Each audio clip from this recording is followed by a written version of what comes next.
shit, what you want me to prove? Spacey got the sauce on.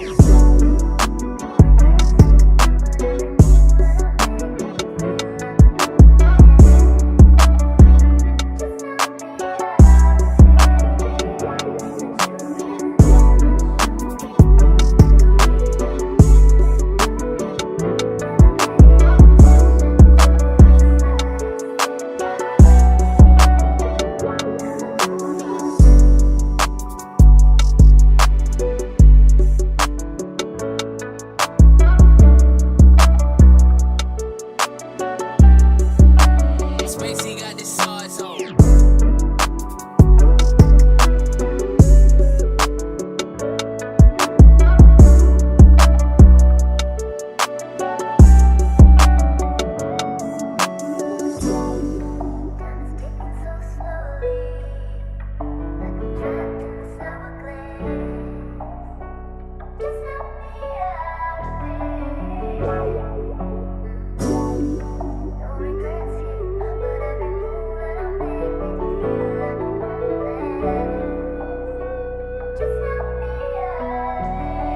Spacey got the sauce on.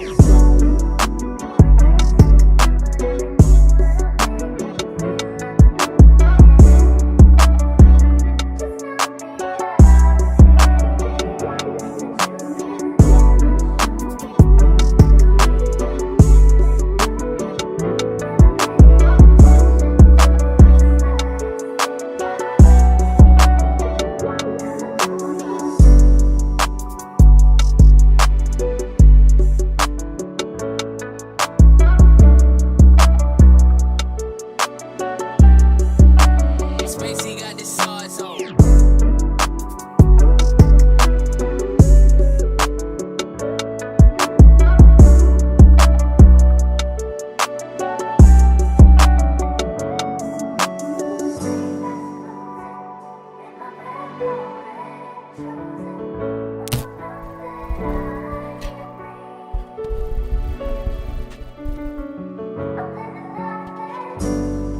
What's up, No Cap crew? How y'all feeling, man? It's Saturday night. It's late night Saturday night. It's gram spam time. Y'all know what time it is. Let's get it in. Make sure you hit that like button. Make sure you hit that like button, as it does help your algorithm as well as mine. Let me take that off. We're just hanging out tonight, man. We just hanging out, talking about the latest in current events. Sean Kingston.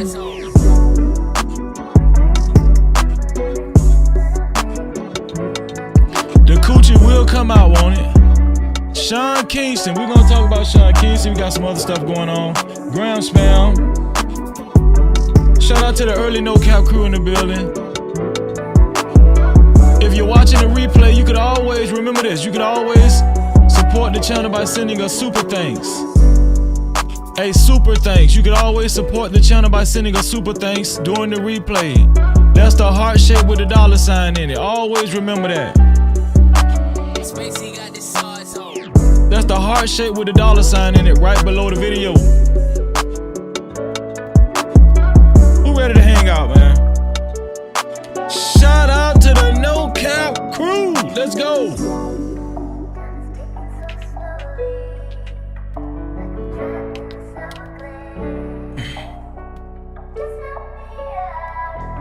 If you ain't going to the club, you need to hang out with your boy Freezy. If you ain't going to the club, you need to hang out with your boy Freezy. What's up? Where y'all at? Let's go. Spacey got the sauce on.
Captivity with your boy Freezy.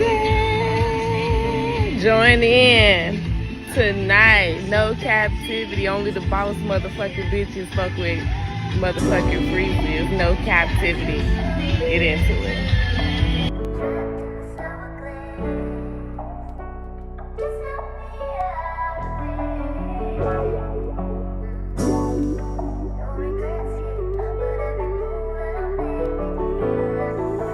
Sauce boy shit, what you want me to prove? Spacey got the sauce on.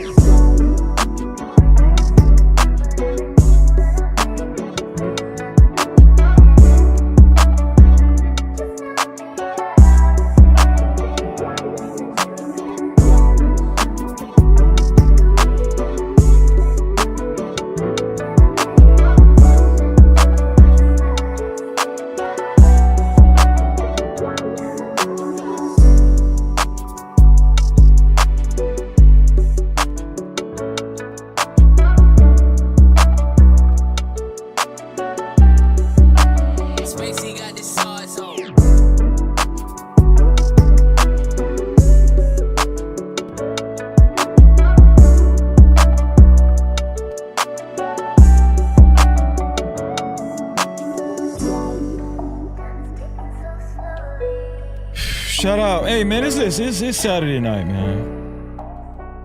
It's just time to talk shit. It's time to talk about these dumbass celebrities. It's time to reveal who they really are, the people, you know, that claim they have high status and they the shit. And in real life, they just move like shit.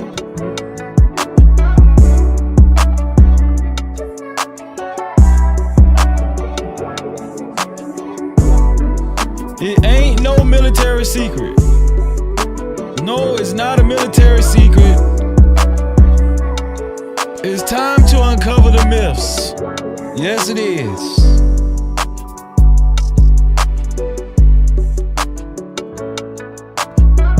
Shout out to all my brothers and sisters that's already rocking in the chat. What's up? How y'all feeling out there?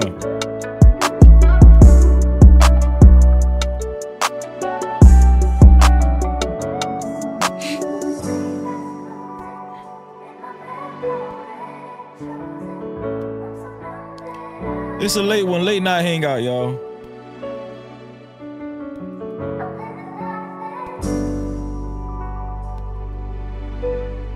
Video with your boy Freezy. Join in tonight. No captivity. Only the boss motherfucking bitches fuck with motherfucking Freezy. No captivity. Get into it.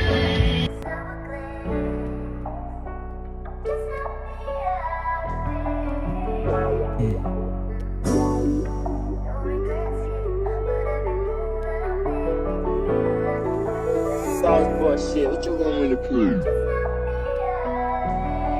Spacey got the sauce on.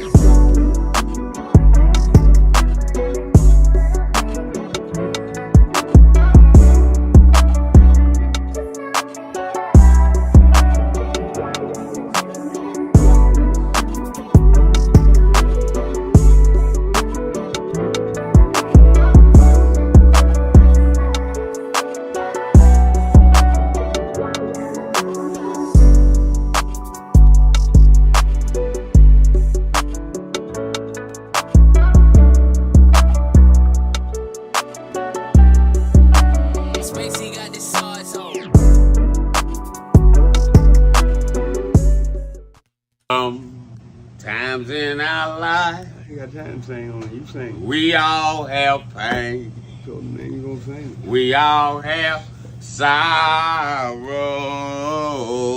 Then I look at Wayne and I know that he will be ugly tomorrow. Lean on me when you're my cousin and I'll be your friend. I help you carry on for if won't be long till I'm gonna need my cousin to care.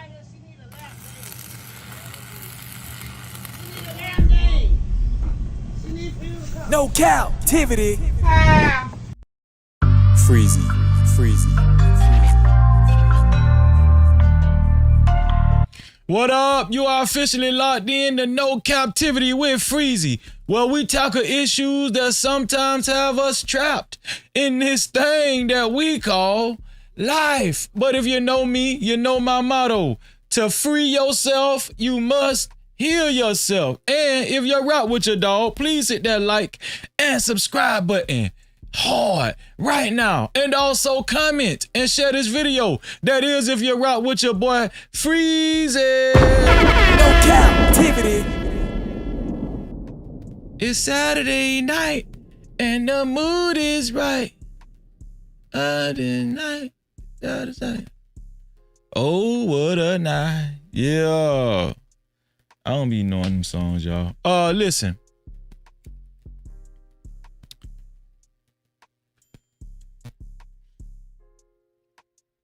It's Gram Spam time.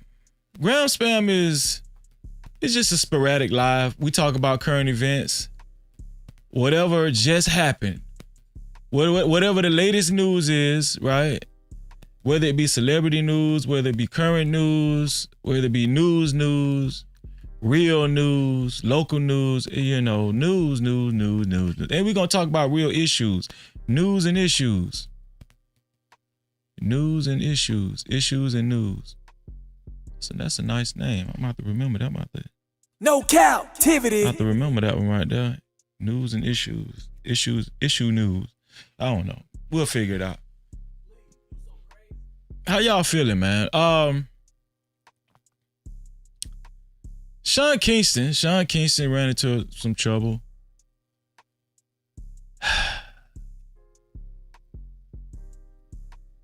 Sooner or later, everything will reveal itself, won't it? Won't it?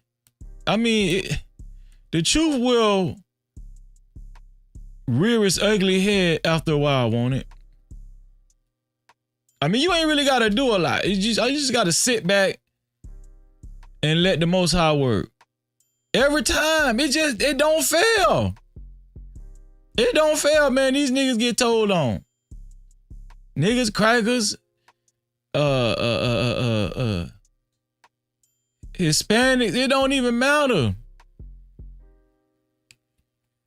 You're gonna get told on.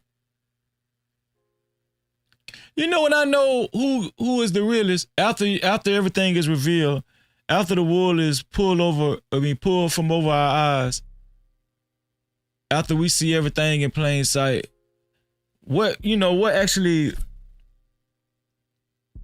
I be looking for is if the person that is actually revealed, if the person that actually is exposed, that's the word I was looking for, exposed, if they'll just come out and just tell the truth and say, you know what, I did that shit. That was me. I was messed up, man. You know, I was broke. I ran out of money. I don't know. I was a coward. You know, I had money, but I was a coward. You know, yeah. I'm gonna tell you something. I respect people who just know how to keep it real. Real talk, man. You know, and listen. A lot of times we don't even know how to keep it real, right? A lot of times when it gets to that point, you do get exposed. You don't even know how to keep it real. Most people don't even know how to keep it real. They'll just be like, well, you know, it was a bad time and God's still working on me. You know, like that P. Diddy shit. Y'all know what I'm talking about. No captivity. Niggas don't even know how to keep it. Man, listen, man, I was a creep. I whooped that whole ass. I was mad. You know what I'm saying? I was on that scudder. I was on that powder. You know, that pink powder. Yeah, that's the good stuff. That pink powder that Young Miami was giving me. Yeah, I liked that pink powder. You know, that's all you got to do is just tell the truth. Just tell the truth. That's all you got to do. If you haven't hit the like button, make sure you hit that like button. Okay? And I tell y'all all the time, it not only helps my algorithm, it helps yours too, because YouTube registers when you hit the like button. They keep up with that stuff. They keep track of who hit the like button. And also, if you don't like something I said so far, something if you don't like something, just hit the dislike button. It might make you feel better. Hit the dislike button. Either way, just participate.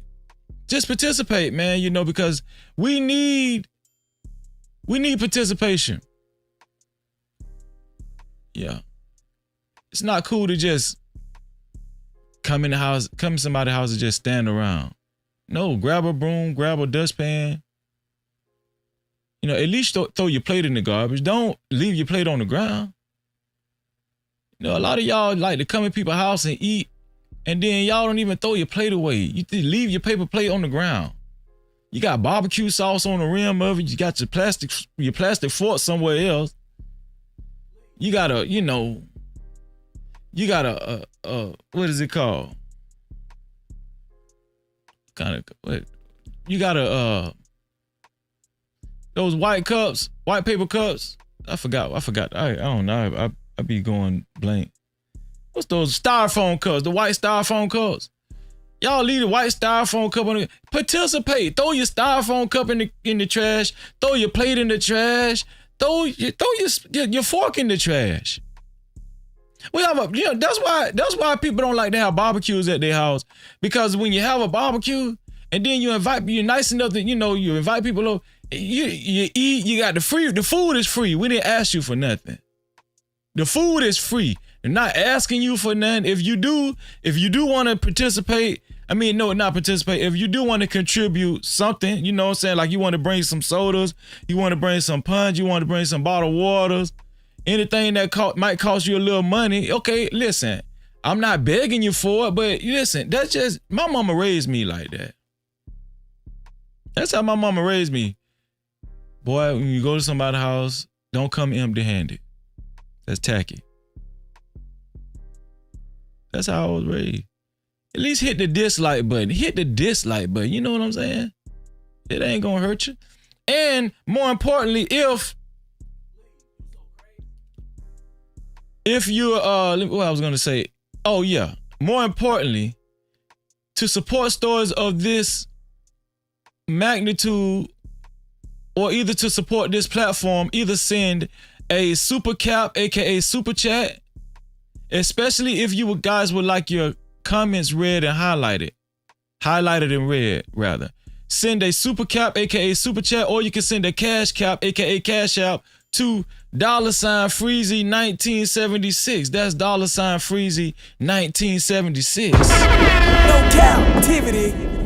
Yeah, and I appreciate it. I really do. I want to acknowledge yesterday's sponsor. It's about to come across the ticker right here. Yeah, last night's sponsor was Blaze, $40. Blaze, I thank you, man. Blaze has been on fire. Blaze, thank you, bro. Everybody need a real dude like Blaze, man. Blaze, he don't even hit the link. He just be in the chat, holding down the chat. Before he put links in the chat, he be like, Freeze, is okay if I put, yeah, bro, you Blaze. You Blaze, dog. Shout out to Blaze, man. It's time for that roll call, ain't it? Let me see. Time for that roll call. Here we go. Anybody want a motherfucker die? Go see me. Shout out to Justin Wade. He said, yo, late night. Justin Wade, what's going on with you, bro? Shalom. Thank you, bro. It's time for the ground spam. Shalom. No Cap-tivity. Hope you had a good Sabbath. Shout out to Emperor Kojak 313 the Great. He said, what up, though? Freezy and chat listening in from the clouds. Smash that like button. I appreciate you for reminding everybody to smash that like button. Emperor Kojak 313 the Great in the building. Shalom, bro. No Cap-tivity. And who else we got? We got my sister Cassandra B in the building. Cassandra, how you feeling? Beautiful Cassandra B in the building. She said, hey, Freezy, How are you? Just chilling, Cassandra. Thank you for asking. How are you, Cassandra? Shalom. Thank you. No captivity. And my sister, one of my day ones, Genesis 1, she said, help keep the lights on. Cash App, Freezy. Cash App, $Freezy 1976. That's $Freezy 1976. Don't hesitate. Shalom. No captivity. Thank you, sis. I appreciate you. Who else is in the building? It is what it is. TV in the building, aka Hassan Ta'ir. He said, Freezy, peace and blessings to you, bro. No, peace and blessings to you, Hassan. Thank you, dog. It's late night. We hanging out. Let me make sure my light is right on my palm tree. This Florida, you know what I'm saying? Gotta get my palm tree right. It's Florida, man, Shalom, Hassan. No captivity. Hot Sauce joining us tonight. What's going on, Hot Sauce? Hot Sauce said, Freezy, salute. Salute to you, Hot Sauce. Thank you, man. Shabbat shalom. Happy you had a good one, bro. Shalom. No captivity. No chaser. No chaser in the building. No chaser. How you feeling, dog? Always good to see you. He said, Freezer, salute. Salute to you, too. No chaser. Shalom to you, bro. No captivity. Happy Sabbath. Shout out to D. Right. He said, salute to the No Cap crew and my dog, Freezy. Hit the like button and or you're through. Yeah, that's what. I'm gonna give you one more time. He said, And you're through. or you're through. Shout out to D. Right, bro. No captivity. Shalom. Tezzy Cade. How you feeling, bro? Tezzy Cade. He said, what's good, Tezzy Cade? I'm just chilling, man. How you feeling, bro? How you feeling, dog? Let's hang out, dog. Shalom. No captivity. Dr. Frizzle.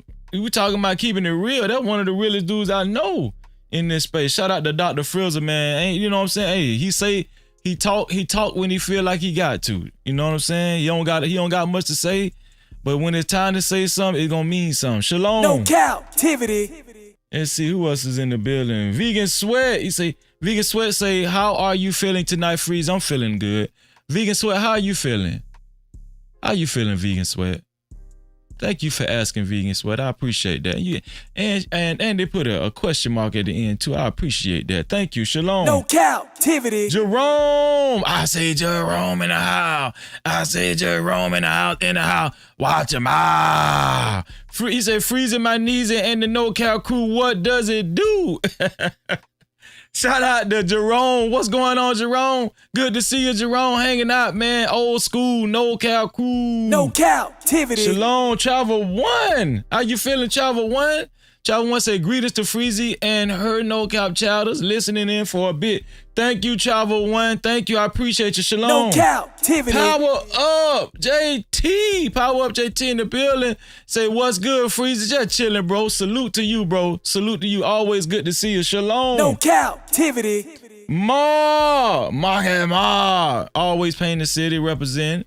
He tagging everybody as usual. He say salute. Salute to you, Mark. Thank you, bro. Long time friend on YouTube, man. Shalom. No captivity. And let's get it, man. Let's get it. Remind y'all again, hit that like button and we gonna do, it's a late night show. It's a gram spam. It's a gram spam. That's what it is. Okay, we about to spam the gram. Yeah. No captivity. That's what we about to do. That's what we about to do. Oh, man.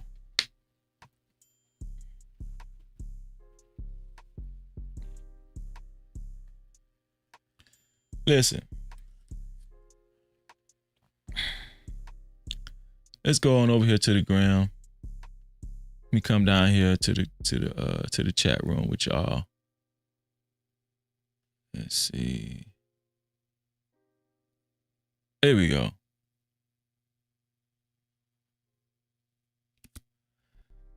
Y'all, this is one of the funniest things I've seen all week. This dude was robbing a store.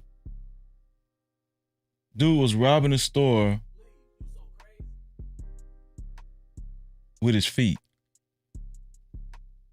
This guy was robbing a store with his feet, y'all. That's when you know times is hard. That's when you know time's hard. When you robbing the store with your damn feet, and he pretty good. He pretty nifty too. He's switching feet. What? Look at this. Watch this. He about to switch. He about to switch the feet. He switched the gun to the other foot. Did you see that? He just cocked it. And he aiming.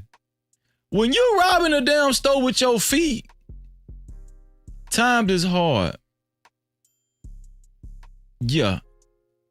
It ain't, we ain't gonna say it's inflation no more. It's bigger than inflation. When you robbing the store with your damn feet, I never thought I'd see this in my damn life. Yeah, if I was a store owner, I wouldn't even call the police, man. I'd be like, dog. Here you go, bro. Here go your gold chain. I'm gonna give you a couple of dollars. Go get your son to eat, bro.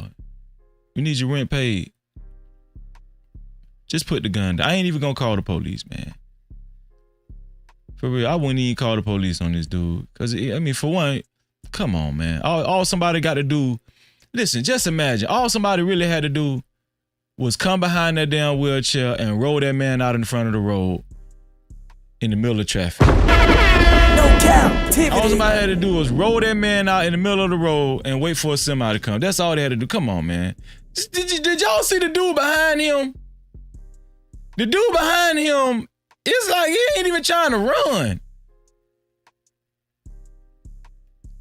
The dude on the other side of the counter with him, he just nonchalant, still shopping for some jewelry. Look like it's a jewelry store. Look, he walk over to the other side just casually. Give that man some damn money, man. Just give him a couple of dollars. Give him $40. Get some, so he can have a couple of days worth of snacks and, Don't call the police on him, man. Please don't call the police on him. Damn, man. No Cap-tivity. It's rough out here, man. It's hard. It's hard, man. For real. Let's see. Shout out to TB. TB, what's going on, bro? Shalom. No Cap-tivity. M.Cell. M.Cell, is that real? Yes, it was real. M.Cell. Shalom. No Cap-tivity. It was real. I regret to inform you, it was real. Link Jite, what's going on, Link Jite? Shalom. No Cap-tivity. Yeah, man, it's rough out here. It's hard out here, y'all. It's hard out here. I was trying to find when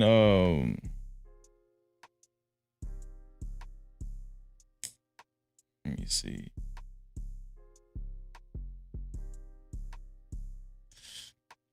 Two Glock Hot, what's up? Why? 2 O'clock Hot is in the building. Trying to find. Let's see if I can. JV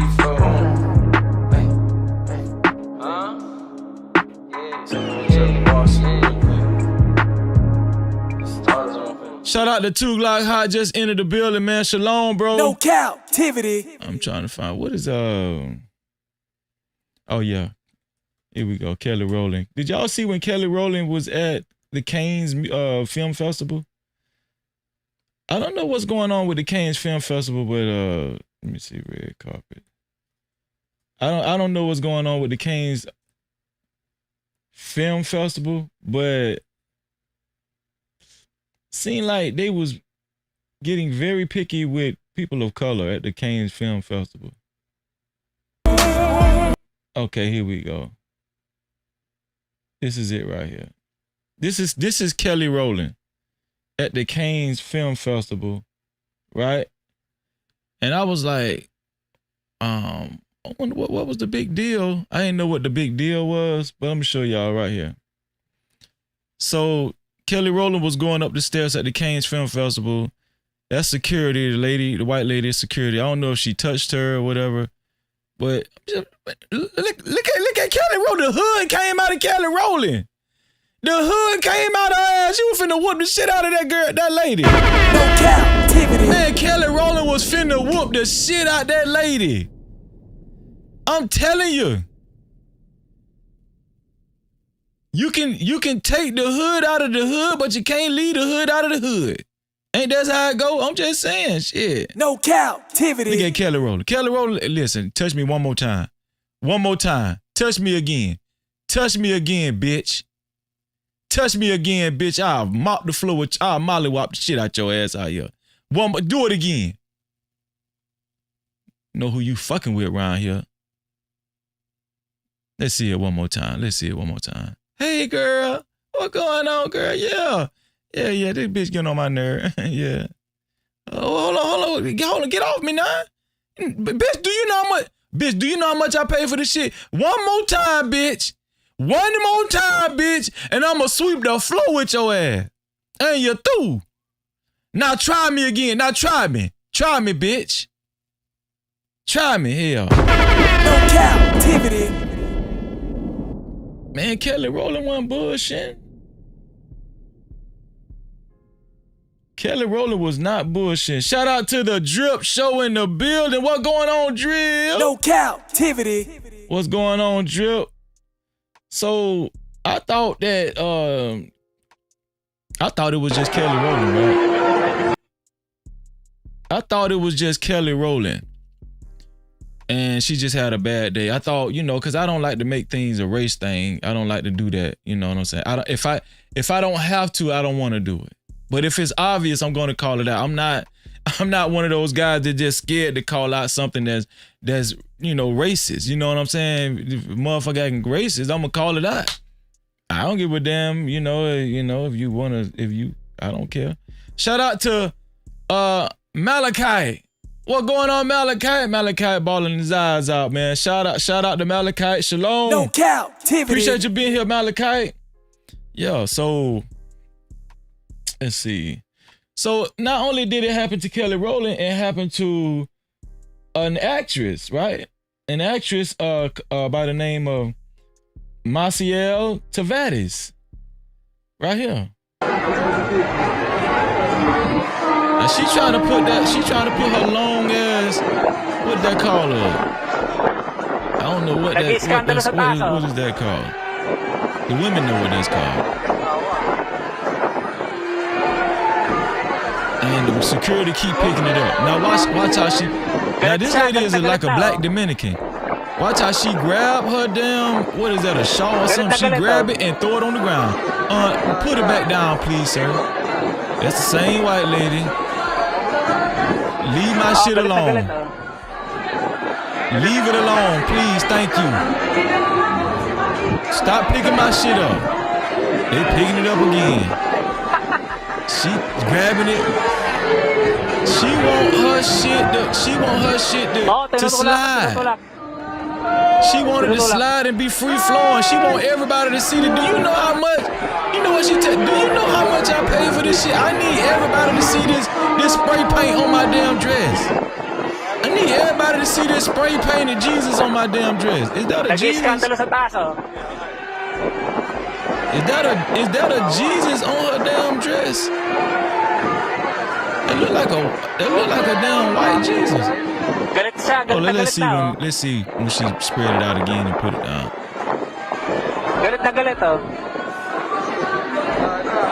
Put my shit down, man. Could you put my shit down? I'm about to tell you to pick my shit up. It look like a white Jesus or something. Why she got that shit on? It look like a crown of thorns. That might not be Jesus. Why she got that? That's tacky. They do need to pick that shit. That's Jesus. Look at that. That was Jesus, y'all. Look.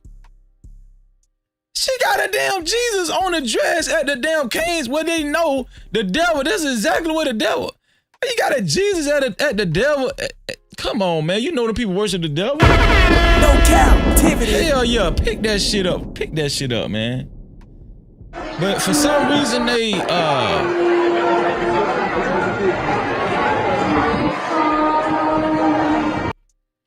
let me see.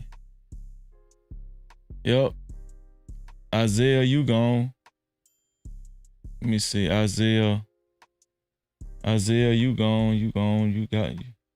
We finna go and get rid of you, Isaiah. Or did y'all get rid of Isaiah yet? Where Isaiah at?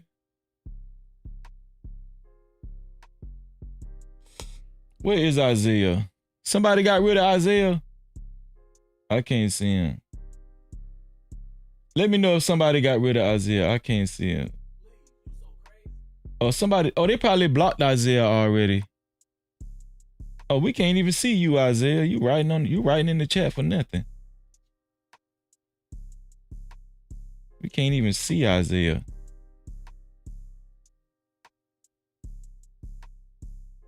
Got to get them damn trolls up out of here.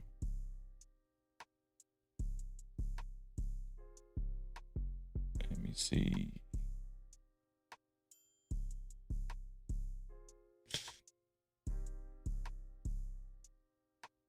Let me make sure Isaiah out of here.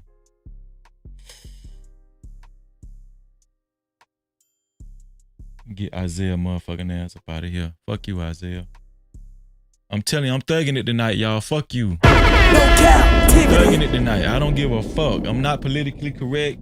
It's Saturday. I'm not politically correct. Fuck you and damn you. If you coming in, and Isaiah probably somebody I done banned already. They don't think I know, but it's so obvious, and you type just like the bitch. You type just like the motherfucker. And that's exactly how they talk to you niggas. Crying as usual, man. These niggas here.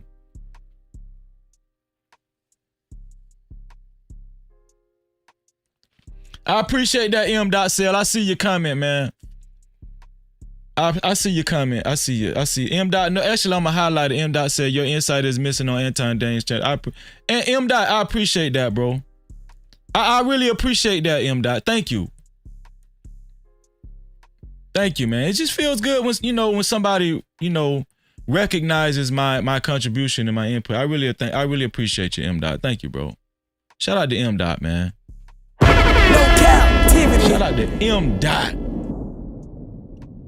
Super chat. Man, my dog A.R. Smitty in this thing.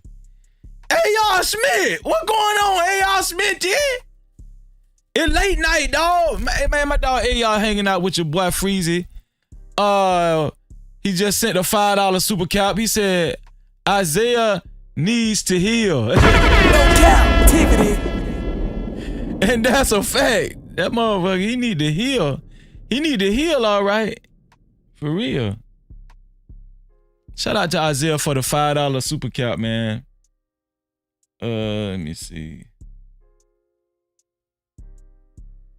Let's go back to. Yeah, I don't know why she had that damn white Jesus on her dress like that. I don't know. The people be trying to make statements and it don't really be that serious. You feel what I'm saying?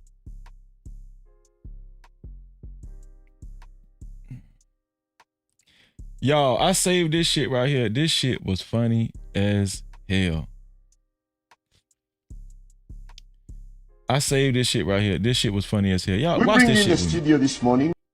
Hold on, let me make sure. Okay, here we go. We bring in the studio this morning one of the gay rights activists, Mr. Should I call you Mr? Pepe Julian Onzima. Thank you for coming in. Good morning. Why are you gay? Who says I'm gay? Who says I'm gay? You are gay. You're gay.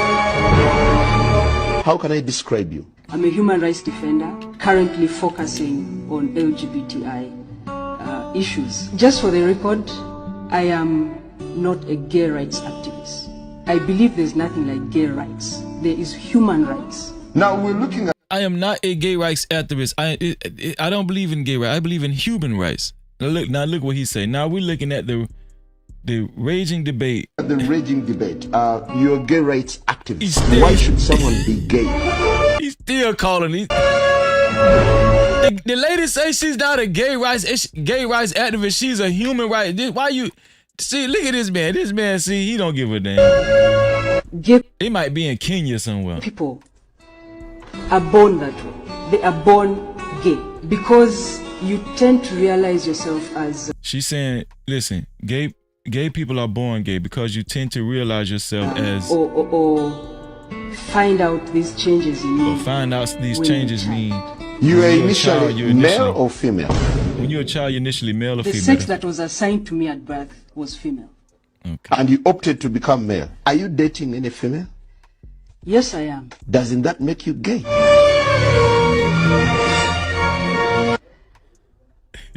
What do you mean, doesn't that make me gay? I am male and attracted to a female. So who is gay? We bring in the studio this morning one of the... Yeah, I just wanted to show you that shit was funny as hell. No Cap-tivity. Shout out to the we just having fun, man. You know, she steady trying to tell him, oh, listen, I don't represent gay rights, I represent human rights. He say, so how long have you been gay? Yeah, that shit was funny. That shit was funny as hell. Gram spam, y'all. Gram spam. Y'all has anybody ever seen a show on BET Plus called, what is it called? The Miss Pat Show. Anybody ever seen the Miss Pat Show on BET Plus? Shout out to Junior Largy in the building. Junior Largy, bro, I see you, Junior. Junior Largy in the building. What's going on, Junior Largy? No Cap-tivity. Junior Largy hanging out with his dog Freezy. What's going on, bro? Has anybody ever seen the Miss Pat Show? Anybody ever seen the Miss Pat Show on BET Plus? I've never heard of it, but there's a show. What's the show called? The show is called the Miss Pat Show. I'm sorry. The show is called the Miss Pat Show. Miss Pat is a comedian.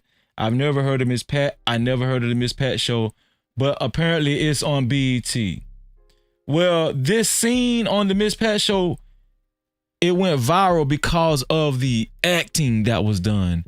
They're saying this is probably the best acting on a TV show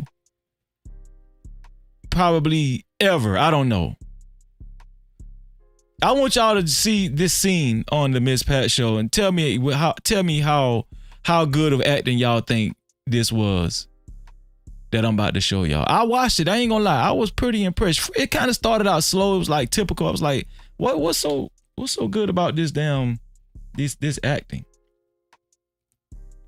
Oh, Prime. What's going on, Prime?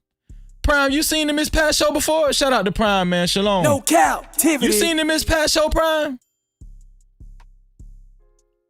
I've never heard of the Miss Pat Show before. Never heard of it before in my life. But I seen it on Instagram, and I'm gonna show y'all this scene because they're saying this scene is the best scene so far this year, the best acting done so far this year on a TV series, right? So let me show it to y'all. Y'all let me know what y'all think. What, Ash? He did. Just Regular TV shows. I see what Prime talking about. I couldn't take her damn mouth. But I don't know. I think this is Miss Pat Kids on the show. You can cuss like that on the show. You can say fuck you on a family show. This supposed to be like this shit ain't like Family Matters used to be. Y'all remember Family Matters? The Cosby Show? What happened to them days? You can say fuck you on a family show? What kind of shit is this? Man, this is the devil. We living in the devil days, man. This shit has changed, man. I don't know what kind of shit's going on nowadays. They saying fuck you. This a family show. The lady saying fuck you. The dude saying fuck you too. Yeah. Man, listen. That shit, when I first seen that shit, I felt like I wasn't supposed to been watching that. I felt like, man, am I supposed to be watching this? No Cap-tivity. That shit felt kind of real. I ain't gonna lie. The acting was, yeah, Hot Sauce. So obviously Hot Sauce watched the show. He said, yo, the Miss Pat Show be on that real shit, my guy, Freezy. Man, bro, I never even heard of the Miss Pat Show before I seen it. Junior Loggett say, man, this is a damn degenerate show. No Cap-tivity. Let me show it one more time without, okay, this time I'm gonna show it. This time I'm gonna show the scene without stopping it. I kind of felt, I ain't gonna lie, maybe the acting was just that good because I kind of felt uncomfortable. I was like, damn, this shit made me feel uncomfortable. Maybe that's an indication of how good the acting was. I don't know, but this shit it didn't feel right. Yo. I'm gonna tell you the truth. One thing I can't appreciate about that shit is, Like, that shit goes on in real life. Like, real families go through that. You know what I'm saying? Like, you wouldn't think families, you know, get that outlandish and get that irate inside the house. You know, it's a lot of things go on inside people's house that y'all don't see. You know, when them doors close inside them four walls and they, you know, the family is amongst each other, it's some things that's said that you wouldn't believe. You know, that's the only thing that I can relate to. I can relate to that. Let's see. Shout out to Just J. Check the cash out, bitch. Shout out to Just J. My sister. Shout out to my sister, Just J, man. Shout out to my sister, Just J. You so damn dumb. Check the cash out. For her $5 cash cap. Just J said, towards Miss Pat and her family acting lessons. No Cap-tivity. Just J said, man, them bitches need some damn acting lessons, man. I'm about to try to see that shit.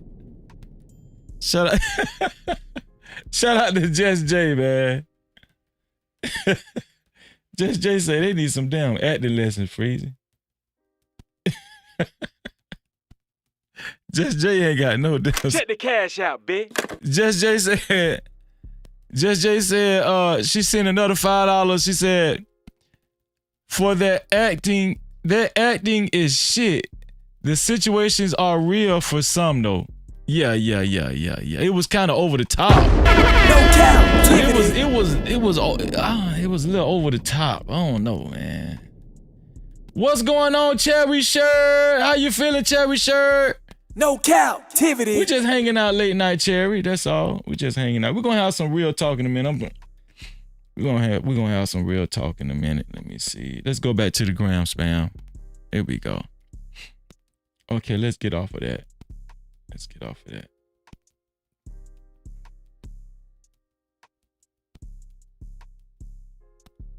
So this girl right here, right? This girl I'm about to show y'all. I forgot her name. Obviously, she's a rapper. It was a Kiki the Goat. That's her rap name. Kiki the Goat. Kiki the Goat. Her song surfaced from 10 years ago. She was telling on Cassie and P. Diddy, and guess what? She revealed some things about Jay-Z that she experienced on this song. Now, she made this song 10 years ago, but this song just surfaced on the cusp of Cassie and P. Diddy's drama. This girl is named Kiki the Goat, and this song just surfaced, and it just came to light, and it's going viral again.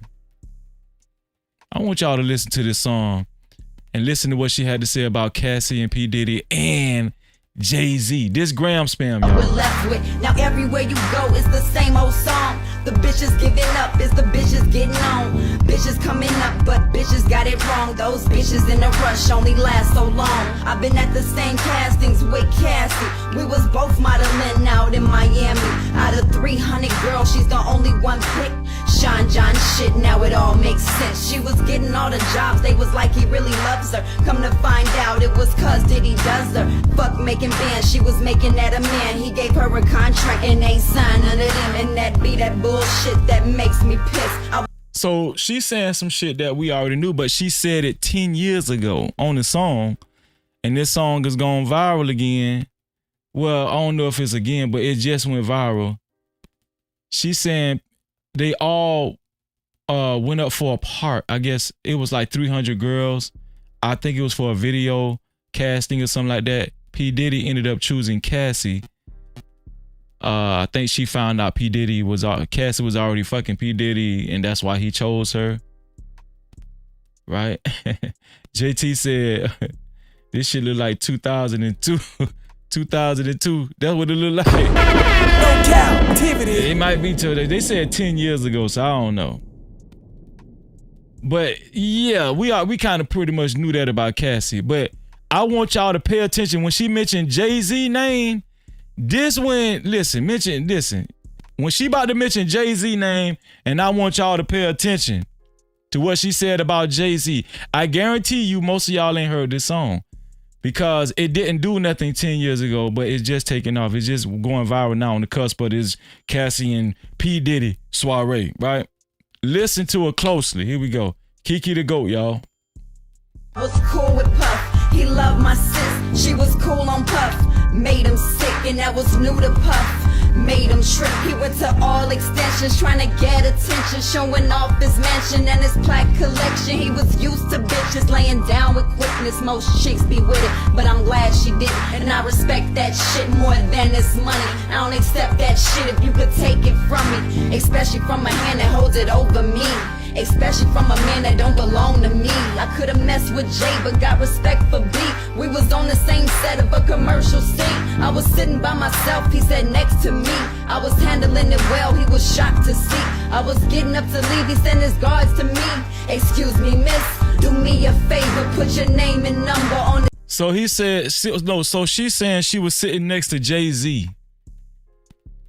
She's saying she was sitting next to Jay-Z at an event.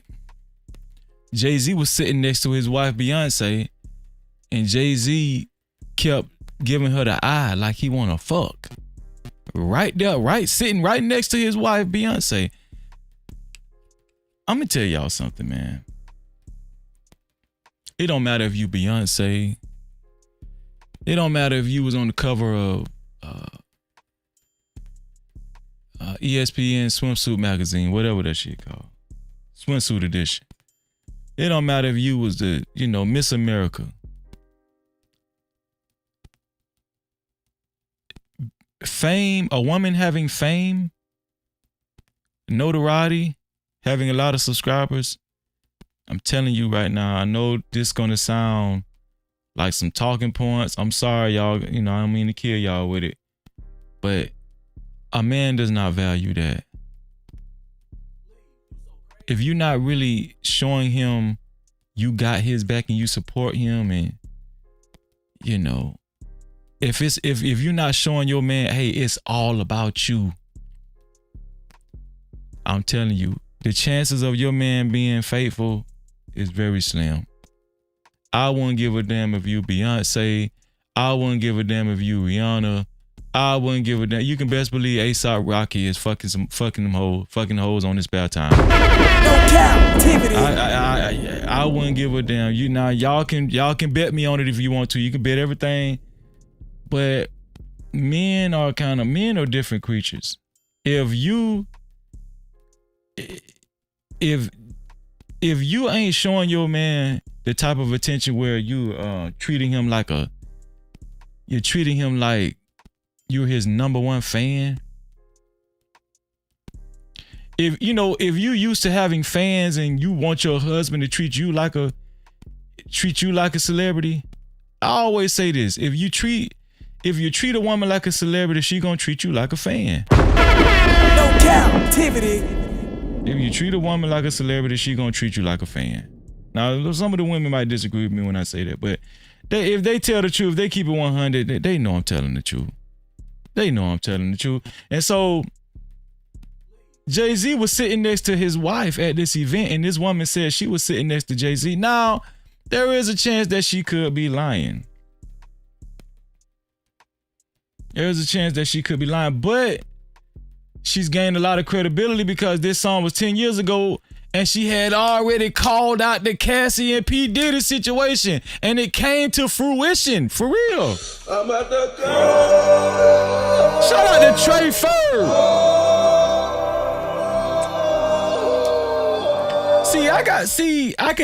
I could talk about men and women and relationships, and I could give the fellas a lot of game. But y'all don't want to hear it from Freezy though. Y'all don't want to hear it from Freezy because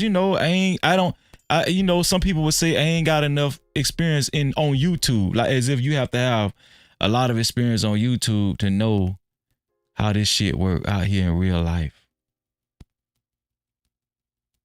I'm in my 40s, man. I've been doing this forever. I just got married almost 3 years ago. I'm telling you, man. So Shout out to Trey Fur. Shout out to Mark Perez, tax coach in the building. Shout out to Trey Fur. No captivity. Impressive Vibe. I see you, Impressive Vibe. No captivity. Impressive Vibe said it could go both ways. If you aren't the woman they want that from it. If you aren't the woman they want it from, it won't matter. It won't matter as much. You know what? I think that's what we're gonna talk about after I think that's what we're gonna talk about. We're gonna talk about. I'm gonna put the link in the chat. Is it good to treat a woman like she's special? Not like she's special. No, that's the wrong word. Is it good to treat a woman like she's a celebrity? Is it good to treat a woman like she's a celebrity?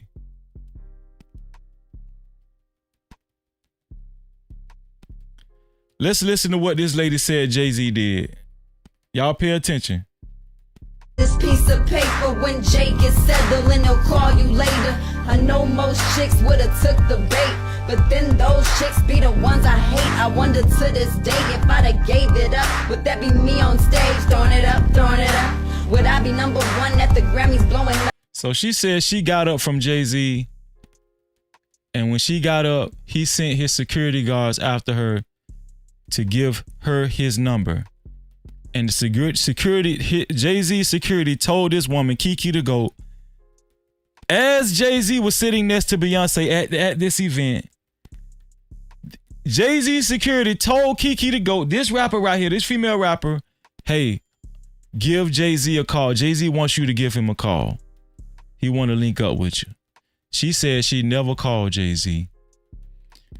She said, what I look like calling you and you married.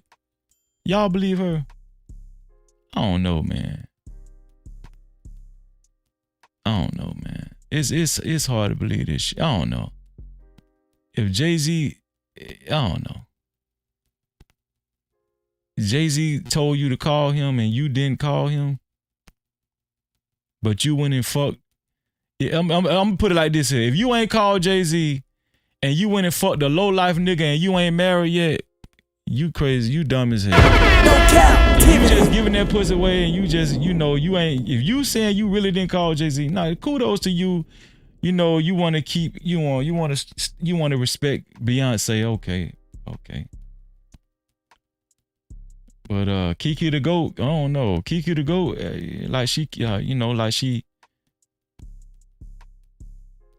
Kiki the GOAT say she got morals, man. She ain't with that shit. She say she ain't called Jay-Z.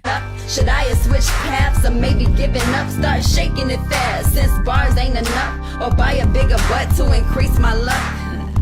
We're left with now every way. Okay, I'm gonna play it one more time so y'all can hear it, because y'all ain't really hear it because I was talking. Okay, first she finna talk about P. Diddy and Cassie, then she gonna talk about when Jay-Z tried to give her his number while he was sitting right next to Beyonce. Y'all listen up close. You go, it's the same old song. The bitches giving up, it's the bitches getting on. Bitches coming up, but bitches got it wrong. Those bitches in a rush only last so long. I've been at the same castings with Cassie. We was both modeling out in Miami. Out of 300 girls, she's the only one pick.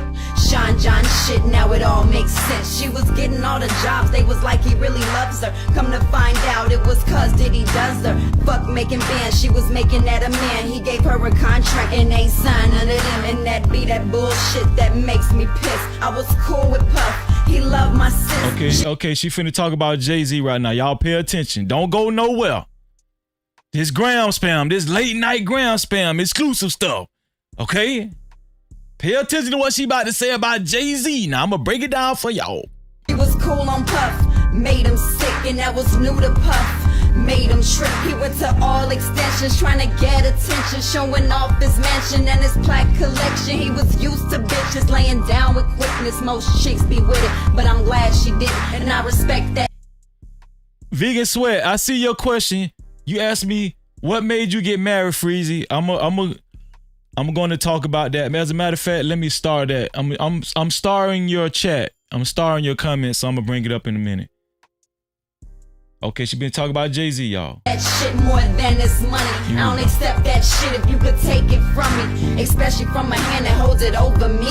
Especially from a man that don't belong to me. I could've messed with Jay, but got respect for B. Right there, she said, I could've messed with Jay, but got respect for B. Here we go. We was on the same set of a commercial scene. I was sitting by myself, he sat next to me. I was handling it well, he was shocked to see. I was getting up to leave, he sent his guards to me. Excuse me, miss, do me a favor. Put your name and number on this piece of paper. When Jay gets settled and he'll call you later.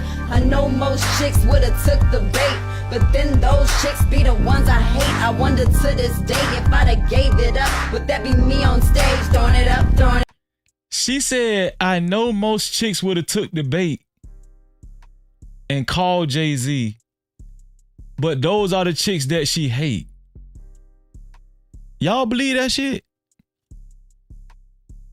What's going on, Randy? How you feeling? No captivity. Y'all believe that? She said, most chicks would have took the bait and called Jay-Z and fucked him. But those be the chicks that I hate. I'm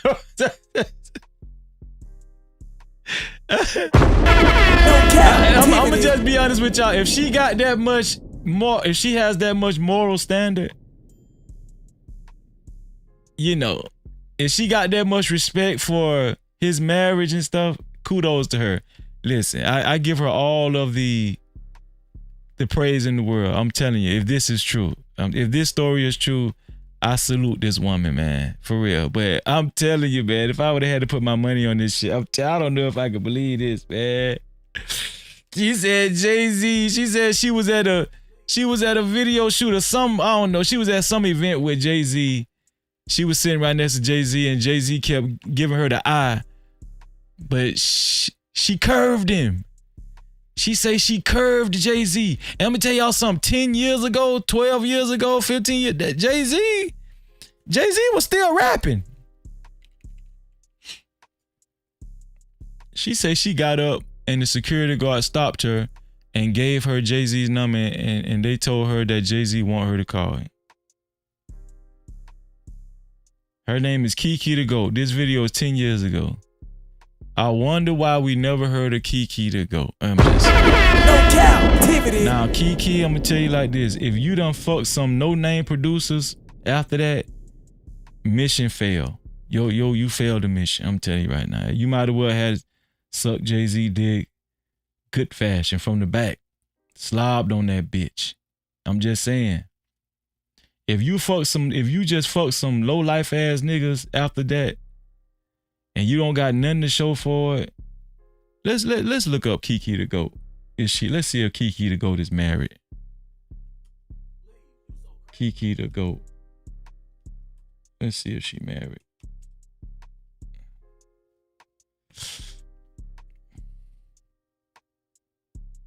They say seeing my ex for the first time in 2 years. Kiki the Goat seeing my ex for the first time in 2 years. Let's see. Let's see if Kiki married. This ain't Kiki. This a white girl. Man, come on, man. Ain't no damn Kiki. Man, they ain't even got no damn Kiki on here. The hell going on? Impressive Vibe said, I ain't never heard of that hoe. Let me see. Rapper, Kiki the Goat. Okay, let's go to her. Let's see. She got it. She got an Instagram. Oh, this Kiki the Goat. This her, y'all? She must be mixed or something. This a white girl? Man, that ain't the same damn girl. Hold on, man. Would I be number one at the Grammys? Is that her? Going up? Should I? Is that the same girl? That might be the same damn girl. Hold on, man. Let's see.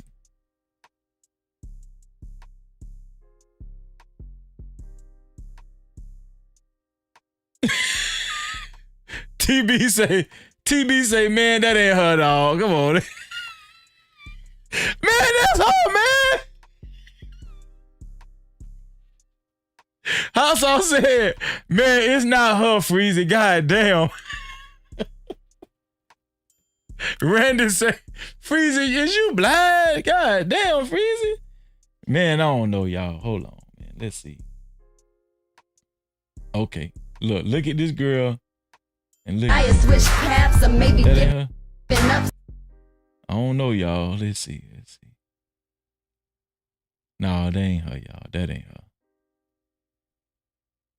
I don't know. Look at that shit. Now we come on now. Y'all know they wear wigs. And listen, this is a younger version of her 10 years ago. Mind y'all, this is a younger version, and this is brand new. This 2020. Say you rest. Never ever. No, that ain't her, y'all. I'm sorry. My bad, y'all. That ain't her. God damn. I'm sorry, y'all. I'm sorry. No Cap-tivity. I'm sorry, y'all. I'm sorry. That ain't her.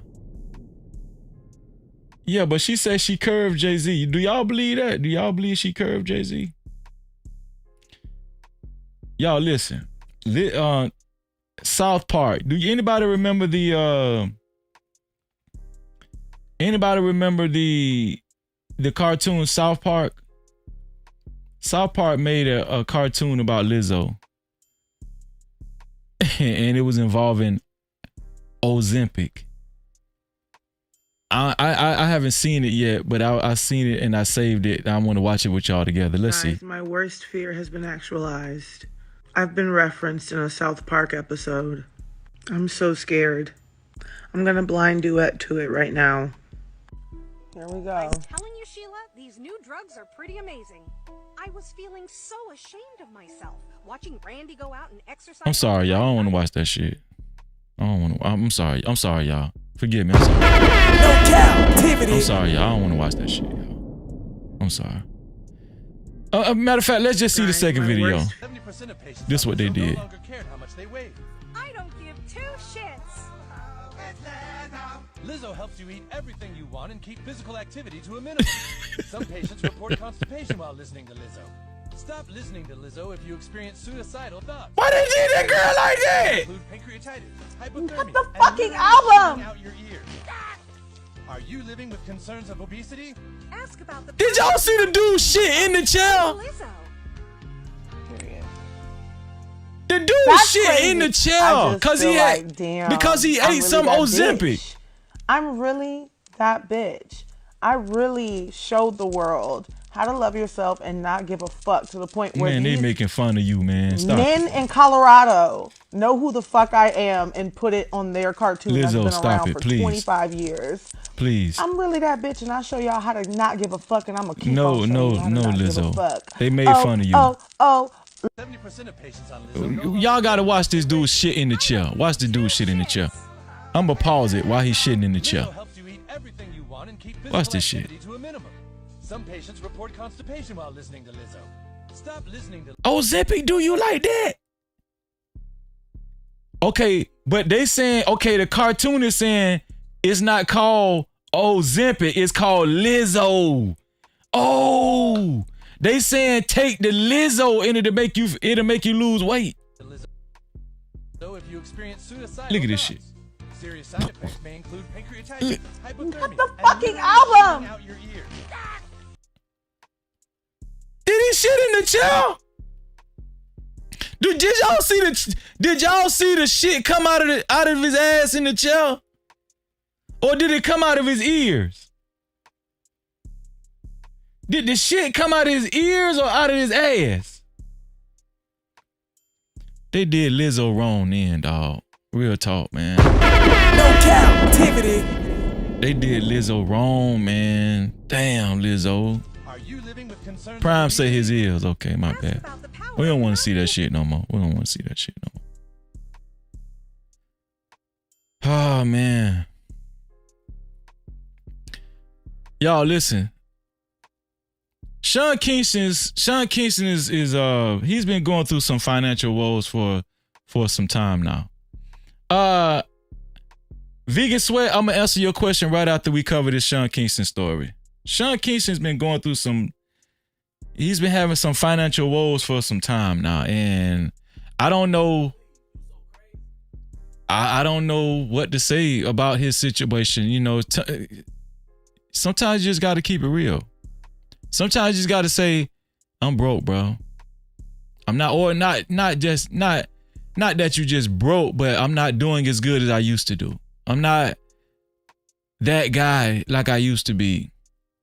I don't have it like I used to have it. I don't have money like that no more." And the thing about having a substantial amount of money is you get used to the notoriety, you get used to the attention, and you don't want to let it go. Most people don't understand financial literacy. Most people don't know how to conserve their dollars. Most people will go on a spending spree. They just want to look the part. They want to shine in front of everybody, and they just want to shit on people, you know? They want you to kiss their ass, and, you know, some people do have financial literacy, and some people know how to conserve the dollar bill. Unfortunately, Sean Kingston didn't know how to do that. Most of these rappers and entertainers don't know how to do that. Most of these athletes don't know how to do that. Y'all remember the 30 for 30? Right? I mean, I'm talking about millions of dollars. Y'all remember Antoine Walker? Antoine Walker, that dude was worth like $80 million or something. Am I wrong? Does anybody know exactly how much Antoine Walker was worth? Maybe it was $100 million. I don't know. $30 million. Maybe, I don't know what it was, but that dude was worth a lot of money. He was a damn superstar in the NBA, and he damn near went broke from gambling and just splurging and spending money. But that story is repetitive all across professional sports, all across the entertainment business. Hot Sauce said $100 million. Okay, so I had it right the first time, $100 million. Thank you, Hot Sauce. I appreciate that. Thank you. Trey Ferg. Exactly, Trey Ferg. Exactly, Trey Ferg. Antonio Brown. Antonio Brown just filed for bankruptcy. Exactly. This shit is ridiculous. How in the hell could y'all imagine if you had $100 million? Could you imagine going broke? I'm gonna tell y'all something. I went to the casino one time. No, I was about to lie. It wasn't the casino. I was gambling in the hood. I was gambling in the hood, y'all. And I was playing poker. And I lost about $12,000. I lost $12,000 gambling poker. No Cap-tivity. And I felt like shit. I ain't gonna lie, I felt like shit, you know.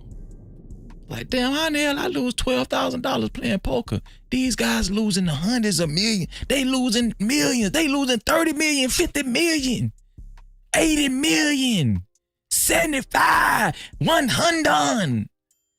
They losing 15 million, 20. They losing 45 million. Do you understand? And how can you go to sleep after that, though? I lost 12 stakes in one sitting in the poker game.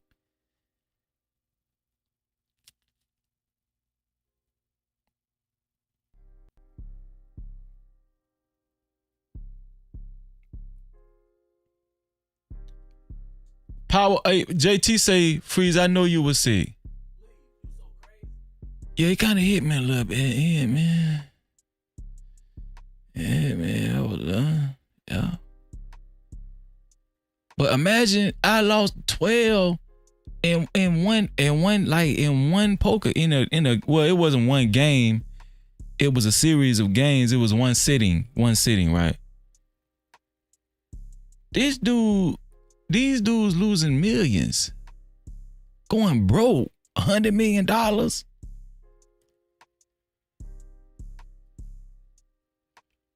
That's when I was out there, man. I'm sorry, y'all. That was in the street, man. I was in the street, man. I was out there. I changed my life, y'all. But Sean Kingston, he still got that big ass chain around his neck though, don't they? They gonna keep, one thing about them rappers, they'll lose a lot of money, they'll throw a lot of money away, they'll buy a lot of senseless shit, but they gonna keep them chains, ain't them? They'll pawn everything but that one chain.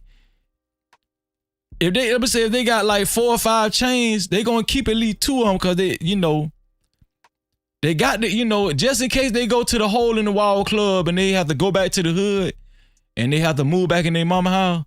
They got to keep at least 2 of them chains, them big chains, to make everybody feel like they still doing it. Y'all know how it go, man. You got to keep the chain. Sean Kingston, for some reason, Sean Kingston, and I don't know if his mother was involved, but Sean Kingston,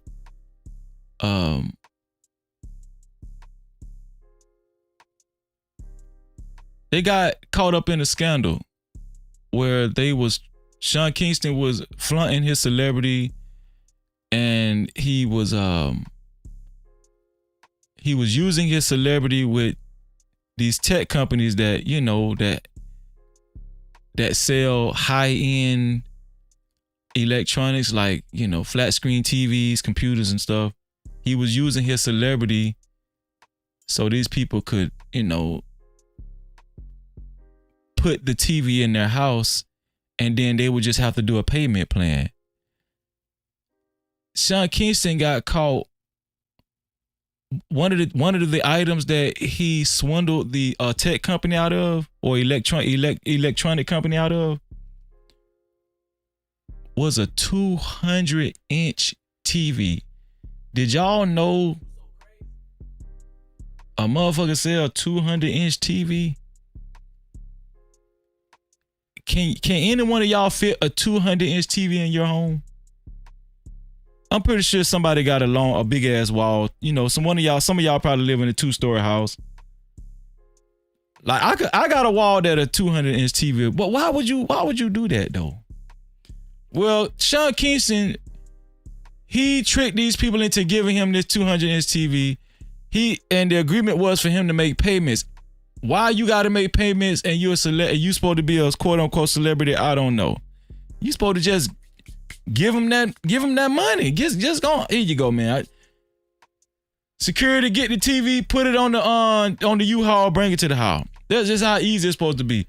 No, you trying to swindle people out of TVs and stuff, and persuading these people to put their TV in your house, hang it on the wall, and you ain't gave these people no damn money. And apparently Sean Kingston not only did this with one time, they done did this several times with electronics and high-tech stuff. That's why I tell y'all, don't be giving all this praise to people just because you think they got money. Some of these people might have money, some of them might not, but I always talk about character. A bitch can tell you what they want to tell you. They can say they the man of the year. They can make it seem like they damn near like an MVP.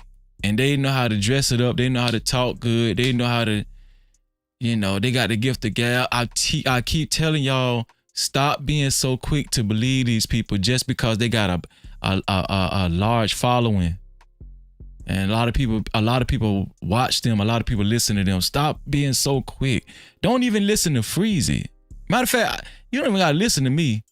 Listen to me. Listen to the damn live stream. But I'm just saying, first of all, y'all won't have them problems with Freezy because I don't brag. I don't do a lot of bragging. I'm just Freezy. I'm just plain old Freezy, so y'all ain't got to worry about that with me.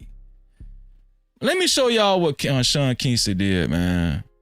Sean Kingston ain't shit. But not just with the electronics, right? It ain't just with the electronics. Listen, not just with the electronics. He ain't shit for the electronics. Let's just go and get that out there. He ain't shit for the electronics. He done stole these people electronics. He done stole these people big screen TV, plasmas, or whatever. But pay attention to what else he let happen. I ain't just talking about the TVs and the damn computer screens. Pay attention to what else happened. If y'all don't call this man a pussy nigga after this, and I'm telling y'all, your favorite millionaires, they will let this happen to their mama too. Now, I'm not saying his mama went in on it, but bro, you gotta take the charge if you know everybody was using your name and you was using your name for this shit, dawg. How you let your mama go down like that? And then we seen her mugshot. The lady bald-headed. No Cap-tivity. The lady bald-headed, man. Y'all look at this shit. That lady ain't got no hair. This some bullshit, man. How you let your mama go down and then we can see your mama head? Man, I hate these niggas, man. And look how they had the lady in handcuffs. She looking at the paparazzi like, man, y'all gonna let these people look at my head? You know they got to take my scarf off, man. So you just gonna let me go to jail? Sean, you just gonna let these people take me to jail? You know they gonna take my scarf off, man. I'm gonna show y'all this video though.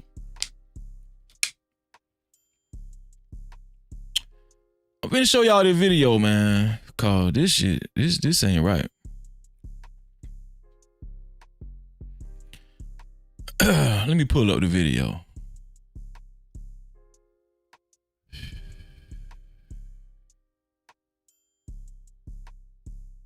Here we go. We gonna do a panel, man. Y'all wanna hang out tonight? We're gonna do a late night stream tonight. We're gonna hang out tonight. The question of tonight for tonight's panel is it okay to treat a woman extra special? We're gonna put 2 extras on there. Extra special, like a celebrity. Is it okay to do that? Is it okay to treat your woman like a celebrity? Extra special.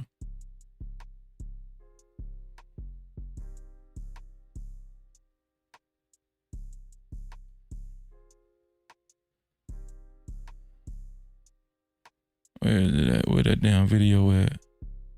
I'm so ghetto, y'all. For real. I'm ghetto as fuck. Okay, here we go.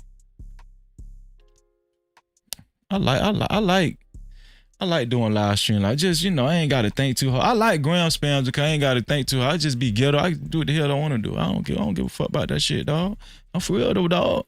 And you don't like me, dog. That's on y'all, dog. For real, dog. Shout out to Dex them. Shout out to Dex them in the bill. You can't sneak in here, dog. Shout out to Dex them. No Cap-tivity. Dex them already came in fire hot. Okay, I'm gonna put this video on the big screen. All right. Shout out to everybody that's watching No Cap-tivity with Freezy on the big screen on the 200-inch. Well, no, most of y'all got what most of y'all got 50 inches. Most of y'all got 50 between 40 and 50 inches. Some of y'all a little higher than 50 inches. Some of y'all got 55, 65. The people, the people that try to show out when company come, y'all got 80 inches, 85 inches and stuff like that. We know what y'all got. See, I don't need no 85. I don't need no big TV. Just give me a 45 inch, man. I don't need no big ass TV. Give me a 45. I'm good, yeah. Give me a 45. Prime, now look at Prime trying to show out to my. Yeah, I got a 65 for now. See, you see what I'm saying? That's why I don't like them niggas, dog. See how Prime trying to show out, man. Prime, why you trying to show out on your dog? Why you trying to show out on Freezy, dog? Shout out to Prime, man, for the 65. Prime say, and it's in his bedroom, man. Prime trying to show out, man. Listen, this is the news report of Sean Kingston. Shout out to NBC News 6. Look at JT. Power up JT to me. I got a 45-inch in my truck. See what I'm saying? Hold on, man. Let me see. Why y'all do that? Why y'all trying to show out on Freezy, man? Why y'all trying to make me look bad?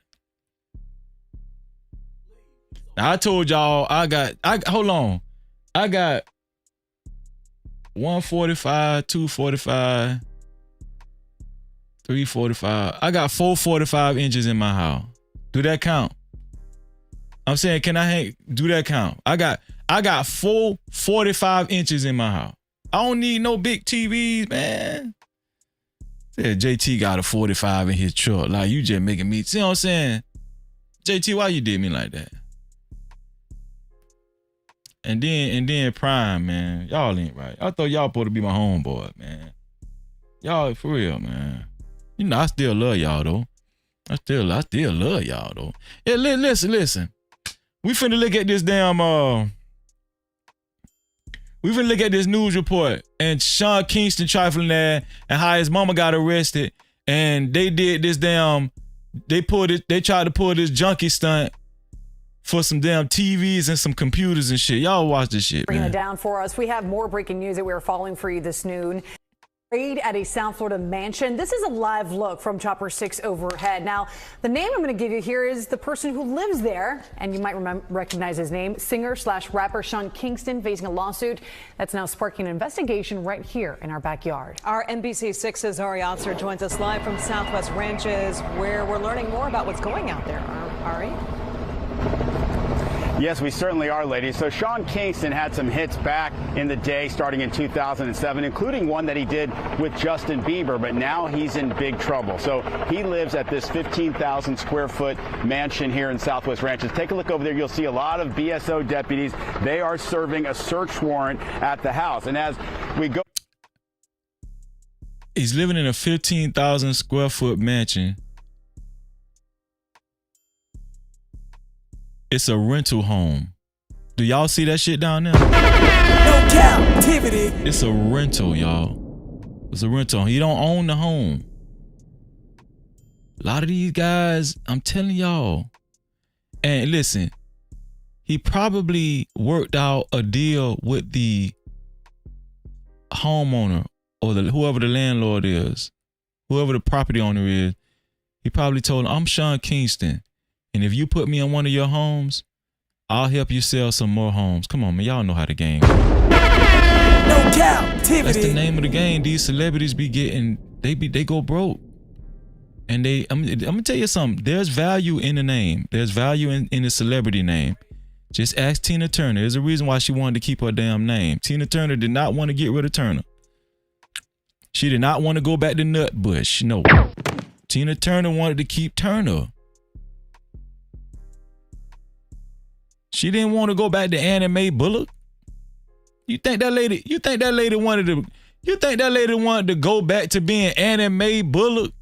You think she wanted to go from being Tina Turner to Anime Bullock? Hell fuck no. That lady wanted to stay Tina Turner. That lady wanted to stay. If she go back to Anime Bullock, that lady couldn't have worn no damn blonde hair wigs no more. She couldn't do that shit no more. Only Tina Turner can wear blonde hair. Y'all got Tina Turner fucked up. You think Tina Turner finna just go back to anime? Ain't no way in hell that lady finna go back to anime and go back and go back to cornrow and have to comb my hair with a damn pick. The hell y'all want from Tina Turner, man? Y'all asking too much now, man. For real. But it's a lot of value in this. And once you build up a name, Sean Kingston had a few #1 hits. And a lot of these guys can't manage their money, and they go through financial woes and troubles and stuff, and they ain't financially strapped like they used to be. And now it's time to just start using your celebrity name, to just get in certain doors to try to stay afloat. It seems that's what's going on right here. Go to the right side of the house, you can see a fleet of luxury cars in the front, a Mercedes, a Bentley, a Ferrari, and more. And according to an attorney who filed the lawsuit against Kingston, he has a history of never paying for his things, which is why BSO came knocking. Did they say it was, hold on, they said he had got a Ferrari on credit too? Hold on, let me go back. Did they say a Ferrari on credit? Trouble. So he lives at this 15,000 square foot mansion here in Southwest Ranches. Take a look over there. You'll see a lot of I know damn well this man didn't get no Ferrari too on a credit. Search warrant at the house. And as we go to the right side of the house, you can see a fleet of luxury cars in the front, a Mercedes, a Bentley, a Ferrari, and more. And according to an attorney who filed the lawsuit against Kingston, he has a history of never paying for his things, which is why BSO came knocking today. See what I mean?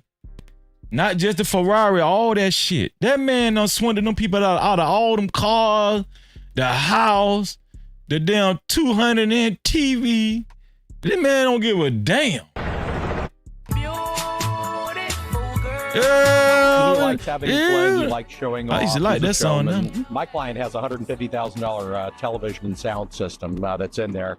There's also about $1 million worth of watches. Oh, what? Having bling, he likes showing off. He's a showman. My client has a $150,000 television and sound system. $150,000 television sound system. No Cap-tivity. Wait. What kind of, wait. Who is he trying to entertain? Who in the hell is this man trying to entertain? Are you entertained?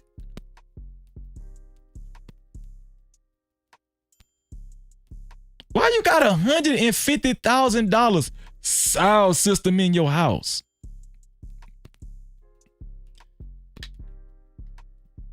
Man, it ain't that much sound in the world. It's in there.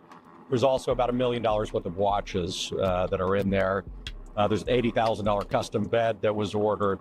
They renting these watches, y'all. I'm just telling y'all. Listen, y'all ain't hear from Freezy. They renting these watches. They ain't buying these watches right out. I'm telling you right now, they renting these watches or they getting them on credit. I know y'all thought these niggas were balling.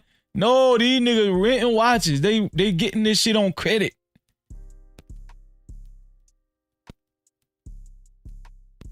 Look, I got this many subscribers. I got this many followers.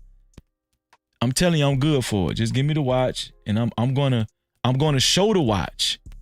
I'm gonna show the watch 1,000 times. On my Instagram page, on my YouTube channel. On Facebook, I'm gonna show the watch. Don't worry about it. It's gonna bling bling. I'm gonna bring you customers. Yeah, don't worry about that. This is a organized, systematic fraud. He's got basically a script. He says that he works with Justin Bieber, and that he obviously puts on a big show here. This is a rental house. He doesn't own it, and he lures people using his celebrity into having them. Did y'all hear what he said? Now y'all don't want to listen to me. Maybe y'all listen to the news anchor. I don't know. No Cap-tivity. This is how he lures people using his celebrity. I said this about 5 minutes ago. I don't know. Release things without him paying for it, and then he simply never pays. He's 100% a scammer. He's on felony probation right now for trafficking in stolen property. He's 100% scammer. He's on felony probation now for trafficking stolen property. This man been doing this shit. Ain't this some shit? This man been doing this shit. Did y'all know Sean Kingston was on felony probation for trafficking stolen not for stolen property, trafficking stolen property. He's 100% scammer. That's what that cracker just said. That cracker ain't just say he a scammer. That cracker said he's 100% scammer. This man been doing. This man already on felony probation. JT said, I bet he got a PPP loan. I bet you he did. That bitch got $1 million PPP loan. Shout out to Max Vision Film And media, what's going on, Mag? Shalom. No Cap-tivity. Burner account, where you been at, dog? Good to see you, bro. No Cap-tivity. Big Dave Simpson in the building. What's up, Dave? No Cap-tivity. Man, all my dogs in this bed. One time for No Cap crew in this bed. Shout out to 8675-309 in this bed. No Cap-tivity. Man, what's going on, man? All my peoples. I see you, TB. I'm going to read that super chat in 1 second. Don't worry about that. He's got judgments against him for procuring more than $1 billion in watches without paying for them. This is just an ongoing pattern for Sean. Beautiful and girl. That attorney you just heard from, his name is Dennis Card. He says that his lawsuit against Kingston sparked the BSO investigation. He said a detective called him and said they had noticed his civil lawsuit and they had received other complaints about Kingston from other people with similar issues, with goods being sold and never being paid for.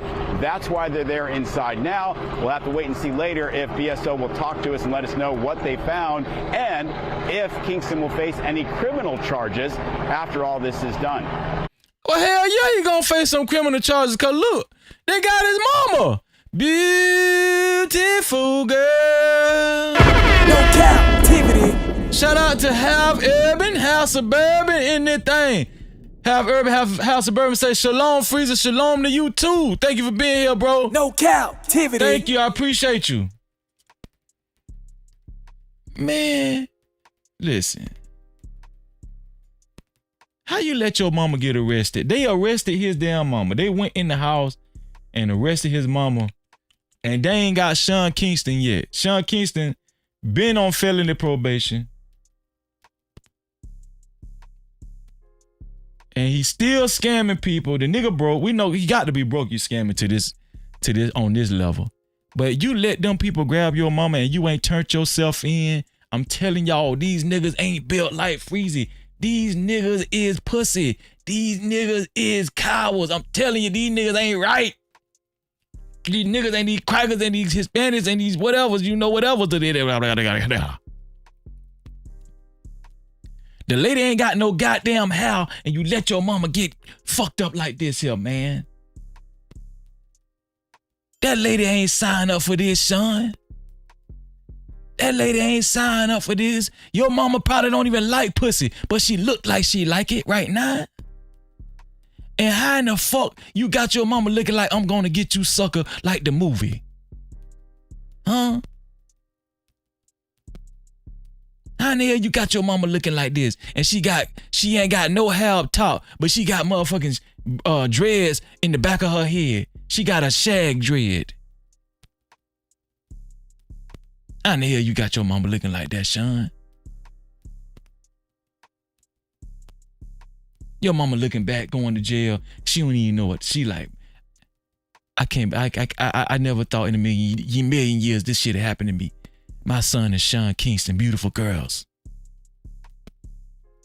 My son is Sean Kingston, beautiful girls, man. For real. But you got me looking like an ugly asshole right now, man. Going to fucking jail, man. You got me looking worse than motherfucking Vivica Fox, man. Got me looking worse than Vivica Fox, Saw ass. Looking like Saw. Vivica Fox look like Saw. Shit, you got me looking like motherfucking, you got me looking like Hannibal Lecter in this bitch, man. Hannibal Lecter in this motherfucker, man.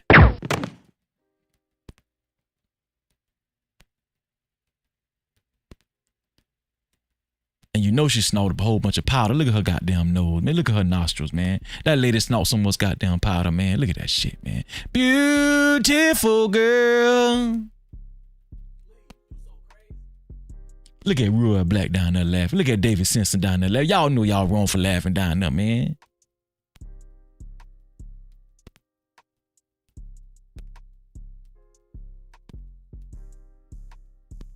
Damn, man. And the man's still on the run. Man, you supposed to be. If your mama get locked up because of you, I wouldn't give a damn. You supposed to been turned yourself in. As soon as you seen the damn news report, just like everybody else did, man, you supposed to got on your phone and call whatever South Florida jail she in and say, hello, yeah, this Sean Kingston. I want to turn myself in. Please let my mama go. Let my mama go now, man. She ain't deserve this, man. My mama ain't deserve this shit, man. I'm gonna tell y'all something. She's not a bad looking lady. She's an older woman, but she's not a bad looking lady. Y'all check this out. That lady don't look bad. Let me blow her up, man. Lady she don't look bad. Okay, this a wig too. This a wig too, but she don't look that bad. Beautiful girl.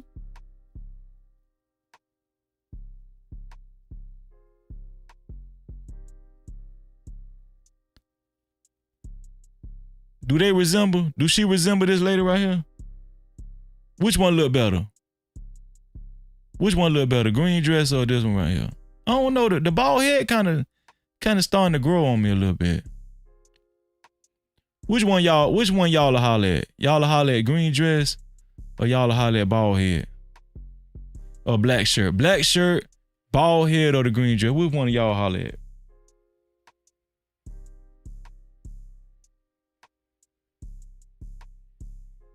I don't know, man. I'm starting to like that bald head, though. The bald head starting to look good, though, ain't it, y'all? It might be a tie between bald head and green dress, man. I don't know. That black shirt don't look right. Black shirt don't look right, though. Black shirt look like a dude, man. The bald head, you know, at least she got some eyelashes, though. And she drew her damn eyebrow on, you know. That green dress, she look, but you know, she got that makeup on right here though. I don't know. Beautiful girl.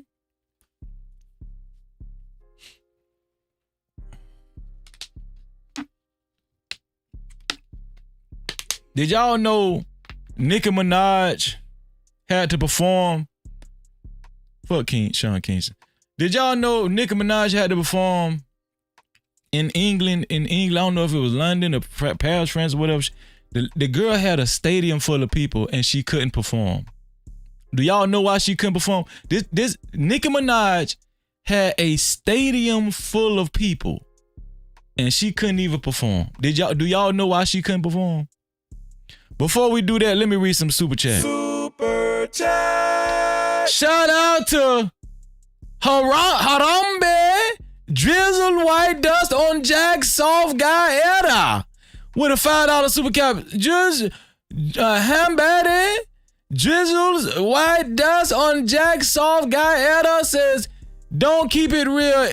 It's a trap. Don't keep it real, y'all. No captivity. Please don't keep it real. Please be soft as fuck like me, Harambe, Drizzle White Dust on Jack Soft Guy Era. Please be soft like me. Don't keep it real. Be flawed like me. Super chat. Shout out to TB with a $5 super chat. TB say, keep doing your thing, Freezy. And I hope you and the fam are good. Shout out to the No Cap crew. Keep going, dog. No Captivity. Yeah, shout out to TB, dog. That's one of the real ones out there. That's one of the real ones. You ain't got to worry about TB keeping it 100. He gonna keep it 100.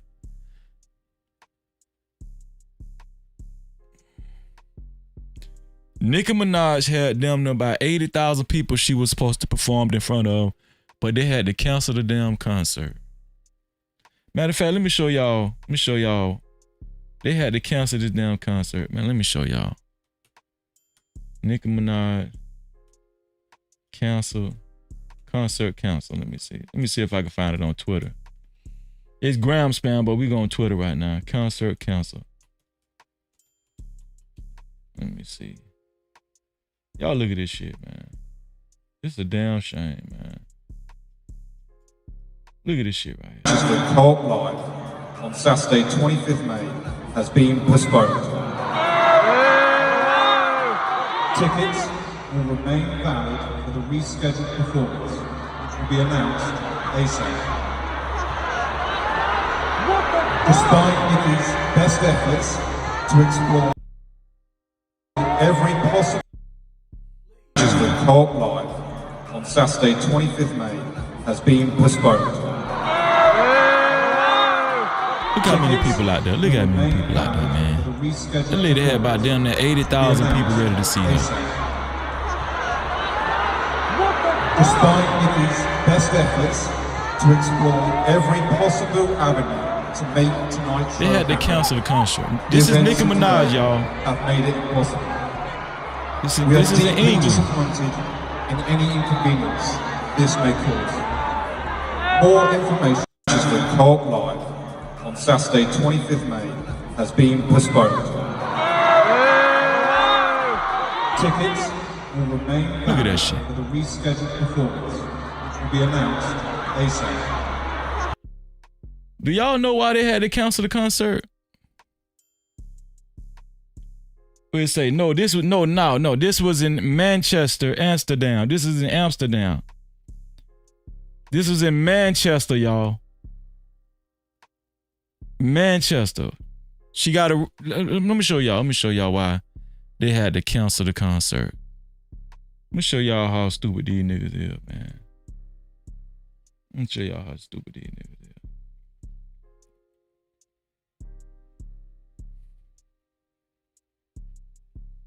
Here we go.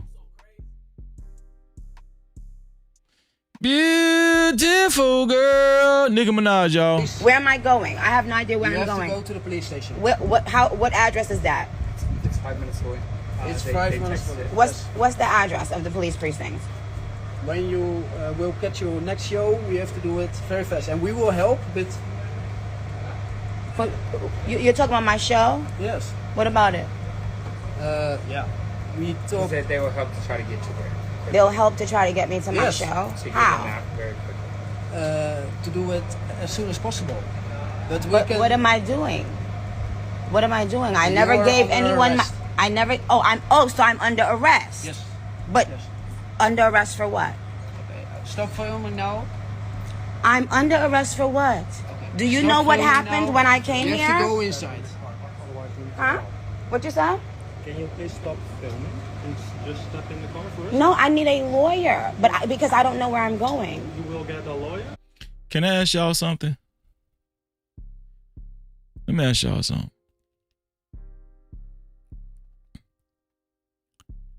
How you get arrested for some weed in Manchester, in Amsterdam? How you worth millions of dollars? Let's see how much Nicki Minaj is worth. Let's just get to the bottom of it, man. How much is Nicki Minaj worth, man? That was the next question anyway. Net worth. Nicki Minaj net worth.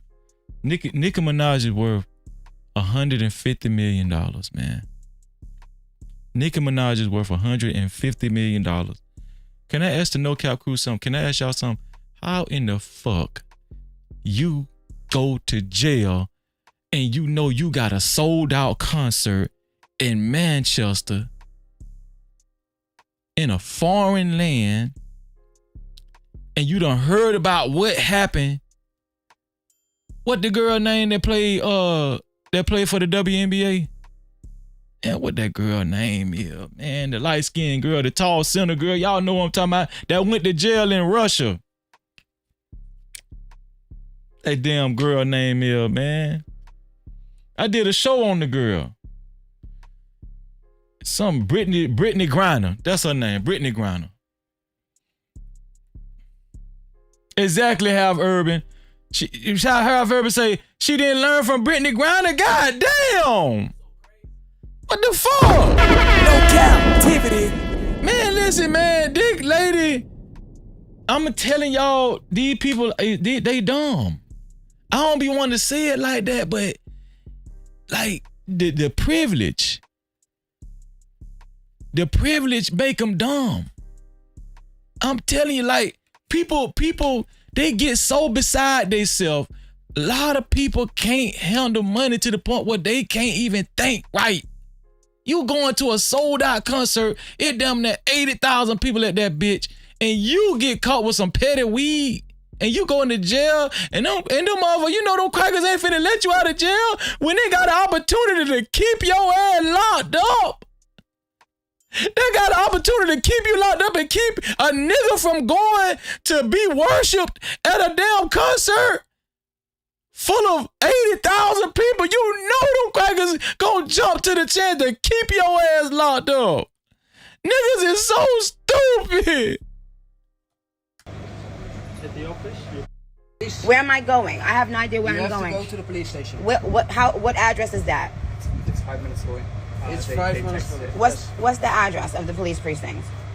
When you will get your next show, we have to do it very fast, and we will help. But you're talking about my show? Yes. What about it?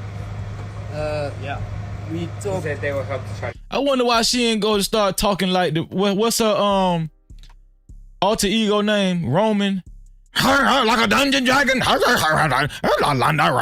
I wonder why she ain't go to start talking like that. They'll help to try to get me to. Cracker would have slammed your ass, put a damn straight jacket on your ass. I bet you she won't go to start talking like Roman. I bet you, like a dungeon dragon. Man, they would have put a straight jacket on her ass. I bet you gonna act like you got some sense right now. Yes. How? To do it as soon as possible. But what am I doing? What am I doing? I never gave anyone. Hey, she talking proper. What am I doing? What am I doing though, sir? So I'm under arrest. Yes. But under arrest for what? Okay. Stop filming now. I'm under arrest for what? Okay. Do you know what happened when I came here? You have to go inside. Huh? What you said? Can you please stop filming? Look, they lined up to take her. Look, man, them motherfuckers lined up to take her ass to jail. Look at this shit. Oh yeah, we got Nicki Minaj. We finna slam her ass. Look at this. Look how they lined up. They is lined up to slam this hoe. Stop filming and just step in the car for us. No, I need a lawyer, because I don't know where I'm going. You will get a lawyer at the office. You can contact the lawyer, but if you just step in the car, then it will go as fast as possible. And who's going in this vehicle? So please step. He will go with you.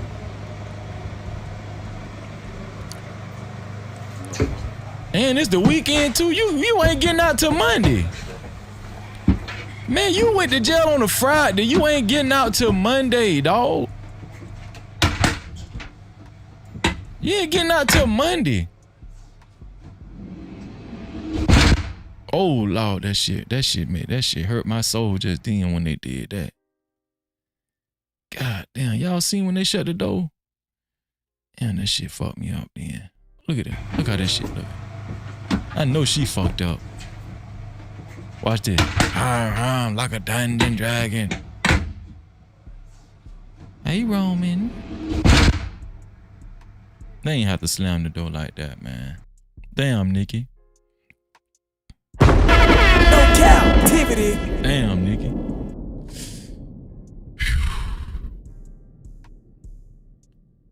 So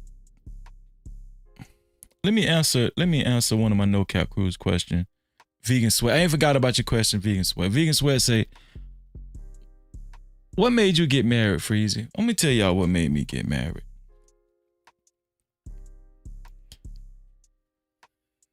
The show is about keeping it real, right? It's about keeping it real. I'm gonna keep it real. I'm just gonna keep it real with y'all. I'm gonna keep it real with y'all. You know, I've been knowing my wife for a long time. And when I first met, and she'll tell you, when I first met my wife had a bad attitude. See, I ain't got one of them cookie cutter. I ain't got one of them perfect stories. You know, I ain't got one of them old perfect stories. No, I ain't got no perfect story. I'm sorry. All right. When I first met my wife, she had a bad attitude. She was, you know, she didn't used to like cuss or nothing. But she just was like, my wife is shapely. My wife is shapely, you know, she has small waist,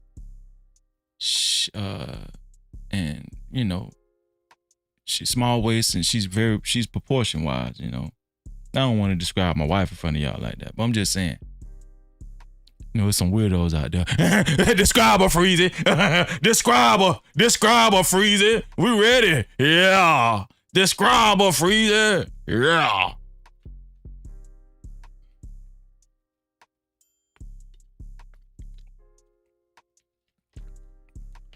But I used to be out there. Okay, I was out there, man. And see, the reason why I thought tonight it'll be a good topic where it say, should you treat your woman like a celebrity? Should you treat your woman like a celebrity? The reason why I asked that question is because I was out there. I was out there.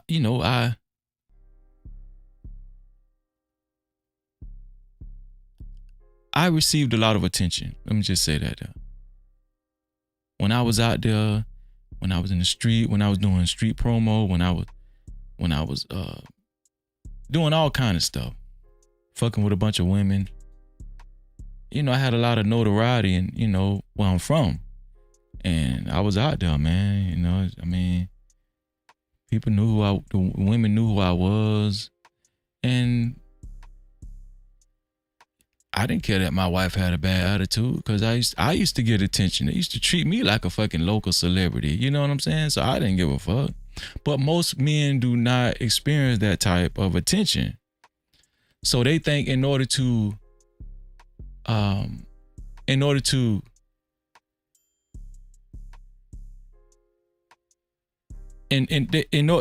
be effective with women, they have to treat the woman like a celebrity. They have to treat her like she's super, super duper duper special. Treat her more special than the next guy. If another guy bought this woman, the woman that you like, if he bought her 10 roses, you know, you need to buy her 11 roses. That's how your average man think. He bought her 10 roses, I need to buy 11. That way, in that regard, you're never gonna really know who the woman is because she's too busy getting attention. You're never gonna know who she really is for you because she's too busy absorbing all this attention. It's a lot of niggas. I done seen niggas on YouTube crash out for their old lady. Until my old lady. Listen, I'm telling you, these guys that like they can't live without these motherfuckers, man. And it's just not. It ain't good. It just ain't good, man. You call yourself a real man, right? You call yourself a real man and you strong. We know, listen, deep down inside, we as men, all of us have struggles. All of us have struggles that we have to confront. We know that, right? Some of us have, you know, fears and stuff. As men, right? We don't like to show that, but we're real men, though. That need encouragement from time to time, motivation from time to time, especially from your woman. But you're not going to get that from your woman if you keep treating your woman like a fucking celebrity. If you keep treating your woman like a celebrity, she's going to treat you like a fan. If y'all hear that from somewhere else, could y'all let them know y'all got that from Freezy? Could y'all let them know that's Freezy's quote? No Cap-tivity. Could y'all let people know that's Freezy's quote? If you treat a woman like a celebrity, she's gonna treat you like a fan.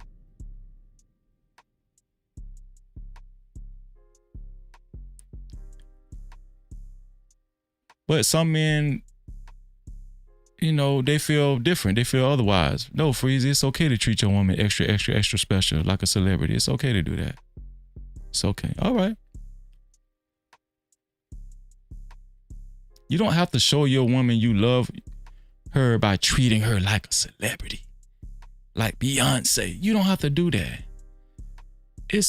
First of all, that's not wise to do. It's not only unhealthy for you, it's unhealthy for her too. Because that's a false sense of attention. You know what I'm saying? It's not real. It's not real. Spiritually, it's not organic. It's not real physically. It's not real. Because the average everyday person does not get that amount of attention that Beyonce gets. That shit ain't even real. If Beyonce went broke today, Beyonce would be smoking crack. You know why?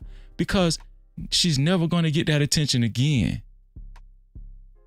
if Beyonce, that's why a lot of celebrities, they're not able to handle not having that type of attention after they fall from grace, after they fall from this, you know, from that high ass pedestal. Once they lose that amount of attention, they can't handle it because it's like a high that they'll never get again. And I'm telling you, the reason why I got married is because my wife understood her role. She understood who she was for me. My wife was my cheerleader. I was the star basketball player on the court. I was the star quarterback on the field. And she had her pom-poms up. When my homework need to be turned in, she gonna help me do that bitch. If I got too many players to learn, guess what? She gonna go over the play tapes with Freezy. She gonna help Freezy be great. That's why I got married. Cause my wife understood the assignment. Finally, it happened to me right in front of my face, and I just can't deny it. Finally, you got it love.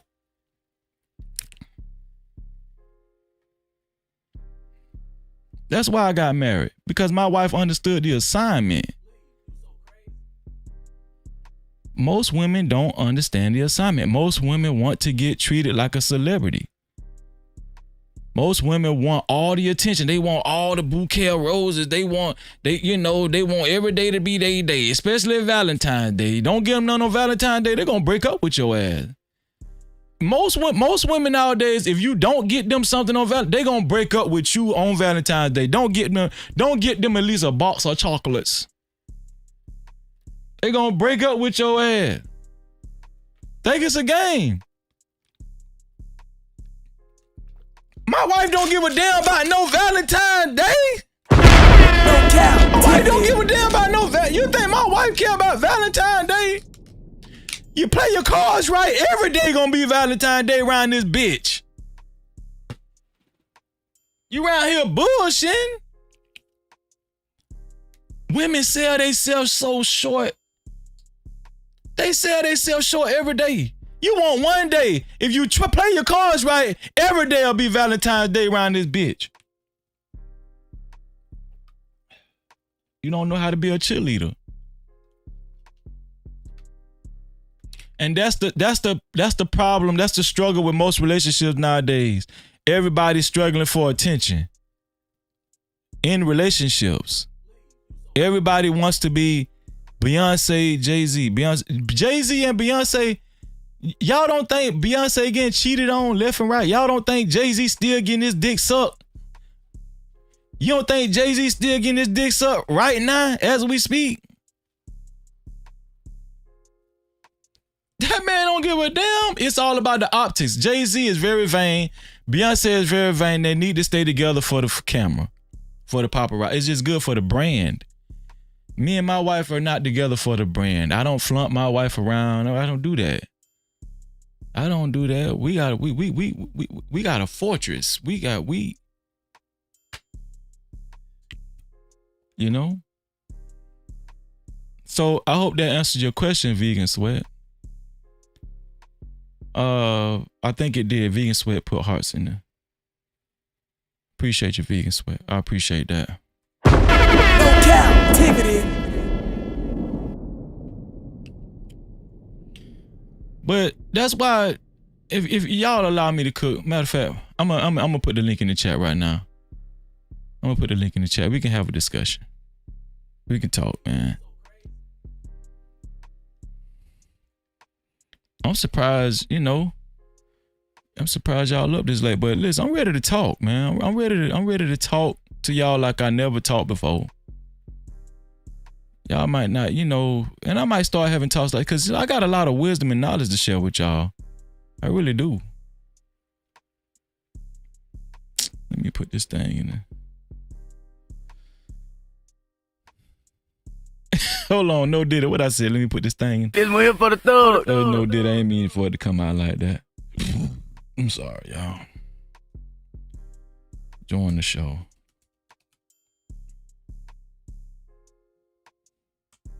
There it is. There's the link in the chat, y'all. We hang out with your boy, man. We do a panel. We do a late night panel. But let me know, you know, even the women, if you're a woman, if you're a female, hit the link. Come talk to your brother Freeze. Let me know how you would like to get treated as a woman. If you're a female, hit the link and let me know how you feel like a man should treat you. Let me know how a man should treat you. Let's have a discussion because what we're discussing tonight is at the heart of most relationships. It's like an attention struggle. It's a struggle for attention. That's at the heart of most relationships. Who feels most important? The woman wants to feel more important. The man want to feel more important. When y'all fall out with each other, you know what most of y'all have? I don't care contests. That's what y'all have. Most of y'all have I don't care contests. If she say something that offend you, and then you tell her a woman with a bad attitude, they still gonna act like they don't care because they want to beat you not caring. Even though they might have love for you, right? Or just say affection. They might have affection because real love is not acting like that. But they might have affection for you, right? They might be attached to you, but they're going to act like they don't care because that's the name of the game, the I don't care contest. Who can act like they don't care the most? That's how most relationships operate. That's why a lot of women like, I'm sorry, I gotta say it for the sake of the conversation. That's why a lot of women like simps. Because simps always care. They gonna care no matter what. They don't know how to show you they don't care. They don't know how to do that. No cap. Simps don't say, I don't give a fuck. They don't say that. Simps don't say that. Simps say, listen, we can work this out. Because I care for you. I care, and you know that I care. I care, I really care for you. The blade will never die. What's up, bro? No Cap-tivity. How you living, Freezy? How you living? You ever heard that song by Tony? Yeah, like way back in the day, like high school, yeah. You heard I Care? Yeah, way back, man. A lot of people, hold on. A lot of people don't remember that bit. Hold on, let me play it for you. You don't mind if I play it 1 second, dude? Yeah, go ahead. Bring it back. Bring Okay, it back to prom night shit. Man, I just want to let women know, man, y'all really fucked up.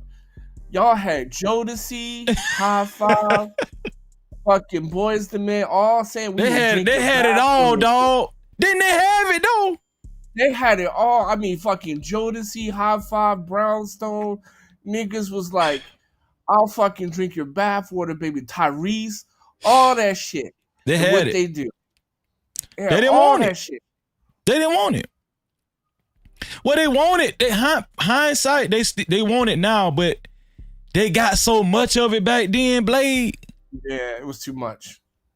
They shitted on it, dog. They shitted on it. Yeah, man. you fucking Usher and shit. Like, I mean, God, Babyface. You had everybody. Babyface. Oh, we ain't gonna talk about Keith Sweat. They had Keith Sweat, man. Keith Sweat. Fucking Gerald Levert. Fucking even Bobby Brown was simping, even though he was beating the shit out of Whitney. Right? He was beating the shit out of Whitney, but he still said simp songs to her and shit. Oh man, they had it all. Goddamn, what's the other one? You even had what is that? What is that one? Color Me Bad with the little boy's Aisha. That wasn't Color. That was ABC. Aisha, you are the girl that I never had. For your ass. Color Me Bad was what was Color Me Bad? It was sex. It was Another Bad Creation, something like that. Yeah, Another Bad Creation was ABC. Yeah, ABC. Color Me Bad was the White Boys by Babyface. I wanna sex you up. That's Color Me Bad. Yeah. Yeah. Yeah, that I was mean, Color Me goddamn, you had High Five. You had dog. If you was a woman back then, a female, you had it made when it come to dealing with a dude, dog. Yeah. Like no dudes was matter trying what to be in love back then. Like in the what is that? The late 80s and the 90s, dog. 90s. Early all 90s. all of the 90s and the late 80s, and then would you say some of the by the early 2000s, what would you say it was gone? No, when I think it was going when I would say it was going when Snoop Dogg woke us up and said bitches ain't shit. That's when we woke up. No, it still was going on then because bitches ain't shit but hoes. No, that was the early 90s, so R. Kelly was still going strong. Oh yeah. You had R. Kelly. You had R. Kelly. Shout out to Veronica Forever. She said John B. Oh yeah, John B. Yeah, I think I would say up until 2000. I would say up until 2000. Man, I'm telling 2000, you, like shit just kind of went left. The 90s. The 90s had to be the most valuable time for a black woman. I don't know. Yeah. I don't know about white women or Hispanics. I'm gonna say for black women. For black women, the 90s had to be the most valuable. The 90s and the 80s. I'm gonna say because the 80s had Michael Jackson. They had they had Joe Levert, Joe Levert. No, they had Levert. It was Levert back then. The group. Luther Vandross. Okay, they had Luther Vandross, and what was the guy saying? You are Freddie Jackson. You are my lady. Yeah, Freddie Jackson. Dog, and, black women had it made, dog. Before which one? Before I Let Go, Willie Mays. Before I Let Go, and the Temptations, Earth, Wind and Fire in the 80s. That was the 70s. The Earth, Wind and Fire was the 70s. So then I would say black women had it good from the 70s because you had Temptations, Five Heartbeats. Okay, so you're gonna say at least 25 years. I would say almost 40 years. 40 years. The black women. All of 70s, right? Because you got Freddie Jackson, Temptations, that's early 70s. You got Luther Vandross for the 80s. Right. Then you got Jodeci, R. Kelly, Usher. Well, yeah, even up to 2000s because then you got Usher and Chris Brown, right? All singing simp shit. You think black women was getting bigger diamond rings back then than they are now? Yeah, I think so too. Bro, we nobody was like if she was, bro. We even if she was a single mother, be like, bro, we still gonna get that. No matter nothing. Back then they were saying diamonds was a girl's best friend back then, and we had Prince. And we had Prince, man. No Cap-tivity. Sensational woman. So I'm gonna say we did worship black women, and look where we worshiped black us. women back then. So we worshiped black women back then, bro. I'm telling you, dog. We worship black women. Right? Like fucking what's that group that Heavy D had? Soul For Real? My love. Yeah. You ever. Yeah.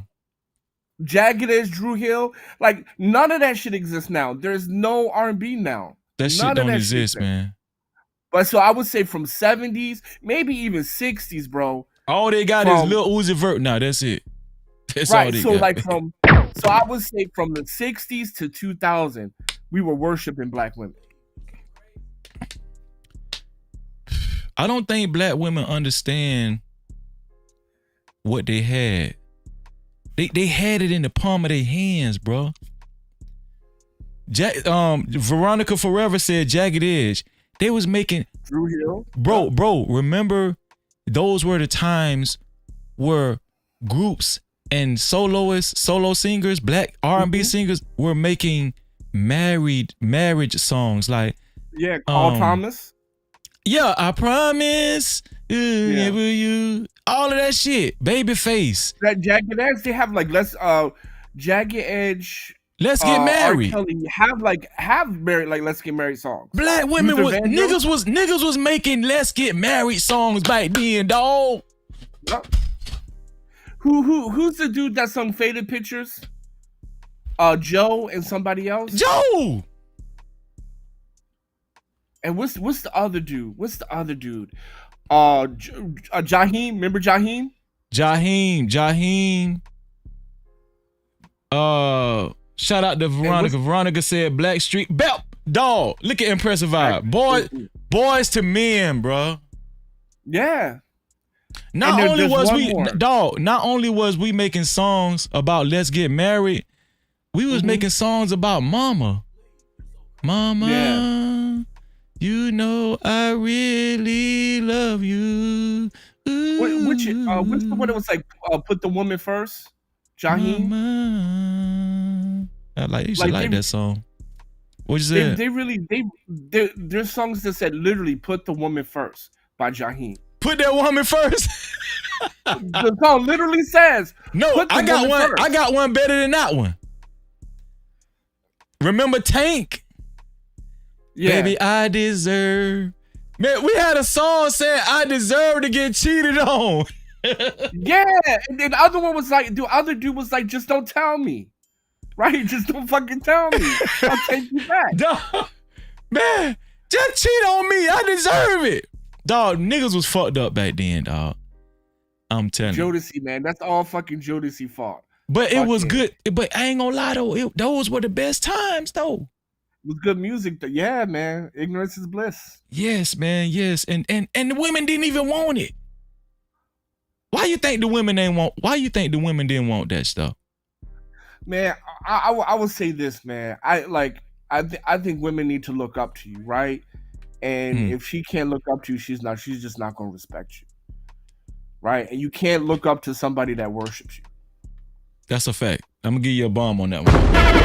No captivity. And that just goes I'm back not even saying treat her like shit or not like of course you treat her good, you treat her well because you love her.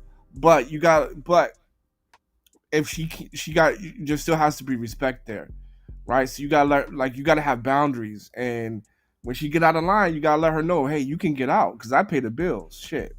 Women, here's the thing: a woman is not going to outright tell a man, I don't want you to treat me like a celebrity.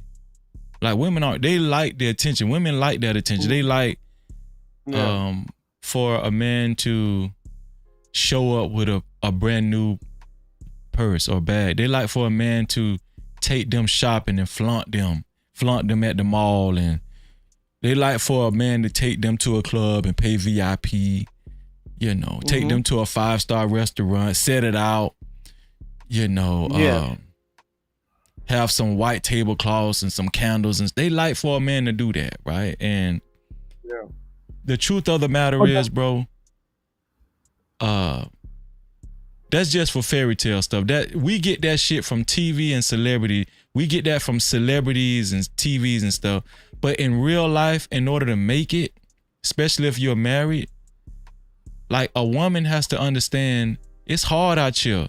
And I gotta really play the anchor role for this man. If we have a chance of being successful, we ain't got time for this man to treat me like no damn celebrity. I ain't got that time. We ain't got that much time. Another thing is, it's not conducive to, both people as a whole financially. All you're doing is wasting money. That's it, man. That's it. But see, my thing is this, right? I think it's okay. Like we talked about this before. Like, have your budget, right? Have your budget for date night with your wife. Have your budget for family vacations and stuff like that. Right. But see, my thing is this though. Like, and I told my wife this. Like, hey, the only person I love unconditionally is my mama.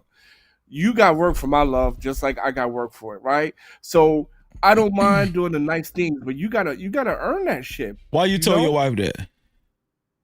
Because it's true. I'm saying, what was the logic behind that? Why did you tell her that? We were just having a conversation.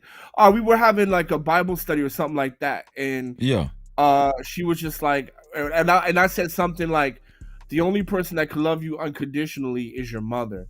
And then she said, no, that's not true. I love you unconditionally. And then we just got into this thing. I was like, no. And then she was like, do you love me unconditionally? And then I said, no. You told your wife you don't love her unconditionally? No, I don't. Why don't you think a woman can love you unconditionally other than your mom? No, I'm saying a woman cannot love you unconditionally unless it's your mother, and I don't love her unconditionally. I have conditions for my love. Right. Okay, I understand that. I get that. Right. But do you think your wife can love you unconditionally? Hell no. So if let's just say you went broke, you think your wife will leave you? No. Let's say something like I cheated on her with her sister, or I got another woman pregnant. She gone. Right. I get that. That make a lot of sense. I get you on that. No captivity. I'm gone. And rightfully so. Right, yeah. But mom, I could, mom, you could kill somebody and your mother will still love you. Or delete someone and your mother could still love you. Right. So you don't believe you think it's impossible for a wife to love her husband more than her husband's mother can love him? No, because for example, like it says in the Bible, right? Your mother can, we have mothers that take care of grown men in our community. We have mothers that do that and still love them to death. Yet if a woman what does it say? Like when a woman takes care of a man, it's in Ecclesiasticus, right? If a woman takes care of a man for too long, she'll grow bitter and hatred towards him. So a wife can never love her husband more than her husband's mother. I don't think anyone could love someone more than their mother can. That's very interesting, man. I mean, the scriptures say that. What scripture is that? You got it. So the scriptures talk about. I'm not disagreeing with you. I'm just having a discussion. Right. So for example, where your wife takes care of you, if a wife takes care of an able-bodied man, right, she'll grow contempt for you. Right. You remember that scripture, right? We talked about that before. Yeah, you talking about if a woman maintains her husband, she will be brought to anger. Right. So contempt, right? Yeah. In our community, we have mothers taking care of grown, like mother husbands, right? We have we have black women taking care of their grown ass sons, staying in their house, eating their food, not paying rent, this and that. I never thought, to be honest with you, Hot Sauce, I never thought about it like that. Right? I never thought about it like that. But think about it this way though. When a boy becomes a man, do you think his mother will still love him the same? Or is she gonna tell him to get the hell out of her house? I can only speak from Asian culture. Asian cultures, yeah, because like for example, here they don't throw away the elderly, right? So as if I'm the firstborn son, when my father died, my mom becomes part of my responsibility. Like when I get married, my grandparents. That's scary though, dog. Like I never thought about what you just said. This is my first time actually thinking about it this way. Like you telling me the Bible says when a man gets married, he's to leave his mother and father and cleave to his wife. Cleave to his wife, yeah. But even a man has agape love, right? She has conditional love, right? But man has unconditional love. I would say men are more likely to love their wives more unconditionally than women, right? Because when we love our wives, we have my no wife better not condition. get that pussy away, man. My wife ain't gonna get. Well, I'm just talking about, like, for example, if she don't get that pussy away, that's what you're saying. Well, outside of, like, for example, if me taking care of my wife is a pleasure and it's an honor. My wife taking care of me is bitterness, right?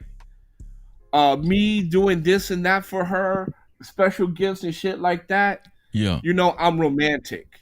When when I'm not planning romantic gifts, the shit is in the rut, right? women just kind of be there sometimes, bro. Like sometimes you're saying women will get to the point like even if they're doing things for you, it'll almost like they're doing you a favor. Like you should be grateful I'm doing this for you. Right. But when you're planning date nights, when you're planning trips and shit like that, right? Look, compare, right? The average. I'm not talking about anyone's individual relationship, but if we look at the average, how much is spent on Mother's Day versus how much is spent on Father's Day. That's a fact. Valentine's Day. I'm agreeing with you though. What the fuck do dudes get on Valentine's Day? I don't get nothing. Right now, we don't really want nothing though. Right. I mean, we don't do that in my house because we only do the feast days, right? Right. I'm just saying from a secular point of view, right? Right. Yeah. I get what you're saying. Right. Like women come first until kids, then woman, and then you. All you get is a big piece of fucking chicken.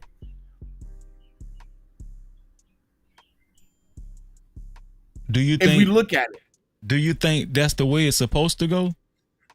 No, I think it should be more. Kings during antiquity, they didn't get treated like that. They used to get all the gifts. The king used to get the first gift.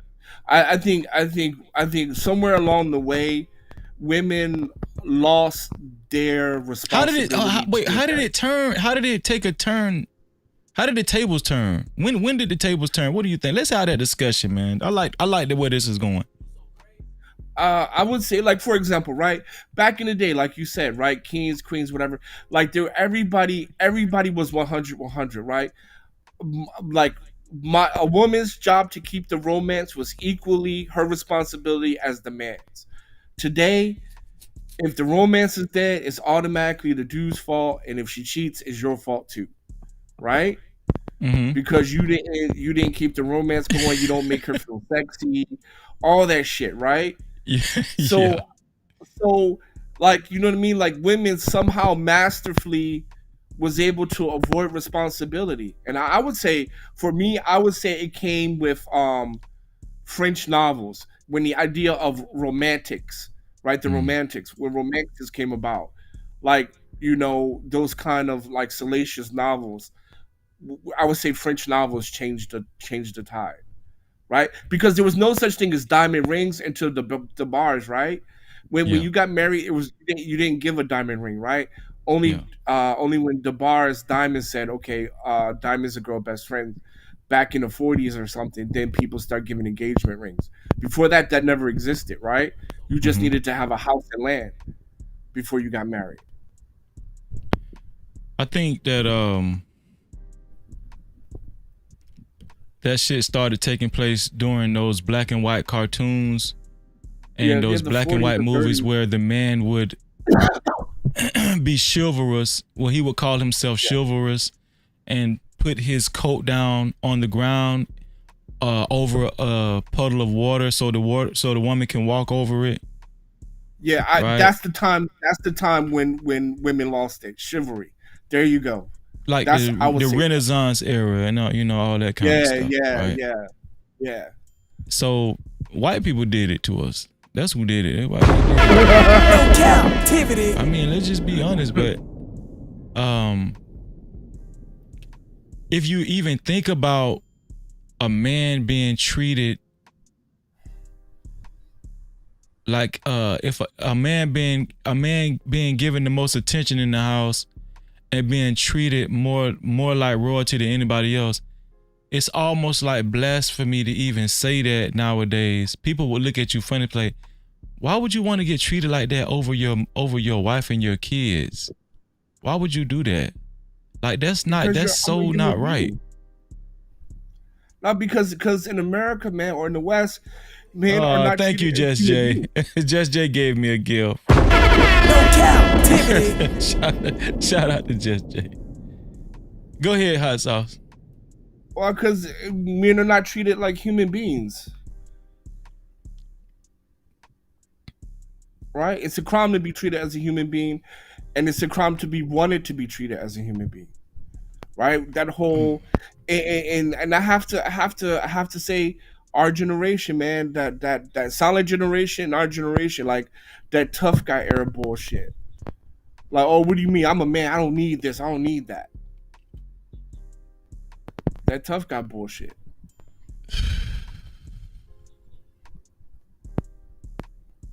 I think that women have developed a mindset of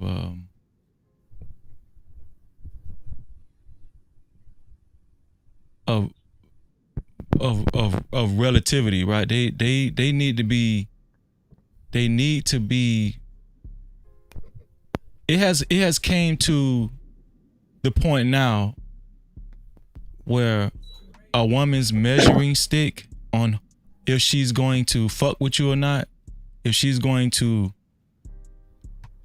enter into a relationship with a man, it depends on what man treats her the most special. What man validates her the most. At one point in time, and I know people are going to kill me for this. Everybody don't look the same, hot sauce. Like everybody, there are women historically we would call fair, a fair looking woman, a beautiful looking woman, right? Mm-hmm. And the homely looking woman. Society knew who the fair looking woman was. Society knew who that was because it was just apparent from the looks. Then we knew who the homely looking woman was. Yeah. We knew who the homely looking woman was. Mm-hmm. That's why you married the homely one, because it's in the title. The homely one. Oh, the homely one got married, dog. That's who got married. No Cap-tivity. The ugly bitch got married. Yeah, it said it in the name. The homely one is for the home. Shit. Celie got married. Not Suge Avery. Yep. I'm marrying Celie over Suge. I'm a marry Celie. I'm a marry Celie ugly ass over Suge any day. I don't give a damn. But it's got to the point now, the validation is so saturated. Man, Celie walking in the club like, you try to talk to Celie in the club, Celie gonna be like, who you talking to? I know you ain't talking to me. Yeah.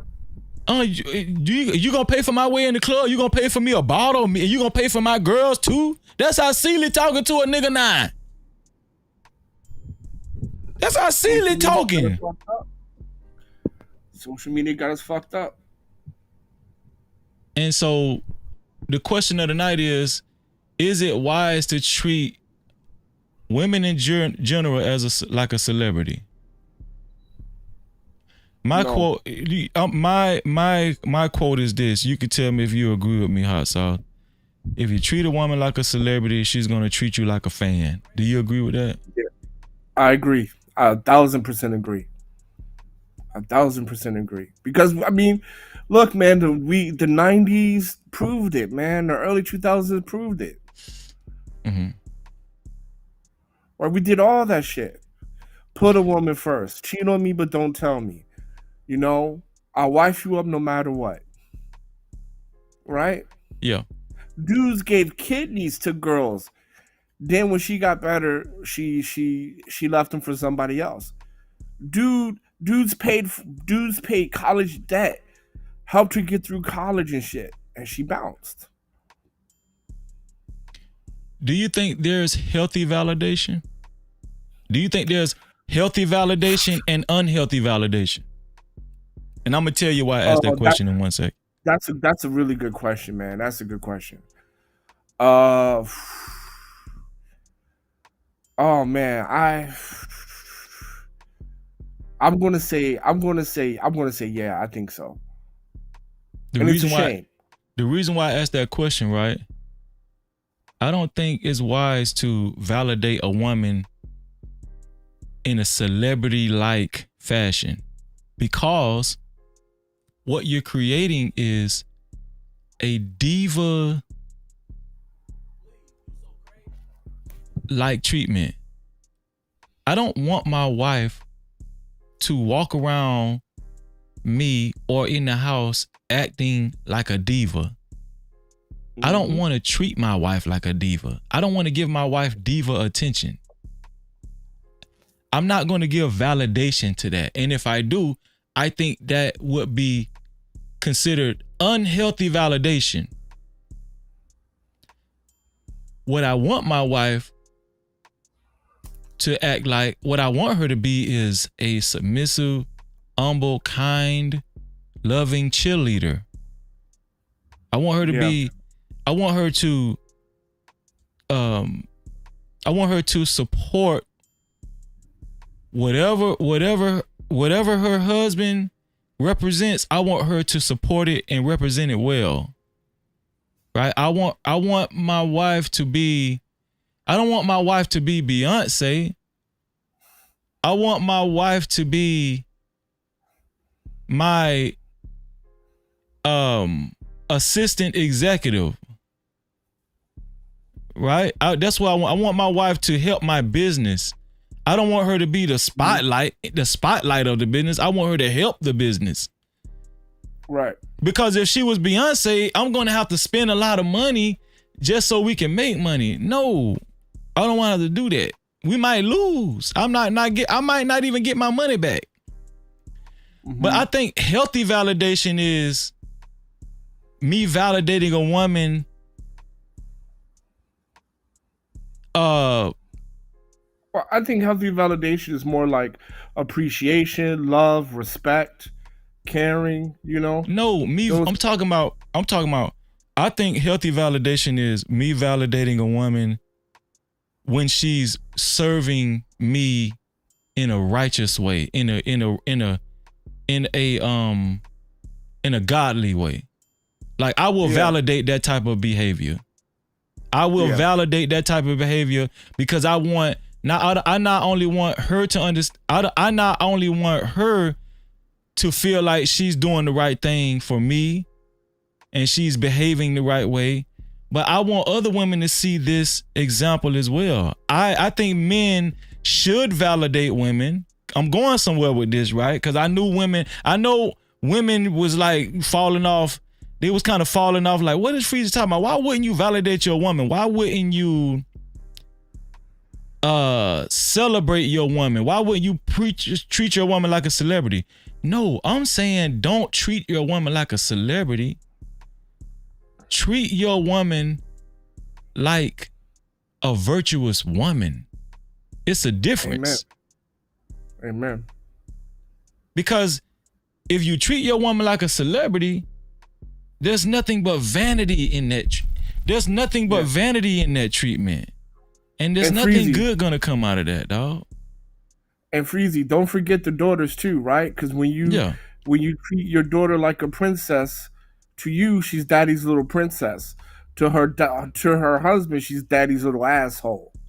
So please remember that, right? We don't want to create daddy little assholes, right? Yeah, we don't want to do that. Same way, you're gonna validate good behavior, not no princess behavior. But look, we proved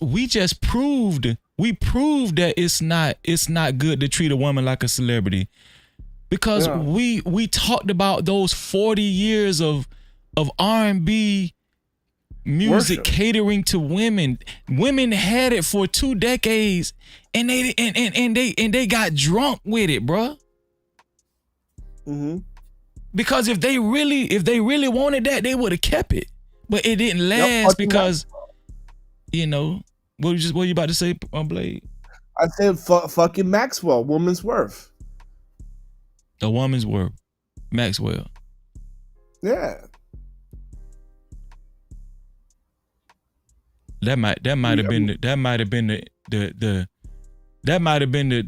what is it called? The most iconic. That might have been the most iconic simping song in history. Yeah. The one about cheating, the one that's about cheating on you. that for me that wins, right? I think Maybe I Deserve might be the most iconic. Maybe I Deserve. Yeah, that might be the most iconic simp song. And I hate that word. I hate that word simp. I don't even like to use simp. I hate that it's been so saturated. It's deserving, man. They earned that shit. Usher, Darnell Jones, D'Angelo, they earned that motherfucker. Fucking D'Angelo singing butt naked to a woman. Yeah. Right? That nigga was butt naked on camera. No Cap-tivity. Love me, girl. Bro, you just made me. Bro, you just made me understand that nigga was butt naked singing to a woman, dog, on camera, on national TV. Yeah. That nigga was like, I can't get dressed until you say you love me. That man said, I can't get dressed until you say you want me and you love me, man. Yeah, man. All you new women, like you 20-somethings and younger, y'all missed the boat. God damn, y'all missed the boat. Let me bring my dog up, man. Late night drip. No Cap-tivity. Shout out to No Cap drip. Drip, man, boy, you look glossy over there, dog. That's a new camera. You on mute. You got cut you. I don't hear you yet. That camera look right though, dog. Real talk. My dog ready now, yeah.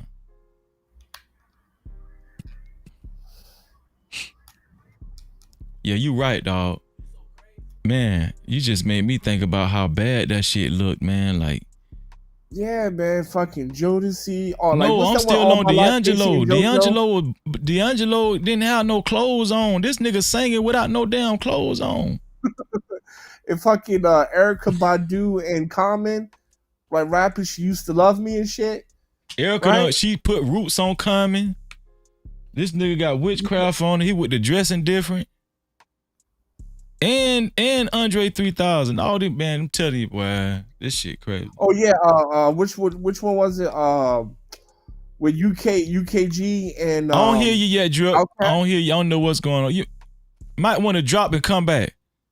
Drop and come back. Oh, I hear you now. Say something. Can you hear me? Yeah, I hear you now. Okay. I don't know what you just did.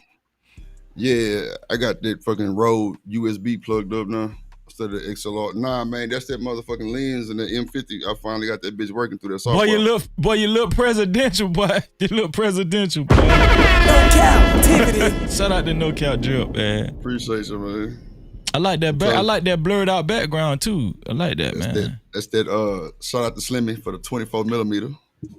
Yeah. Shout out to Slimmy. Well, what was you saying? Finish your thought. I guess we hanging out here tonight. What you were saying, Blade? No, I was just saying, right? I mean, they missed out, man. They missed out on all that fucking put a woman first, woman worship shit. So put that woman first. Hey, that was hard. Man, they missed all out that shit was hard, dog. That shit was hard. Casey and JoJo, All My Life. That was the high school song back in the day. Nah, man. Right? Jodeci fiending. Yeah. Fiending. Nigga was in the like goddamn crazy house. Y'all remember that video, Fiending? No, them niggas had straight jackets on. Fiending for the pussy. With goddamn combat boots. Those motherfuckers were in the videos. They're actually in the desert. Oh, God. They were in a fucking desert looking for this hoe. Oh, God.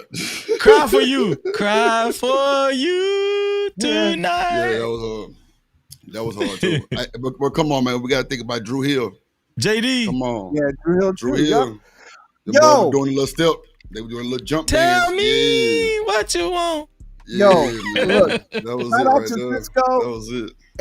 And no shade to Cisco, but black women were worshipped so hard that you had gay niggas singing to them. Man, I'm talking about dog. And listen, those were the guys they liked it the most. The guys, the gay looking guys with the blonde, the shortcut blonde hair and all that. Them whole went crazy over them type of niggas back then. No captivity. Shout out to RBN. Super chat. The Real Bravado Network. He just left $5, man. He just supporting the channel, man. Shout out to RBN, man. He always come through, man. Shout out to RBN, man. Make sure y'all go subscribe to RBN in the building. Shout out to RBN. No captivity. Yeah, man. You make a good point though, but I think Cisco was like a transition because Cisco looked like Lil Uzi Vert a little bit. Cisco and Lil Uzi Vert. Not Lil Uzi Vert. It kind of looked like a little bit, man. Hey, did you see Uzi Vert at a goddamn what was that Coachella? Yeah, the way he was dancing and shit. With the blush on and the red hair and shit. Yeah, bro, crazy. But I'm gonna tell you, hold on. Let's look at the psychology, fellas, right? We was worshiping women in the 70s, 80s, and 90s, right? And we seen how much attention women got to the point where men wanted that same attention and started acting like women too. That's how much attention women, dog, that's how much attention women got in the 80s and the 90s. Niggas got tired of that shit and niggas wanted women's rights. They wanted goddamn. That's when the rump shaker, bro. That's when the rump shaker came out. Goddamn, when the zoom, zoom, zoom, and the boom, boom. Goddamn, like them was the days shit got real, man. Goddamn, try to tell you. It was going down.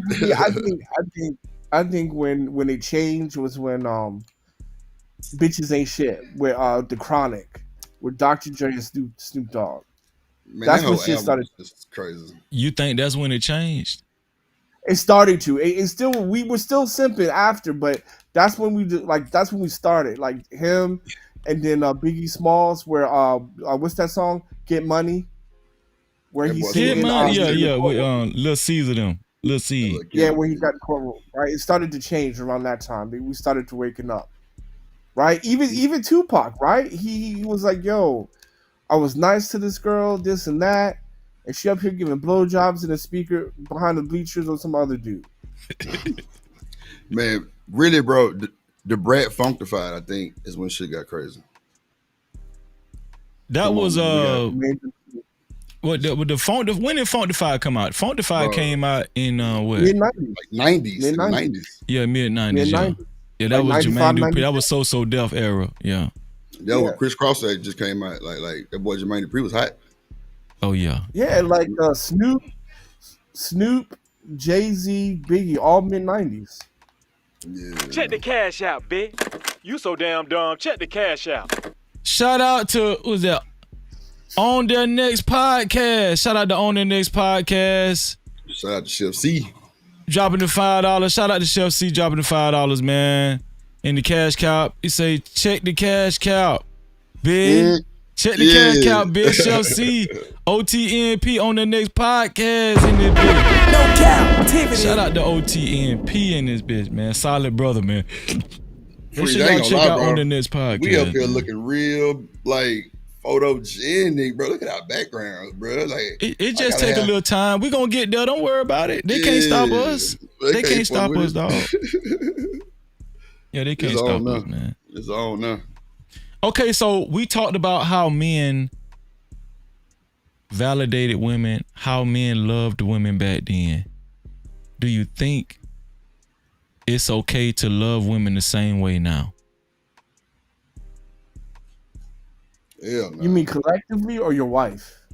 Your wife. Nah, fuck nah, cause she cheating. I'm out. Fuck that. Nah. I'm a sauce. No captivity. Okay, why not? Why not? Well, I mean, nah, man. Like I said, man, the only person I have unconditional love for is my mom. That's it. Okay, so you won't slow dance with your wife to a slow song, or make love to your wife to a slow song? I'm talking about being cheated on or having a baby on me.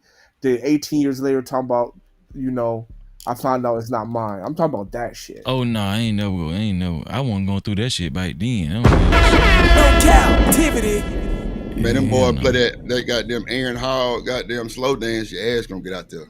Your ass is gonna get out there, bro. Aaron Hall slow dance. That's like the shit. The goddamn what is it called? You talking about R. Kelly? Nah, that wasn't Kelly. See, everybody thought it was Kelly. It was Aaron Hall, bro. I'm trying to tell you. Wait, R. Kelly had one called Slow Dance. Slow dance. I can slow dance. Bro, that's not R. Kelly. That's Aaron Hall. No, bro, that's R. Kelly. Put your money up. Hold on. I'm finna Google it. Man, come on, man. You know I ain't gonna bet you because I'm gonna win. I'm telling you, I'm gonna win. No, hold on. I ain't even gonna do you like that. I'm telling you. I ain't gonna do you, my dog, like that. Hold on. Slow dance. That's an R. Kelly. That's an R. Kelly archive. Bro, that's Aaron. Oh, Aaron Hall. What I tell you, boy? I'm trying to tell you, Freezer. Aaron Hall, brother. It's the song. He sings that song. Everybody thought it was R. Kelly, bro. He must got a song called Slow Dance too, but remember the song, You're the Only One I Want to Slow Dance With? That's R. Kelly. No, it's not. It's Aaron Hall. You're the only one I want to slow dance with. You're the only one. That says Aaron Hall, brother. Aaron Hall on all these. Aaron Hall. Telling you. You know, I was the one that was on the phone back in the day trying to play the little slow jams in the background while I pop my shit. You feel? Yeah. That was drip. So you telling me Aaron Hall, look at that this Aaron Hall right here. Man, I know you see the Aaron Hall on the thing, cause yo shit gonna pull up the same thing my shit pull up. Hold on, I'm finna show you. I told you I ain't gonna. Freezy, what's that song? As soon as I get home from work. That's Babyface. Okay, it's called soon as I get home. Yeah, as soon as I get home. Yeah. Hold on, this Aaron Hall. Yup. Yes, sir, brother. That's not R. Kelly. Look at the name on it. I know you see Aaron Hall Freeze. I know you see Aaron Hall Freeze. I don't know that song. No. Soon as I get home is a girl group. What that say, Joe? Man, mine say Aaron Hall, brother. Hold on, Joe. Wait, Joe. What that say? That say, Joe? Bro, R. Kelly, man. R. Kelly. Hold on. What that say, Freezing? What drip should say? Aaron Hall. I don't know. Listen, man. Hold on, let me see if it's the same song. You on the wrong site, bro, because I'm telling you, damn. I used to dance to that bit. As soon as I get home, it's not Babyface. It's a girl group that sings that. Soon as I get home from work. Nah, he talking about that. Soon as I get home, I'll make it up to you. He talking about that. That's Faith Evans. Faith Evans. There you go. Yeah, but that's not the first. Soon as I get home. The first soon as I get home is Babyface. Babyface. Okay. Freeze. You ain't shit, boy. I don't know why my version sound a little different over here. I don't know what's going on. That's why I ain't want to bet you. Cause listen, I'm an R. Kelly connoisseur. I know it. Bro, I could have sworn. R. Kelly, man. He's the Pied Piper R&B for real. Man, I would probably say there's probably only two dudes better than him at R&B in the history of R&B. Who? Luther Vandross and Stevie Wonder. No. Yeah, you crazy. Stevie Wonder up there, but they ain't better than R. Kelly on R&B, dog. R. Kelly is Luther Vandross is for sure better than R. Kelly. Bro, who? Ain't nobody slow dancing to Stevie Wonder. Bro, if you say Luther Vandross one more time, I'm coming to China, man. Just wait. House. Big Luther or small Luther? I Secret Lovers. No, that's Atlantic Star. What was that one? Never Too Much. He got that joint. Man, he got a lot, man. Get the fuck out of here, man. He ain't better than Luther, man. Just stop. Big Luther. Lenny Williams better than all them niggas. Listen, we gonna call R. Kelly. Lenny Williams. R. Kelly is the king of R&B, dog. R. Kelly's probably like 2 or 3. But he won, dog. He number one. Lenny Williams. He a legend. Listen, I know. Legend. Listen, it's an unpopular opinion at this point, and we know, what he's convicted No. of. I don't give a fuck about what who he peed on. That ain't none of my business. I don't give a fuck about that. Shit. Look, I'm just saying. Look, what did Dave Chappelle say? At 8 years old, I know when to move a nigga pee on me. Right? At 8. So, shit. That's on them. All right. Start the sauce. So I ain't, who he's peeing on is none of my business. That does not affect my music choices. But hey, I don't want to steer the conversation, but y'all see how 50 Cent just sold that movie to Netflix, right? Yeah, I seen it. Same way they started with R. Kelly, bro. Same way they started with R. Kelly, bro. Wait. Impressive Vibe might be agreeing with you. Yeah, man. Luther, man, come on. Wait. So Impressive Vibe, let me talk to Impressive Vibe House. Hold on.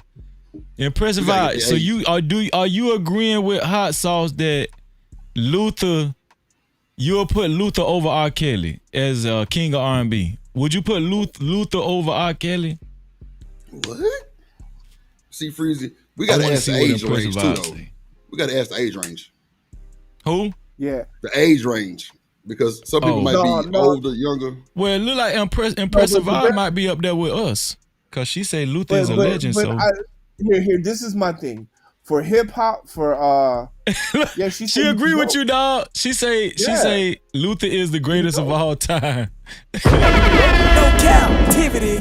Nah, I don't know. I wouldn't put him over R. Kelly though. Nah, for me, I would say the best time for hip hop would be mid 90s to late 2000s, right? That is those artists there that ever lived. Mid 90s to early 2000s. You can range them however you want, but as a collective, they're the greatest hip hop artists that ever existed. But for R&B, with the exception of R. Kelly, I would say 70s and 80s are the groups that are the best that ever existed for R&B. Next level, what going on with you, bro? No Cap-tivity. What up? The three amigos winning. Shout out to the No Cap crew. What up, boy? I put a poll in the chat. Luther was winning for a second, huh? And even Babyface, man, we disrespecting Babyface for real, because he should be up there too, bro. Okay, but listen, I'm gonna put Babyface over Luther Vandross. That's what I'm trying to tell you. Yeah, me too, bro. I'm all right, y'all. I'm out. Cause this some I'm gonna put Roger Zapp. I'm gonna put Roger Zapp before Babyface. I mean, before Luther. Goddamn shit. What y'all voting on? we voting on the king of R&B. Who you gonna put up top? Man, see who you know who y'all sleeping on? Who that? Y'all sleeping on Mario Winans. He said he don't want to know. If you creeping, please don't let it know. The man said if she creeping, please don't let it show, man. He didn't want to know. Bro, I can't believe you're playing me. I cannot believe I'm losing in the polls, dog. Man, please don't make Hot Sauce right. He ain't gonna never live this down. What about what about my this boy? This is the fucking Vandross. Fuck, this should not be a hard question. How y'all put Luther over R. Kelly? What the hell? What about my boy Carl Thomas? He wish he never met her. Oh man, on, man. Come on. Now, what about Joe? Joe? Yeah. No Joe? No. Joe? Okay. Hey, you a Houston nigga. How you gonna be disrespecting Babyface? I didn't say that about Babyface. I said Joe. I'm just talking about just R&B legends and, just in general. You know what I'm saying? Babyface is a legend. You know what I'm saying? Just give me all your love. You know what I'm saying? That's what I asked of you. Yeah, for sure. I fuck with Babyface. You know what I'm saying? I'm just saying. But come on, it's just not like Jordan is the GOAT of basketball. Luther is the GOAT of R&B. I mean, this shit is not complicated. Luther? I don't know how sauce. That's too much. Like my grandma saying Luther. Like the only thing that I can give Luther is like a house is not a home. Does Luther lose credit? Does Luther lose credit because of his sexuality? Man, no, not back then. They ain't give a fuck about that shit here. All them guys were gay back then. Marvin Gaye, Teddy Pendergrass, all them guys was sleeping with Pump. Okay. What about my boy Bobby Womack said he wished he didn't trust him so much? I wish you didn't trust him so much. The Isley brothers. We ain't gonna talk about the Isleys. No Isley. No Isley. Ozzy is the truth too. Ozzy is the truth, but not better than R. Kelly. R. Kelly, I would put number 2. I can see R. Kelly number 2. I can't believe they put Luther Vandross over R. Kelly. Bro, 80%, 80-20, 80-20. Might I add? I see. Wow, God, man, y'all must be old dirt. I think the criminal stuff got a lot to do with it because people sleep on R. Kelly. R. Kelly was a cold writer. Let alone just that's how half you motherfuckers got here. R. Kelly. Man, check this here out. Do y'all know how big I Believe I Can Fly was? Like, yeah. Like, look, huge. Shout out to Sade. Bro, anybody else, you say R. Kelly, I'm with R. Kelly. Anybody else but Luther, I would. Okay, I put R. Kelly and Babyface on the poll. If Babyface win, if R. Kelly keep losing, I know it's because he was messing with the little girl. R. Kelly's definitely better. Shout out to Betty Wright. Shit, man. Betty taught the women how to be a woman. Betty taught them how to be a woman. I don't think Luther got a song that can top I Believe I Can Fly.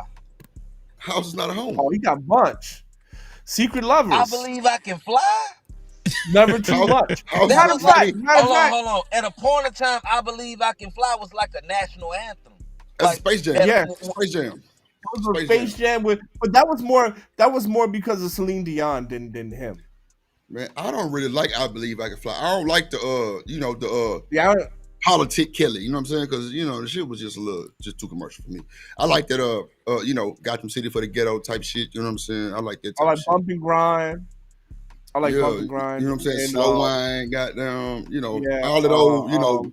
Do you have your passport? Did you take your shot? I don't know about that, Kelly. Like a woman scorn, and I like that joint with him and Jay-Z. Like him and Jay-Z, the greatest. Come on. You remind me of something. I got it. How you gonna be looped over? You remind me of something. I just don't know what it is. Did you get your shots? Girl, would you like to come back with Rob? America. Yo, but what about that one? You got the one where he talks about the fuck is that one? Not Bump and Grind. The one we saw like a woman scorn. Man, y'all act like y'all ain't watch Players Club. Come on. No. I mean, you got the one with Jay-Z and R. Kelly. You got that joint? Man, when Diamond came out there on Players Club, man, that solidified. You talking about Fiesta? Fiesta? No. Best of both worlds. Best of both worlds. Yeah, best of both worlds. Yeah. Super chat. Shout out to Stan Joseph for the $2 super cap. He said R. Kelly is the king of hip hop soul. That's 90s era. No Cap-tivity. Listen, y'all better stop playing. Y'all, I ain't gonna let y'all keep playing with Kels like this, dog. Kels is the king of R&B. I don't care what. But R. Kelly went against Babyface, so there you go. That's like old girl. He better won. Power. She was 702. That's crazy, right? But I mean, like, if you if you go, what is that? Best of both worlds. That was good, but still can't fuck with Luther. I'm sorry, still can't fuck with Luther. Man, look. Let me see. 12 plays. 1, 2, 3, 4, 5, 6, 7, 8, 9, 10, 11, 12. 12 plays. 12 ways to love you. Ooh. Yes, sir. What we talking about? What? Y'all didn't act like we all try to make our own 12 plays. Stop playing. Stop playing. 12 play. Listen. Come on, man. Man, you can't touch 12 play. He ain't killing, right? Man. R. Kelly ain't got no shit like that. Over 30 years, still banging. What?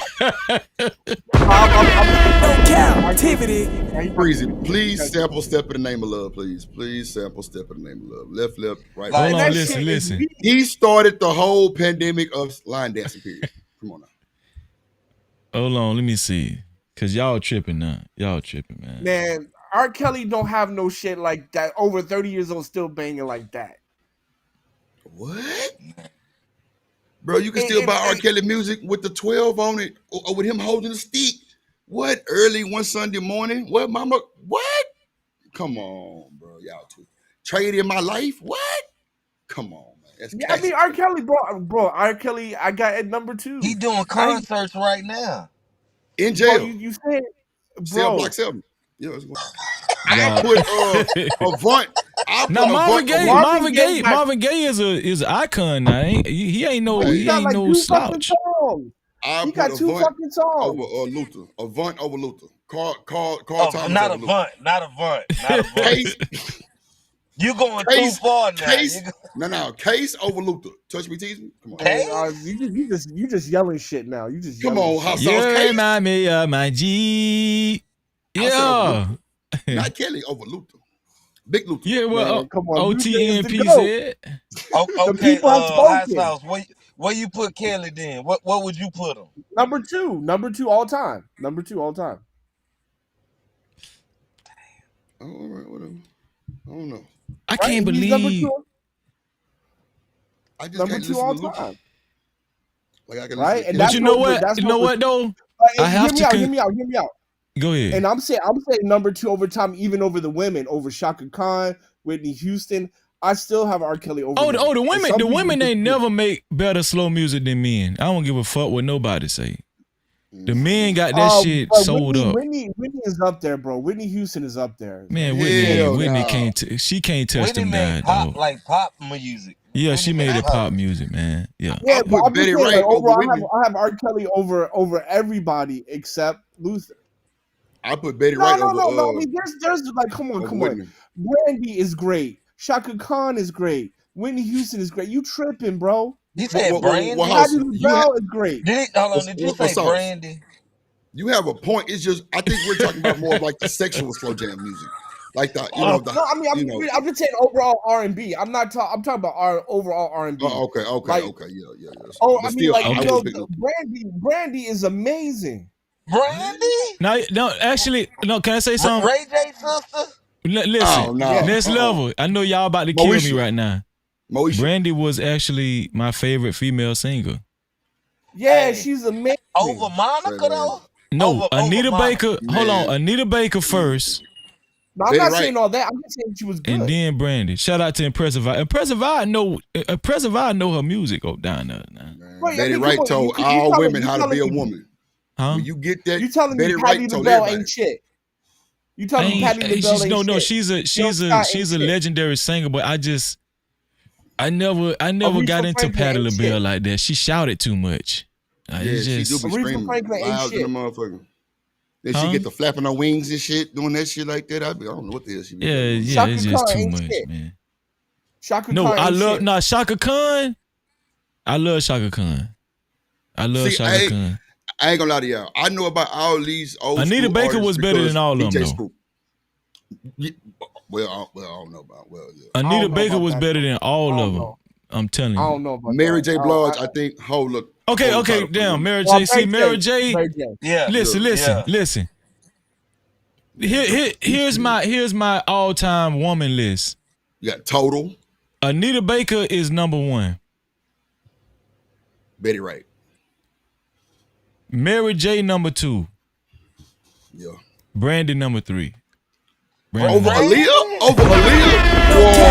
Yeah, Brandy. I love Brandy. Here's my top 3. My top 3. Aaliyah really couldn't sing like that though. Here's my top 3. Mary J. number 1. Brandy number 2. And probably In Vogue number 3. In Vogue? In Vogue. Man, come on, man. No Cap-tivity. In Vogue. Wait a minute. Y'all ain't never gonna get it. I love it. Classic. See. Well, never mind. Okay. Hold on, let me Total over so In Vogue over Total? No, I like Total. No, I only like Total because of Bad Boy. Shout out to Stan. Shout out to Stan Joseph again for the $2 super cat. Stan Joseph said Aaron Hall and R. Kelly had some look starting out. Wait, no, had the same look. Aaron Hall and R. Kelly had the same look starting out. Facts. But see, this where I'm gonna give you some credit, Drip. Actually, R. Kelly kind of stole a little bit of Aaron Hall's style, the way they sang. He said that. Right, but guess what? Guess who Aaron Hall and R. Kelly stole their style from together? You lost me on that. Who? Tell me. Charlie Wilson, dog, from the Gap Band. Huh? That's who they stole their style from, dog. That shit started with Charlie Wilson, dog. Well, you know what, old Charlie, I probably would remember, but I seen that nigga at the Essence Festival one time. I ain't gonna lie. Okay, hold on. Let me show you this. Let me show you this right here. He had to been on a bunch of coke. The boy was moving like a motherfucker. Who that? Charlie Wilson. That boy moving. I'm talking about. Yeah. Janet Jackson's not R&B. Come on. Shout out to Stan Joseph for the $2 super cap. He said, Shantae Moore, Serenade Towards Men. None came close. Shantae Moore, I like the Shantae Moore, but Shantae got a man, yeah, but Sade was a beast too, though. Come on now, Sade. See, Sade is in a class. I wouldn't even put her on the list, cause she only. No, I'm saying she in a class of her own. Like she don't even. Okay. I can go with that. Yeah, Sade is just. Oh, man. Hold on, let me change my top 3 a little bit. It'll be Mary J, Brandy, Shaka Khan. If I was to change my top, it would be Anita Baker, Sade, and Mary J. That's hard. That's hard. I'm gonna go with Mary J, Faith Evans. What? Come on, bro. She that was Biggie White. Stop playing. Nah, she ain't showing. Man, come on. There's too many great people. And Shantae. You know what I'm saying? But that just me throwing out in there because Shantae. What's her name? Come on, help me out. Shantae. Shantae got a man. What's her name? What's her last name? Shantae Roxanne. No, not Roxanne. Shantae Moore. Ain't it Shantae Moore? Yeah, Shantae Moore. I thought you were talking about the rapper here. Nah, fucking shit is better than Shantae Moore. Born in Roma, Okay, so I might have messed up on the last one, but I just New, go ahead and organic. I can figure out nobody else. You fucked up on the last one, bro. You fucked up. My top 3. My top 3. Mariah Carey, Beyonce, and Ciara. You've been in Colorado too long, my boy. Man, Next Level just made that shit up. He ain't mean that shit, man. He ain't mean that. He just said it. Next Level that got back home, he trolling. I knew you were trolling when you said Mariah Carey first. Yeah, I knew you got to be trolling. So Missy Hold on, Drip. Watch this, Drip. Okay, this guy, right? This Aaron Hall, right? Oh, this shit. This Yearning for Your Love. Remember the Yearning for Your Love? Mm-hmm. Hold on. Y'all remember that? That was Charlie Wilson. You sure right. But the guy made it. In the 80s. Yeah. Right, New Jack, because that was the New Jack Swing, right? Has come for us to stop messing around. Yeah. Okay, now watch this. This Charlie Wilson. Same one. Yeah, for sure. Same one. But Charlie Wilson, they version way better than guys on though. Charlie was live. Tell you, man, dog. Charlie Wilson still sell out shows to this day. That dude, bro, serious. He just sold out the one in Houston like about 6 months ago. No bullshit. For real? They had to make him do 2 shows. I swear to God. Every time, bro. Every time. What group was that? That outstanding girl. SOS Band. SOS No, Band. that's outstanding. That's Gap Band. That's Charlie Wilson. Yeah. Charlie Wilson. No, it's not. You're right. Yeah. That's the Gap Band. Outstanding. No, it's SOS Band. It's SOS. No, that's SOS. SOS. Hold on, man. Hold no one's on. gonna love you like I do. Let me But see. the outstanding, I think, is Charlie Wilson though. I think outstanding is Gap Band. Yeah. That's the Gap Band, dog. I'm telling you. They was together. Ashanti is better than Aaliyah, by the way. Ashanti is better than Aaliyah, my boy. Okay, oh yeah, I give you that sauce. I give you that. Yeah. Charlie, man, that boy Charlie up there. Yeah. Yes, sir. Shout out to Charlie. Man, Charlie the GOAT, dog. You know, no, you can say R. Kelly, dude. Nah, I'm gonna give it to Charlie first. I'm gonna go to Charlie first, man. You know, because they copied off of Charlie. We didn't judge these songs. The Kelly come up first, but Charlie Wilson got the goddamn he got the golden award. Yeah, he got the golden award.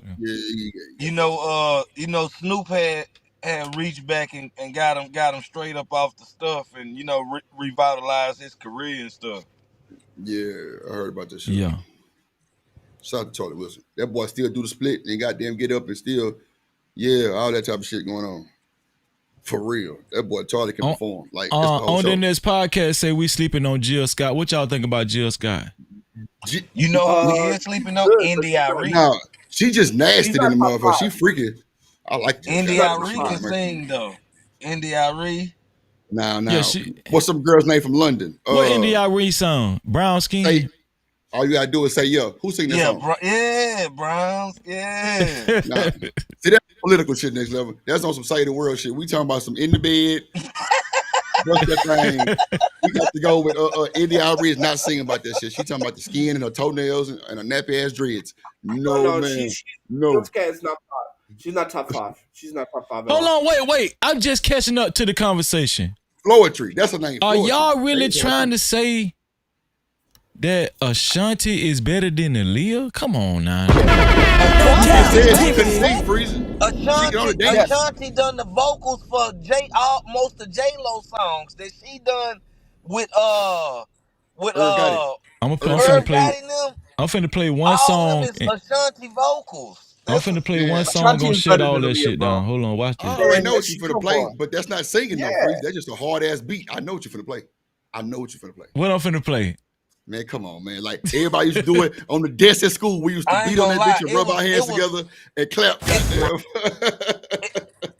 It was a lot of people in the music business saying that Aaliyah couldn't sing really. She can't. Come on, I knew you were gonna play that shit.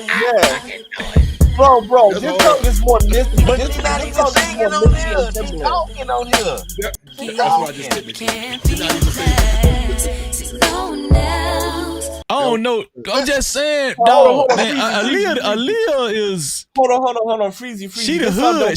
She the hood chick. She the front hood chick. It go hard, but speaking of Ashanti, we're not gonna leave out Lloyd, bro. We're not gonna leave out Lloyd. We're not gonna leave out Lloyd. This song doesn't count. This song does not count. This is more Timberland and Missy Elliott. Okay, what about this one here? Nah, bro. It's not better than Ashanti. Stop playing. Missy, Pussycat is the hardest show. It's not better than Ashanti, bro. Missy, Pussycat is the hardest. Hey, Missy, I ain't gonna lie. That Ashanti when she first came out on that like Biggie remix, that Foolish, killed it. That was hard. She killed that song. Missy, Pussycat was the hardest shit ever, bro. Missy, but you know what? I'm gonna say something. Right now. It's gonna be extremely controversial, but I'm gonna say it. What you finna say, man? The Pussycat Dolls sing better than Aaliyah. Goddamn. Oh damn! What? The Spice Girls. Goddamn shit. What we talking about? The Spice Girls sing better than Aaliyah. Who you talking about? Fergie? No, Pussycat Dolls, the Nicole Scherzinger or something like that. Yeah, man, they can't sing. Ice Spice. What's her name? Spice Girls. Yeah. One of them motherfuckers. Nicole something. Nicole. Yeah. Eddie Murphy. Like Eddie Murphy woman. Goddamn. She see better than goddamn. Scary Spice. Scary Spice. That's Scary Spice. See, bro. Yeah, actually, you know what though? Back in the day, I fucked with the Spice Girls, right? When two become one, right? That was man. Hot sauce. Got naked on that. Hot sauce. Listen to this, Hot sauce. Listen to this, Hot sauce. I'm gonna give you one more time. And you're through. You're through. Oh shit! Well, gave you the chances, baby. Nah, bro. Man, look. Fergie was cool. What's the white chick that sang that song? Luxurious or some shit. She She can sing a little Hey, bit. you know what? Hold up. What about First of all, Adele, bro? Hello. yeah, Hello. like I'm about to say, Come on, like bro. y'all some racist motherfuckers, man. Because Cher? Adele and Madonna need to be in this conversation. Nah, Madonna Cher, has to be in bro. this It's got to be Cher. Cher. What's her name? Cher. Wait, Yeah, let me ask y'all a question. Have y'all been paying attention to Donald Trump and the trial and him going to trial? Have y'all been paying attention to the different trials and stuff? He's dropping them like flies. He dropping them like flies, brother. He dropping. Do y'all think Donald Trump has enough momentum right now where he stands? Yes, Freezy. Just from the tone of the country, do y'all think Donald Trump has more what do I want to say? Yes, Freezy. Pull up Donald Trump in New momentum, York. Momentum than Biden right now. I want to say it's bigger than it was before. It's bigger than it was before. That what you're saying? Bro, yes. Biden no can't one's even gonna hear. stop the Trump train. No one's stopping that Trump train. No one. Nobody's stopping the bro. Trump was in New York just now and brought out what's his name, Chef G and somebody else, a goddamn drill rapper, bro. Two of them. Pull it up, Freezer, right now. I'm finna pull it up right now, bro. Donald Trump in New York bring out Chef G. Guys, my worst. And the more they make Trump look like a criminal, the more people gonna love him. I hope he don't win because he's bad for business abroad. He's bad for business abroad, but nobody's stopping the train of Trump. Nobody. That boy seen Chef G grill. That boy say, "I got to get me one like that." Yeah, man. He brought the drill rappers out, bro. What? Come on, right? Trump winning. Because I mean, he's still Trump winning, Freezer. Trump winning, bro. I'm trying to tell you. He brought out Chef G and he did. That was in Houston, drill. Nah, that was in New York. Oh, okay. He brought out Chef G and one of them other drill rappers. I think academics had played that shit. I'm talking about. That shit was crazy. I'm like, wow, this nigga Trump. Then he called that boy Lil Pump, Lil Peep. I'm like, wow, wait a minute, bro. How you gonna bring out a nigga then fuck his name up? Lil Peep. Damn. Nah, bro, but that shit with Trump and I want to say he was in New York. Yeah, he was in New York. He brought two drill rappers out with him. That's crazy. Trump and Chef what his name is? Chef what? I think it's Chef G or something like that. He a drill artist in New York.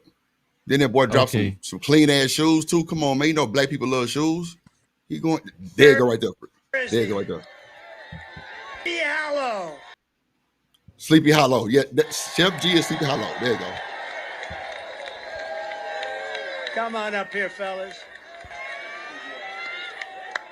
Niggas. One thing I want to say.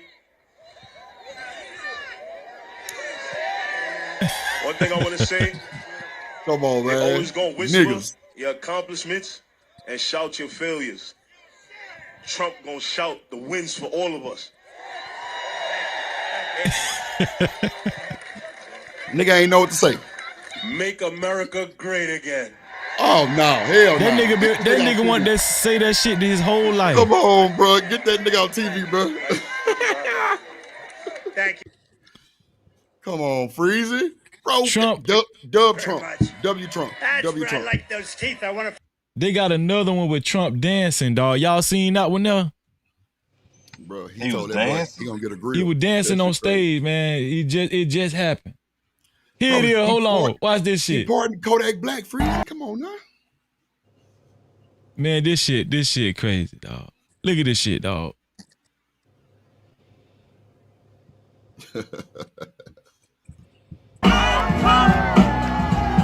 Oh.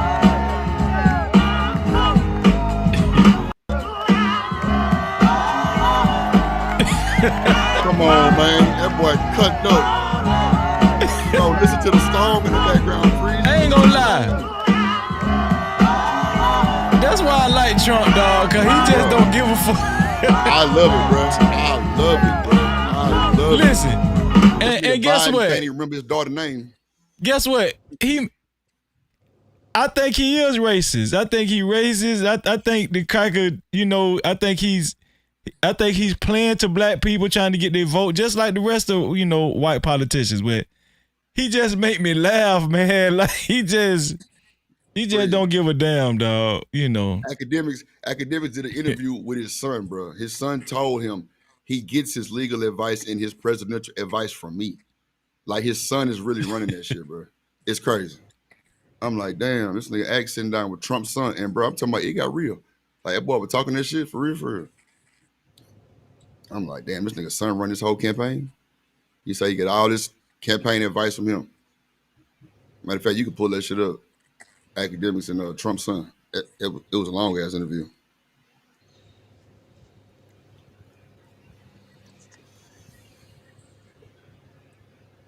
What was it called? DJ Academics and Donald Trump's son. It was like by. Oh, I played it. I played it over here. Okay. Yeah, I played it. Yeah. He was talking about P. Diddy and how Kim Porter was afraid of P. Diddy and all that kind of stuff. That shit crazy, bro. Let me see what Impressive Vibe said. I'm not saying I disagree, but I do wonder when did he become so racist when he used to kick it with the black celebrities all the time and the black rappers used to look up to him. Well, you know, this one thing I do like about Trump. Trump know how to capitalize when he need to. Like he'll capitalize with anybody, with any race. If it make money, boy, he gonna do it. You know, he don't give a damn if it's with black people, whoever. He gonna do it. You know. That's fair. I'm talking about that boy dropped some shoes, freezing them hoes sold out in seconds, bro. Come on, man. All the niggas.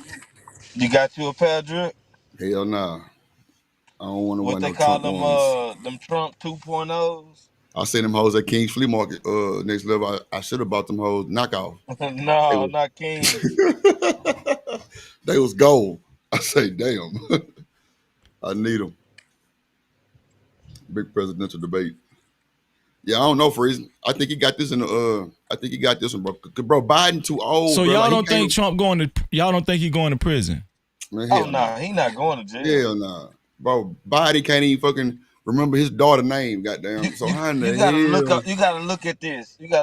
This will be the first time in history where a president like will face that type of thing. Like not even okay. Let's say that happened. Like you know how all the other countries would look. You know, at America that's supposed to be so great. I mean, I think they opening up a can of worms with that, trying to do that. I think they wasn't even trying to really put him in jail. I think they was trying to turn the people against him. Right. But that's not working in their favor. Yeah, he got so much.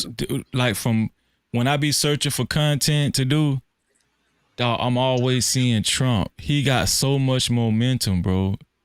And I'm gonna tell you what made me laugh. Right, this dude got this guy is attending some serious trials. Like this, like the court cases that he's faced with. This nigga could get life in prison. And he ain't even acting like it's nothing. He just he acting like you see, he just was dancing. He just dancing and.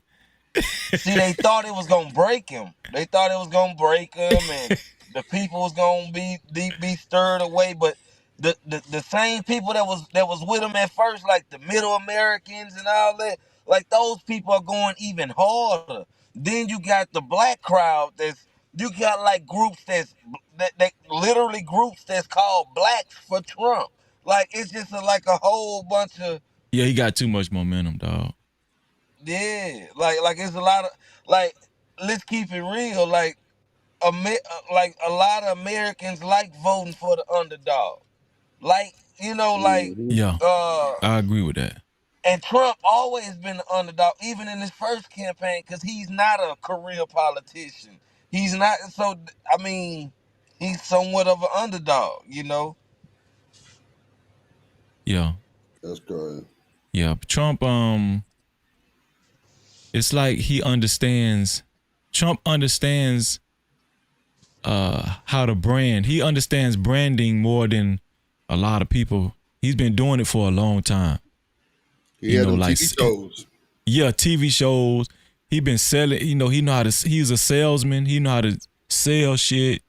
Trump But Towers in not Vegas. just That sell shit shit. platinum. He know how to sell himself.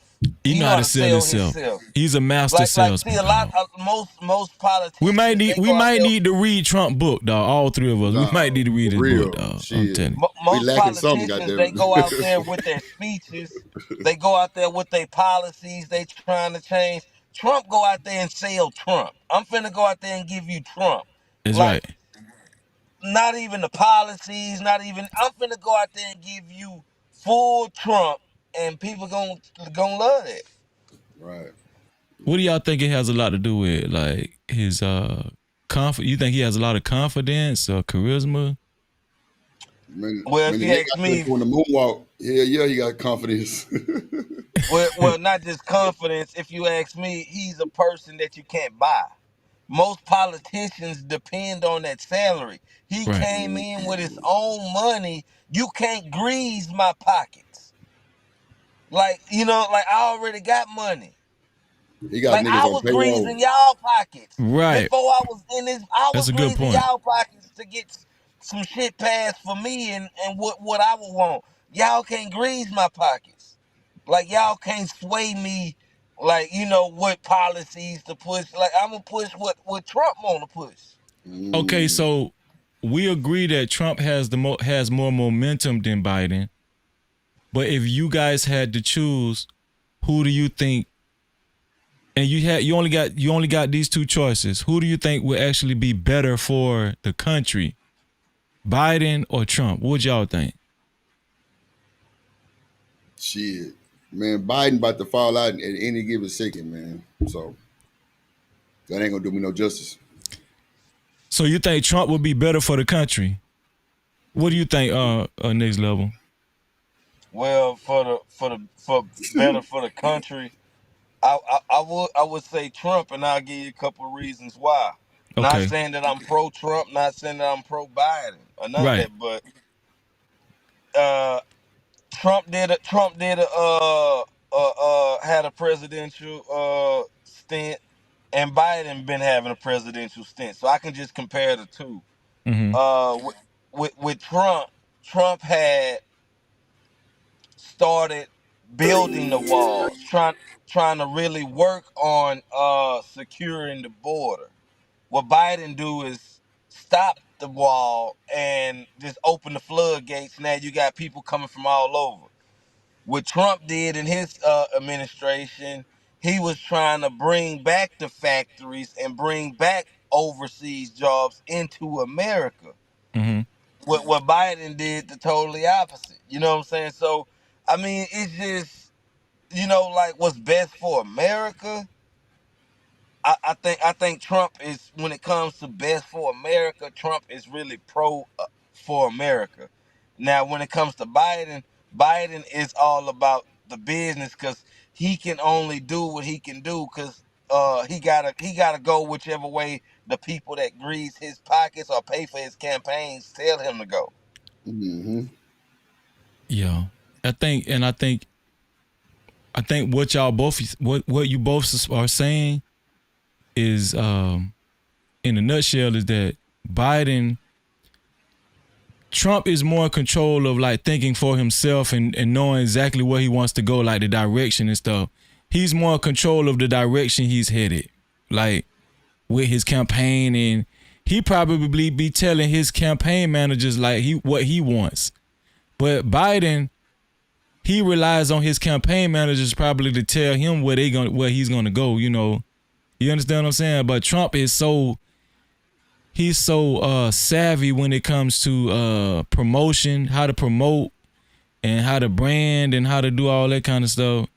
He probably be giving his campaign manager advice because he's so seasoned when it comes to promoting shit and selling shit. You know what I'm saying? Like, you can learn a lot from Trump. Like, I think you can learn a lot from Trump, man, when it comes to that type of stuff. And not just that, Trump not afraid to bite his tongue. He won't be censored and all this stuff. Because at the end of the day, like people like a Biden can only say what's written down or what's politically correct because he got sponsors and donors behind him that can pull out on him for Right. no Diddy. No. This one here for the thug. But yeah, they can just back out and just be like, hey, we don't want nothing to do just because of a statement. Now Trump don't give a damn because Trump say shit, I got my own bread. This man up there talking about grabbing by the pussy. You think Biden can say it? You think Biden can actually? I'm just saying, nah. Nah, Biden can't say no shit like that. Trump a thug, dog. That man a thug. This one here for the thug. He a whole thug for real. Shout out to Stan Joseph for the $2 super cap. Stan, thank you, bro. I appreciate you, man. Stan said, Jill Scott, Indy Irie, and Erica Badu Neo Soul are the Neo Soul queens. That's a fact. No Cap-tivity. That's a fact, man. Super chat. Stan Joseph again for the $2 super cap. He said Nixon had to leave. Trump going to be legendary. That's what I think. If Trump win this election, that shit going to be legendary, dog. But not just legendary. It's okay. I think if he does win, he needs to learn from his actions in the first term because that the bravado he came with and his cockiness and all that, like you winning. I think he gonna come with that with a little more, especially with that case. Oh man, he might act a fool. Yeah, I don't know. He might act a fool. Not like literally act a fool, but he's gonna act untouchable. Oh yeah, he gonna pop his shit too, man. Yeah, he gonna be untouchable. If he beat these cases, Trump he gonna be like the mafia. This nigga gonna be like the Godfather, dog. If he exposed Fannie Willis too, if he come through with that one and win, oh yeah.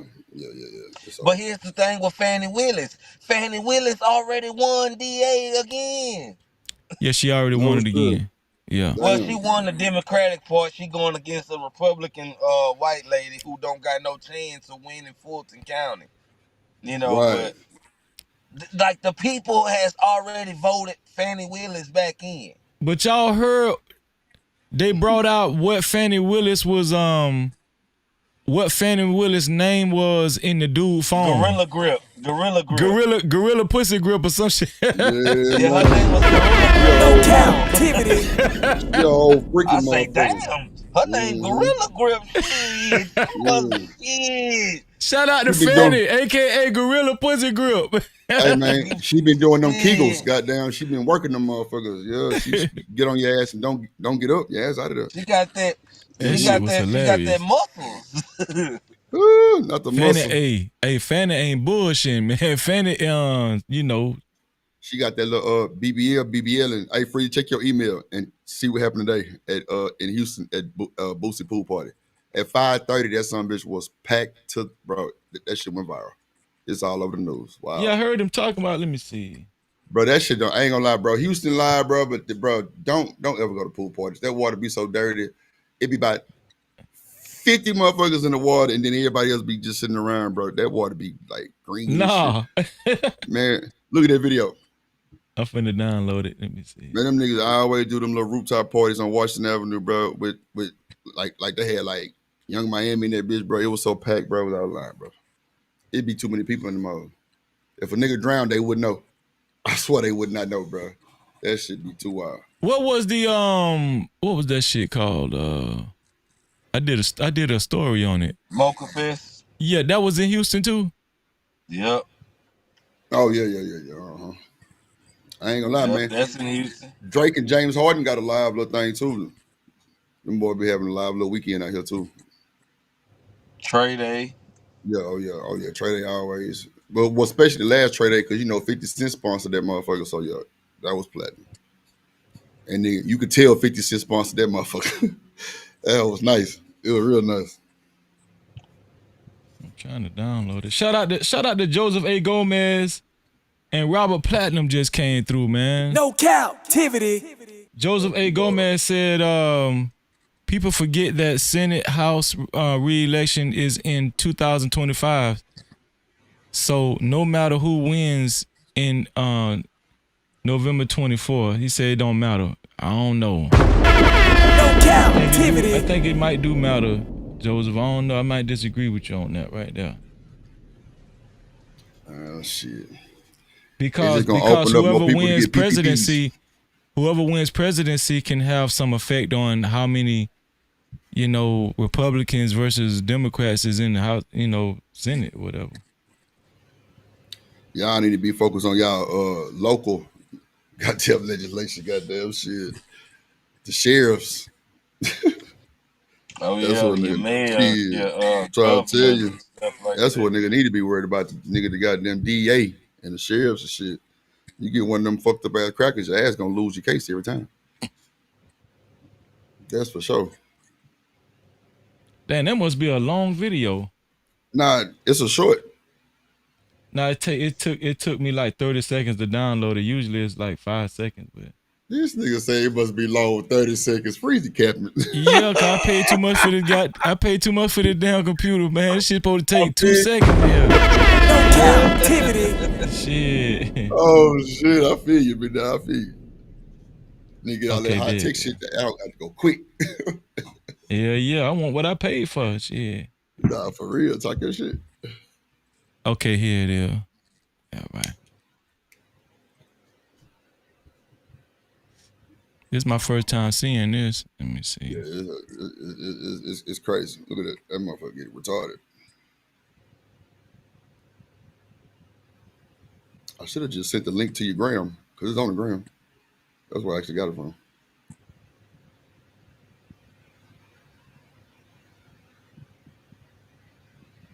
Okay, there we go.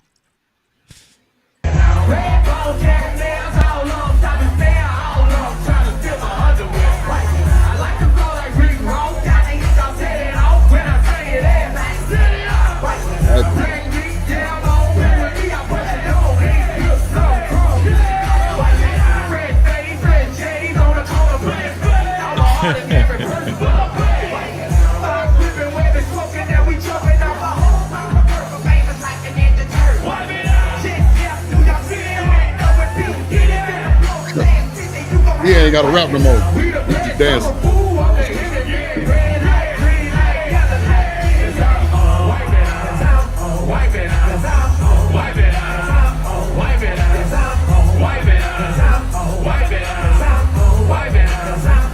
That nigga can't even move.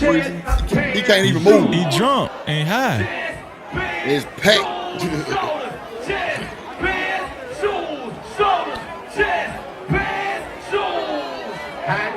Drop, top, drop, hold, drop it like it's hot. Yeah, nigga, on the shit. Boosie, baby. That's at his house? Nah, that's at some club called Saki. It's on Washington Avenue. That bitch like 2 floors, but it's outside. That's like almost like downtown Houston. Or Secure or some shit like that. Some outside party. Outside little club. They got like 2 levels with that dirty ass pool. I'm gonna get Miss Bella up here. See if Miss Bella will come. Miss Bella,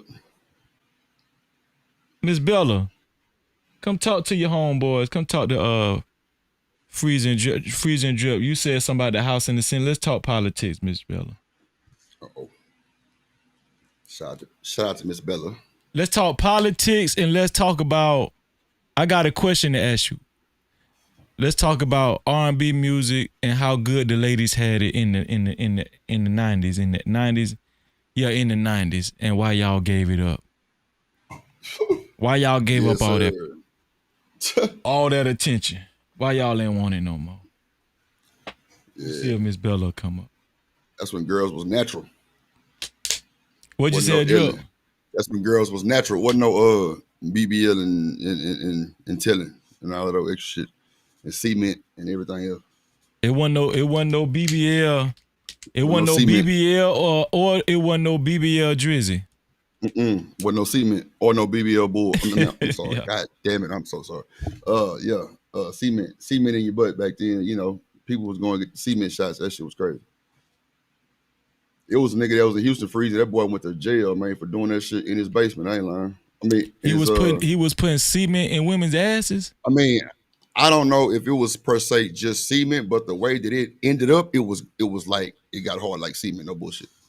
And then they went to jail for a long time. Yeah. Akla Akbar here, whatever. No Cap-tivity. Crazy you. What you said? What you said, Drew? Goddamn. Yo, something like that shit. That don't have me fucking up.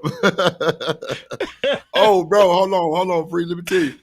So look, Charleston White got a new video about niggas out here faking being Muslims. So I kind of covered a little bit of it, right? So, you know, I ain't really want to disrespect nobody's faith or no shit like that. But, bro, this nigga Hassan pop up at 3 a.m. in the morning on my panel. Hassan. Aggressive. No. What Hassan was saying? Drip. They better know or they gonna get dealt with. You know what I'm saying? Cause, man, boy, it was straight. Yeah. Do you understand me? I'm like, Hassan, I don't want no smoke, brother. We good. We good, brother. Like, I come in peace. He yelled Drip because it'll be a problem. I'm like, oh shit, like what? Cause see, you know, Tank just converted to the Muslim faith, right? And bro had a big ass cross with diamonds in it. So Charleston White was saying that Muslims don't wear jewelry like that, or even wear crosses. So that's what the big hoorah was about. You know what I'm saying? So I don't know if that's true. I don't know that faith. So is that true, Freezer? That Muslims don't wear crosses or either, you know, like big jewelry like that, period? All the Muslims I know here went to prison and they sell dope. Bro, it's crazy you said that because, bro, you can pull up the show. I say, son, most niggas go to jail and turn Muslim for protection because the Muslims pretty much run the prison. Like, that's for sure. And he was like, well, Drip, probably so, but, you know, we do business with everybody, no matter who you are. You know what I'm saying? But if you disrespect us, it's going to be a problem. I'm like, wait a minute. Nigga, I wasn't trying to go down that rabbit hole, but all right. Yeah, so, you know, I guess Tank violated, but he said that the new Muslims can wear that shit. I'm like, all right. I didn't know it was a new and old, but all right. He said the new Muslims can wear what? Big jewelry? I mean, like, they not really pressing them like that, but you know, because, you know, Lil Durk, he converting over now, but Hassan was like, it take time for him to fully convert over. Like, ain't no overnight shit. And that's what I know guys that been Muslim for a long time. Them guys still in the street. They still sell dope. They still wear big jewelry. You know, it's Muslim is more accepted in prison. Yep. See, if you don't want to join a gang, join the Muslims. Yeah, you gonna go to the Muslims. You know what I'm saying? For protection type shit. Yeah. I got a cousin did 13 years. That boy was telling me, he was like, man, them niggas running the show. Like, they ain't nobody going against them. Oh, no, they ain't bullshitting. They ain't gonna bullshit. Nah. They working to listen. And guess what, Drip? You really don't want to fuck with them guys called they in shape. They try to eat right. They working out together. They praying together. They focus. You know what I'm saying? Man. Everybody got beards and shit. That shit, I'm talking about that nigga fucked me up. Yeah, they focus, man. That nigga Loom just came out of jail. That boy Muslim. I'm talking about got a goddamn preacher robe on and shit. I'm like, goddamn. Let me see. That shit kind of fucked me up. Is it Loon or G-Duck? Loom. Loom just got out too. Loom just got out too? G-Dep just got out too, but Loom was on the 85 South show and bro had fully converted to Muslim. I'm talking about he had the beard, the goddamn, the whole, you know, shebang type shit. Even that nigga, Rollo, that nigga got out. Everybody was goddamn, I don't know. I remember Rollo. Right. Rollo, his first day out song was sounding good too. Nah, Rollo really talented in a motherfucking shit. I like Rollo's song, man. Just the fact that bro really did the shit that he talking about. I like that type of shit. Rollo really own that shit though. Nah, for real. That nigga, I'm talking about that boy. He running the race. he was slumming, dog. Rollo was slumming. He's still kind of slumming though a little bit though. Let me see. No. I'm trying to find. I know. Release. Loon released from prison. Okay, this Loon right here. Yeah. I think he was on 85 South Shore, one of them motherfuckers, but yeah. That nigga was talking about that shit. He had to fully convert. Let's see. I'm learning this stuff, you know.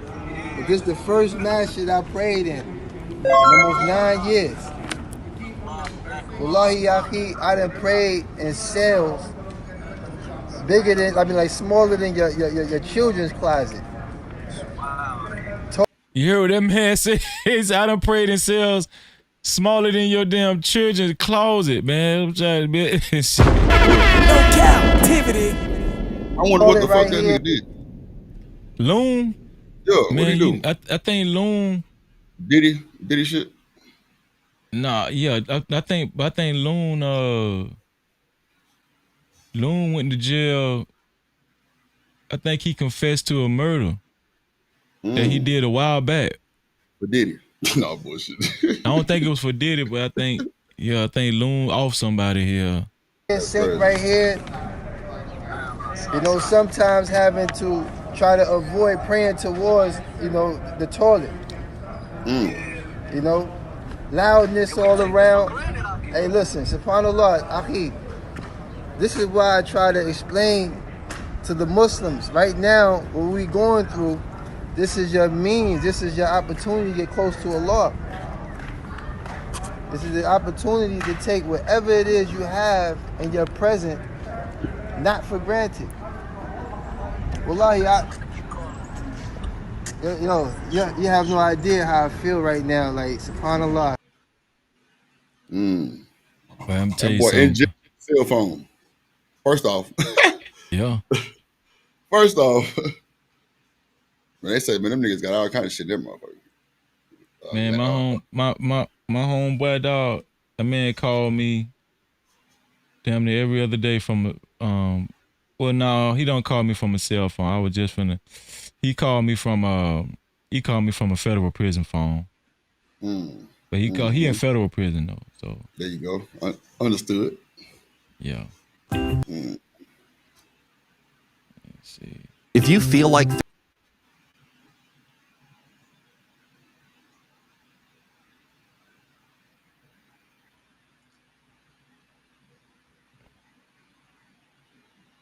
boy, got that camera changed my life. Boy.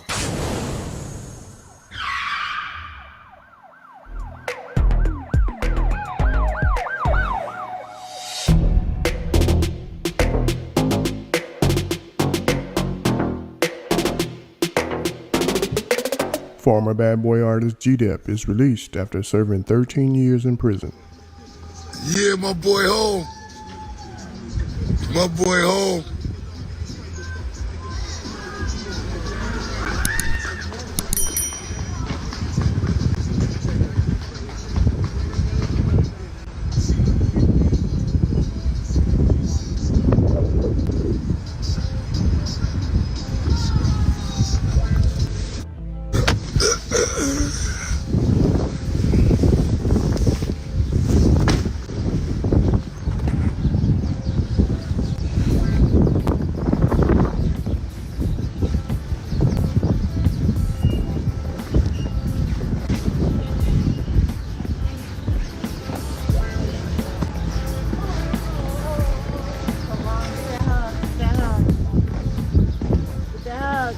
Yes.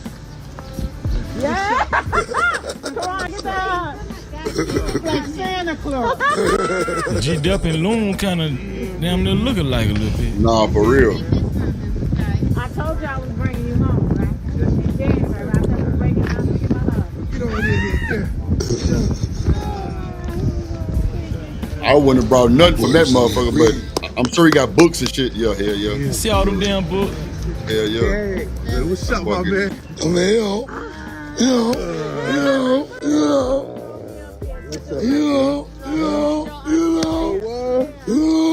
That boy home.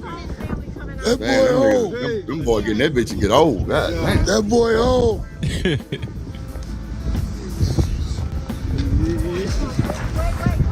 Chill. I thought you supposed to preserve in that motherfucker. The deputy. Man, gotta be stressing. Shit. There you go. The deputy. Man, you think them boys being but you gotta the understand general population? What you said, Drip? I say, do you think them niggas be like in the general population? Or they be like, you know? Yeah, somebody like G-Dep and Loon, they can go in general public because it wasn't like they was super huge, you know what I'm saying? Right. Somebody like Lil Wayne, he gonna have to go in Deputy. solitaire. He gonna have to go. Absolutely. Protect the person. Blueface called this out doing general population. White stab this nigga up. Who that? Blueface. Oh, Blueface? No. Yeah, that boy got stabbed. Blueface stabbed somebody or he got stabbed? He got stabbed. He got stabbed? Be sure to like, pull that shit up. comment, and subscribe. Oh, shit. I'm talking about for real. I ain't never going nowhere. Love it. Welcome home. Thank you, my brother. Welcome home. You already know. Come on home. What? Yes. What? Yes. Breathe. Yeah. You breathing it, right? The air's different. I said I was gonna breathe, so. The air's different. Yeah. That's how Auntie know. Auntie know. The air's different.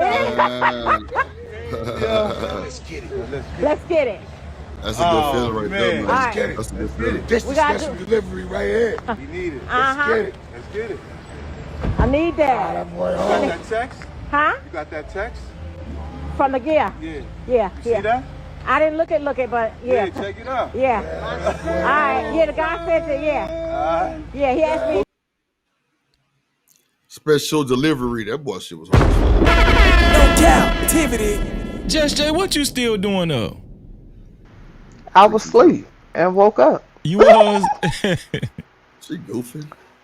I had my headphones on. I said, what the hell they doing? We just chilling. Looking like movie stars. Goddamn.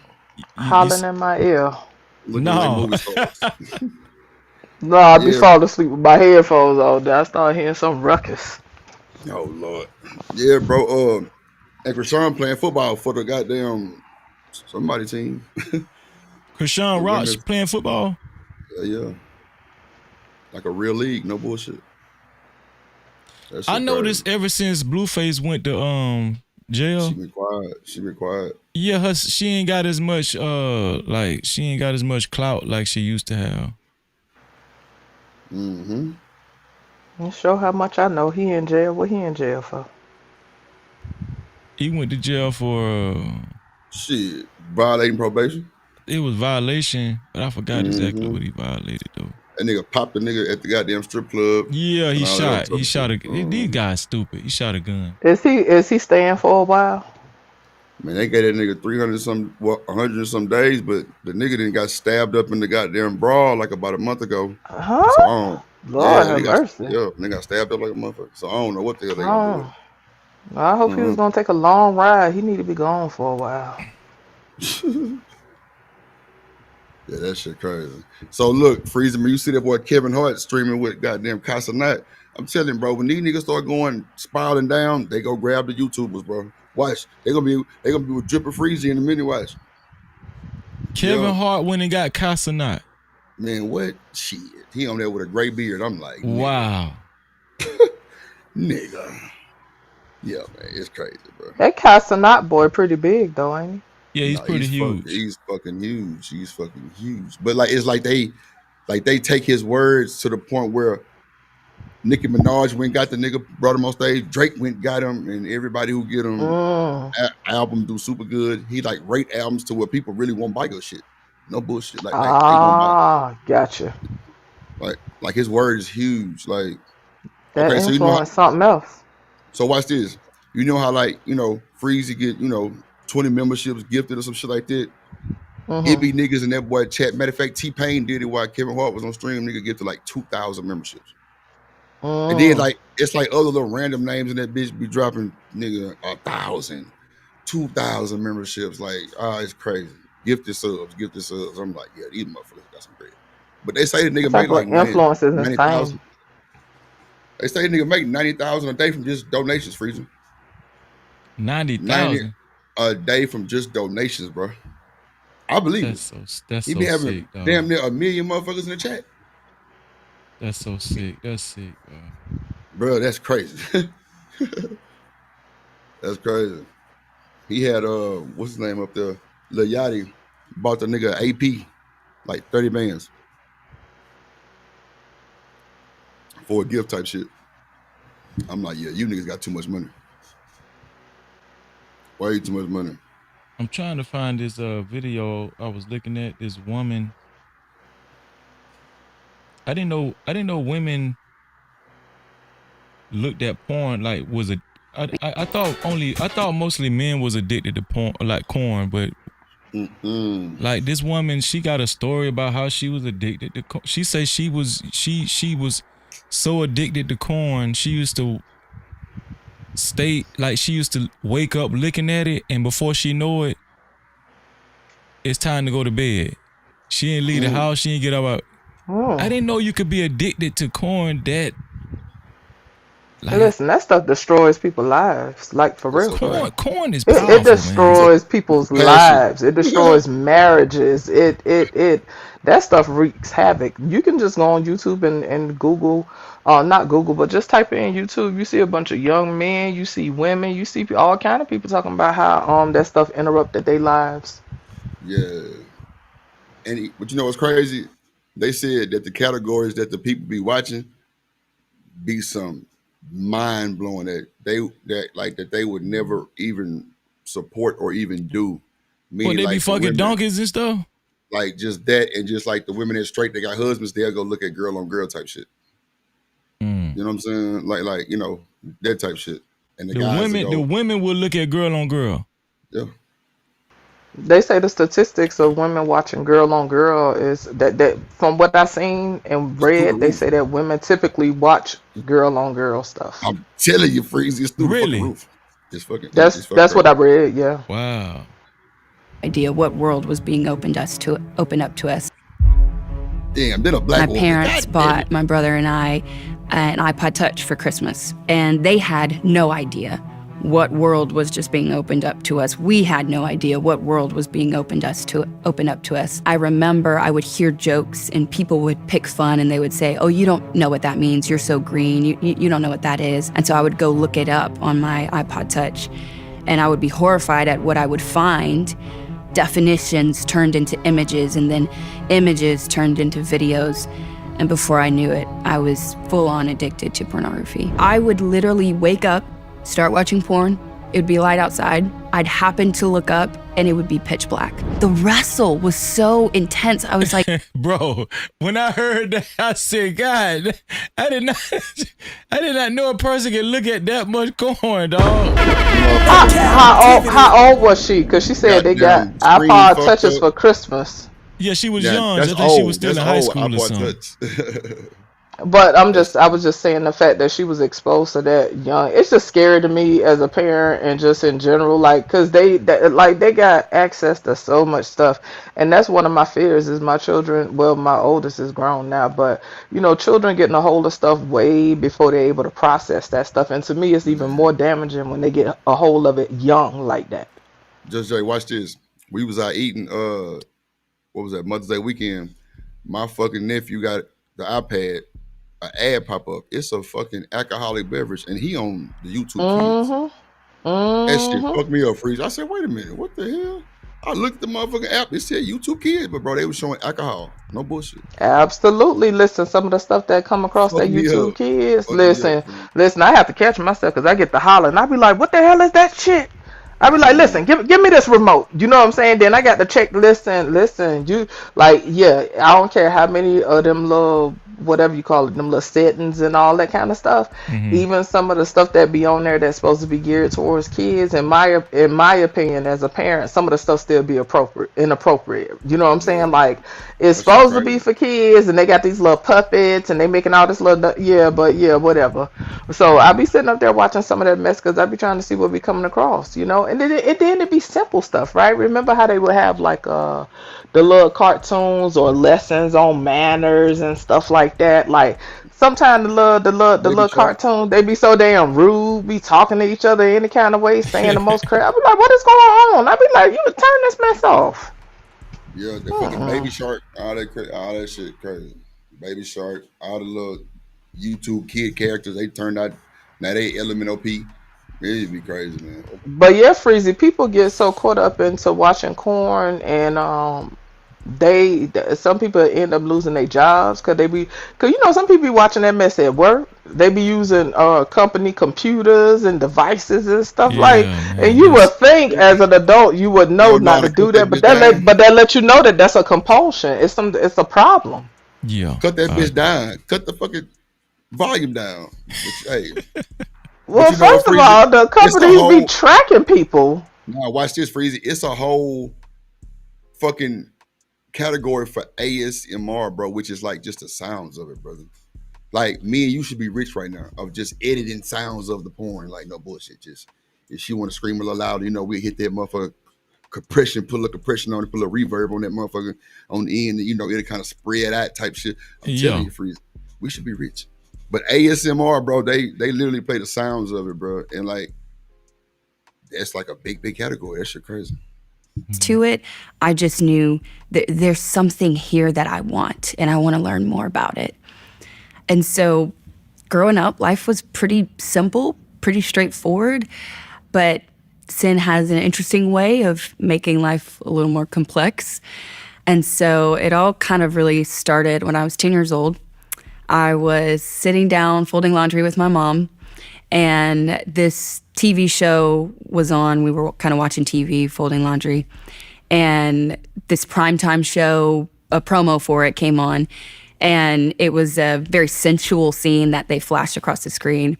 And so me being the good Christian girl that I was, I had to really do it up for my mom and make sure she knew that I did not approve of that. And so in a very dramatic way, I just kept talking about how disgusted I was. And my mom, who...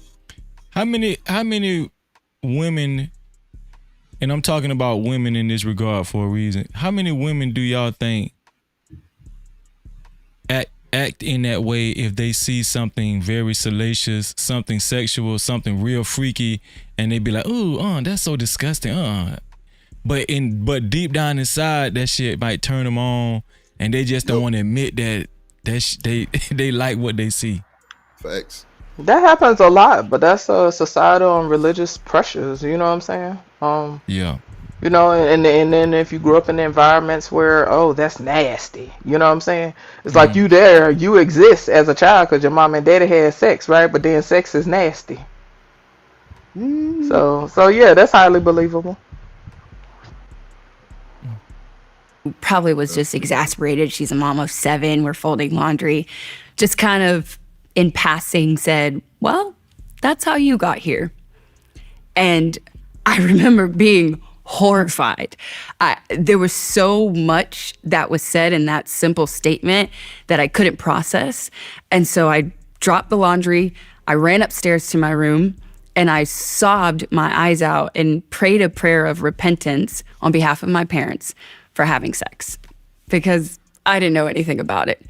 And as humorous as it is to look back now, I recognize that that was a moment where the enemy saw an opportunity to begin to sow a lot of confusion, a lot of doubts about God, about my parents, about this Christian walk. I'm gonna fast forward. Going upstairs to my room to take a nap just so that I could fantasize.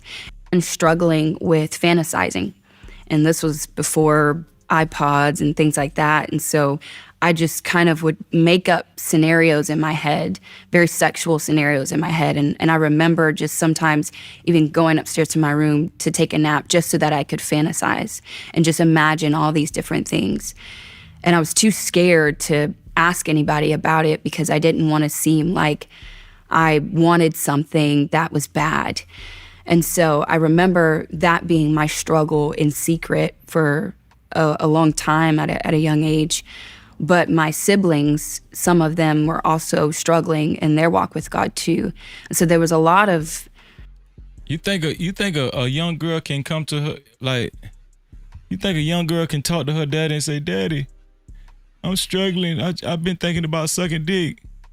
You think she? Absolutely not. And she already in a religious home. I don't know. Y'all laughing. This sad. She was like 10. That's fucking crazy. No, I ain't laughing like that. I'm just saying. Joke stupid. Joke crazy. That's funny as shit. I mean, I'm just saying, like, hopefully that would never happen. But you know, I'm sure it has. Okay. Yeah. Shout out to the yeah. But no, it really was a serious question because, like, I think situations like this go unaddressed a lot. Like, I think young girls feel the pressure of maintaining some kind of image, right? Well, you see how it happens now, even on these this YouTube shit. You know, you got grown women having to talk about how many bodies they got, or feel pressured to share how many bodies they got, and all kind of other stuff. So it's an ongoing thing. But yeah, like to your question, yeah, nobody, even in a non-religious home, I don't see the typical, you know what I'm saying, young girl being able to go to a parent and have that conversation, let alone a religious home, because it sounds like she come from a religious home. So yeah. So Freezy, did you hear the story about the teacher kissing the 5th grader? No. I think that was recent, yeah, man. Teacher kissed the 5th grader, no bullshit. It's getting crazy, bro. She tongue kissed him? I just caught like a piece of it because I heard my mama talking shit about it. But yeah, I don't know if it was tongue or kids, but you know, man, these kids, man, who knows? If she kissing the 5th grader that old, you got to know it probably was nasty. So, man, these kids fucking no. Oh God. Unrest. There was a lot of tension, spiritual tension in the house, because even though their sin was a little more outward than mine was very inward, and it tormented me, honestly. And Lizzie, how old were you around this time when you were dealing with all of this? This was really between the ages of 10 and 13. Wow. And so I was very young and didn't really know a whole lot about the world. I grew up pretty sheltered for the most part. So there was just a lot of confusion of just what is going on. I don't know what's wrong. Oh, I wanted to say, when you said the teacher kissed the fifth grader, I wasn't saying the kids fucking teachers. I was just saying, like, it was really a separate statement. But Freezy, your conversation all over the place. I knew to separate it, but I'm like, Freezy just over here clicking his mouse. Yeah, and he just talking. I'm just talking back. Yeah, I got that. I just realized how that shit sounded like these kids fucking their teachers. No, I ain't mean to say it like that, but he told y'all when the teacher need to be ashamed of themselves. But I'm gonna be honest with you. It is like when I was younger and I was a young boy, man, me and my homeboys used to dream about having sex with our female teachers, man. Like, well, you know what, Freezy? I had that conversation. Go ahead, JJ. Oh, I was saying I had that conversation on my channel one day, and I was talking about grown people, adults needing boundaries, right? And it was the guy in the chat saying that, you know, when he was younger, one of his teachers he wanted to make a pass at it. He was like, but luckily she was an adult and had proper boundaries. You know what I'm saying? Because if she didn't, he would have tried to go in for the kill. You know what I'm saying? And so that's fact. At the end of the day, it's important for the adults to maintain the boundaries, and I stand by that in regards to children and adults. You know, because you got some people that get into, oh, she fast, oh, these boys mannish, and all that weird shit. Like, to me, at the end of the day, it's about adults maintaining the boundaries. It's not the job of the child to maintain the boundary. Listen, Jay, what you said is platinum. But bro, we had a volleyball teacher, Freezy, and when I tell you, bro, she used to have sleepovers, bro, for the players. My nigga, my mama never let me go though, bro, because she was like, wait a minute, the teacher having a sleepover? I'm like, yeah, mama, everybody going. She's like, your ass ain't going. I always wondered why, but now that I'm seeing all this crazy ass shit, and bro, the stories came back so fast to the school, bro, it was like no privacy, bro. Like, basketball players was hitting. I'm like, listen, God damn. I had a homeboy named High C. Real name Cora, but we call him High C. Man, this dude was fucking the shit out and we knew it. He used to tell me this dude was fucking the shit out of our chemistry teacher, Miss Campbell, dog. White lady. Miss Campbell. A white lady, bro. I believe it. That's what I'm saying. That shit ain't new. It's not new. The nigga was 16. Miss Campbell had to be about 30. She had to be about 38, 39. Hey. Man, and then she didn't know she felt like he was keeping a secret, but that man was telling all the homeboys. Well, that go to show you how off she is too. To even think that a child keeping a secret like that. What is going on? But guess what? She never went to jail. He never told, because he was discreet. Mm-hmm. And man, he never. Well, I mean, did so let me ask you, right? Because, and I think this is where the conversation be getting kind of funky, right? Like I said, I stand by that. Adults have to maintain the boundaries. But I notice when I hear conversations about these type of inappropriate dynamics, like most of the boys that I've heard tell these stories as men or even as young boys, they I'm not saying that it's okay, right? But they talk about it in a bragging way. You know what I'm saying? Right. Just like you say, your homeboy was talking to you, like he wasn't talking to y'all, coming to y'all crying, saying, "Oh my God, she did this." Either way, it doesn't make it right. You feel me? Because she is out of order. But back then, we used to be like praising that dude, man. Like, you fucking. And that's what I'm saying. And so that's been a dynamic that I've seen for the most part. I've rarely, if ever, seen that the young man, came in a way where it's like, okay, I'm violated, I want to press charges or whatever. Right. I've seen that happen maybe a few times, but the age difference was a bigger age difference, right? But the ones that be teenagers and stuff like that, it's usually bragging rights and stuff. But either way, it's still on the adults. There you go. That's what it is. Because I ain't gonna lie to you, just Jay. Everybody came back saying how they had hit Coach Hogan. I'm like, yeah, I believe you. I believe you. Hey, so inappropriate and make my fucking stomach hurt though. No, they hit the your teeth, y'all, the sleepover lady. Bro, that's why he said the sleepover for a freezer. That's why his mama went crazy. That's why he had to stay his ass home. That's why he had to stay his ass home. Because I'm the same way. Because I'm like, what the hell everybody going over there for? What all them going over to her house for? She knew what time it was. She said, wait a minute, the teacher having the sleepover? She said, y'all ain't got no slipper in the sign. I'm like, nah, mama, she just having like a little party. She said, nah, mama ain't crazy. All the basketball players, bro, ran through. Bro, she was like 22, freezing. She was a young. Oh, she was young. And the dance teacher started having them too. It was like they all was just corralling. Really, Lord have mercy. Yeah, like bro, it was wild. Jesus, bro. But I come out of the era with V Young. You know what I'm saying? So hey, we had a wild school, my boy. But I think this goes untalked about a lot too. Do you know how many football players is fucking like the teachers and stuff, dog? The white teachers. It is way more common than people think it is. Hey, you were base freezing. It was bro. A nigga could have hit a few because bro, they were kids too. We were professors that was kids free. That's why they were young, bro. Like 23, 21. Nigga, we like 19, 20. Like no bullshit. It was easy bang. Easy bang, bro. I'm talking about easy breezing. Because it was like they was really outside with us at practice type shit. You know what I'm saying? Like, we got some, niggas be out there be too over the top, but bro, the teachers be out there watching. And I'd be damned if they got checking them out. I'm talking about from white to Mexican to black, everything. Yeah.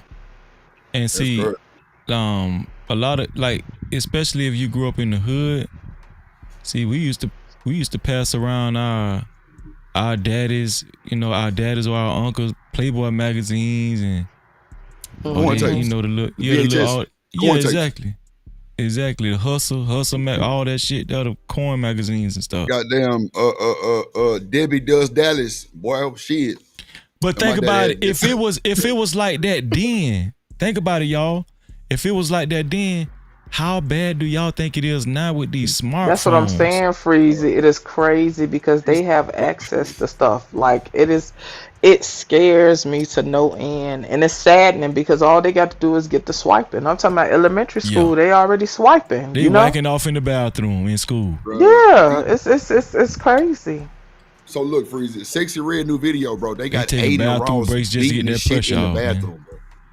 They got Aiden Ross beating the shit in the bathroom. Oh yeah, I seen that shit.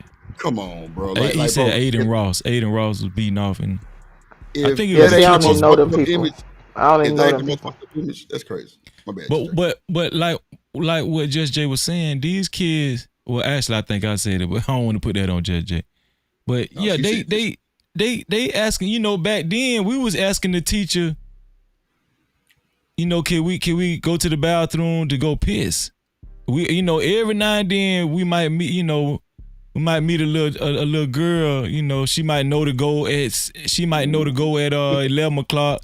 We gonna meet her at such and such on such and such wing, at the West Wing. You know, and then you know we're gonna go to that bathroom. She know to meet you at 11 o'clock. Yes, sir.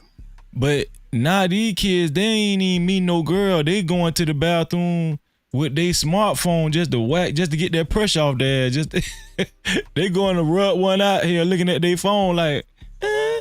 And then you got the parent that's monitoring stuff, right? Or the parent that say, "Hey, you ain't gonna have no device." Guess what?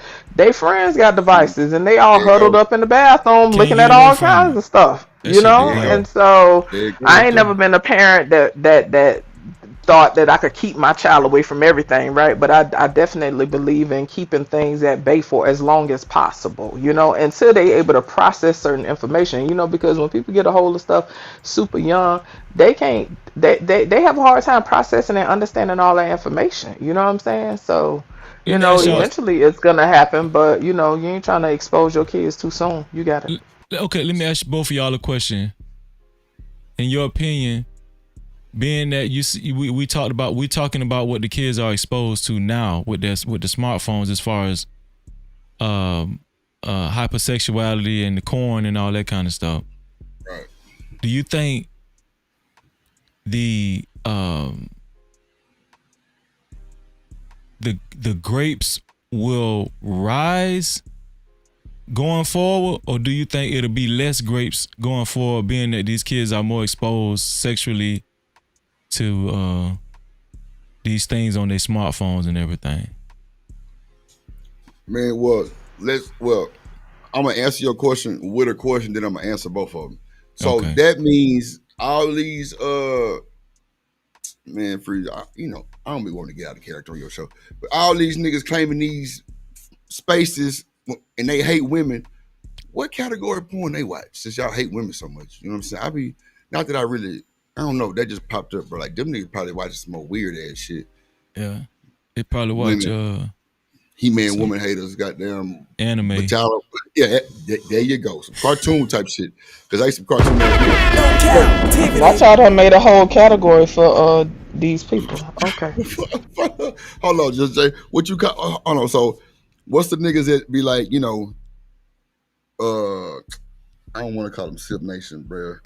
They got so many names for these folks, but yeah, it is a Simp Nation. So, well, never mind. I ain't gonna go there, Freeze, because I ain't got time.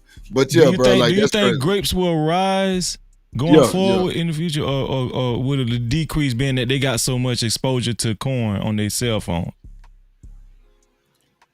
I mean, you know, more and more people come out and admit that they jack off these days, Freeze. It really blows my mind because I don't be understanding that shit. But the fact that you supposed to be able to release when you watching the corn, you would hope that it would go down.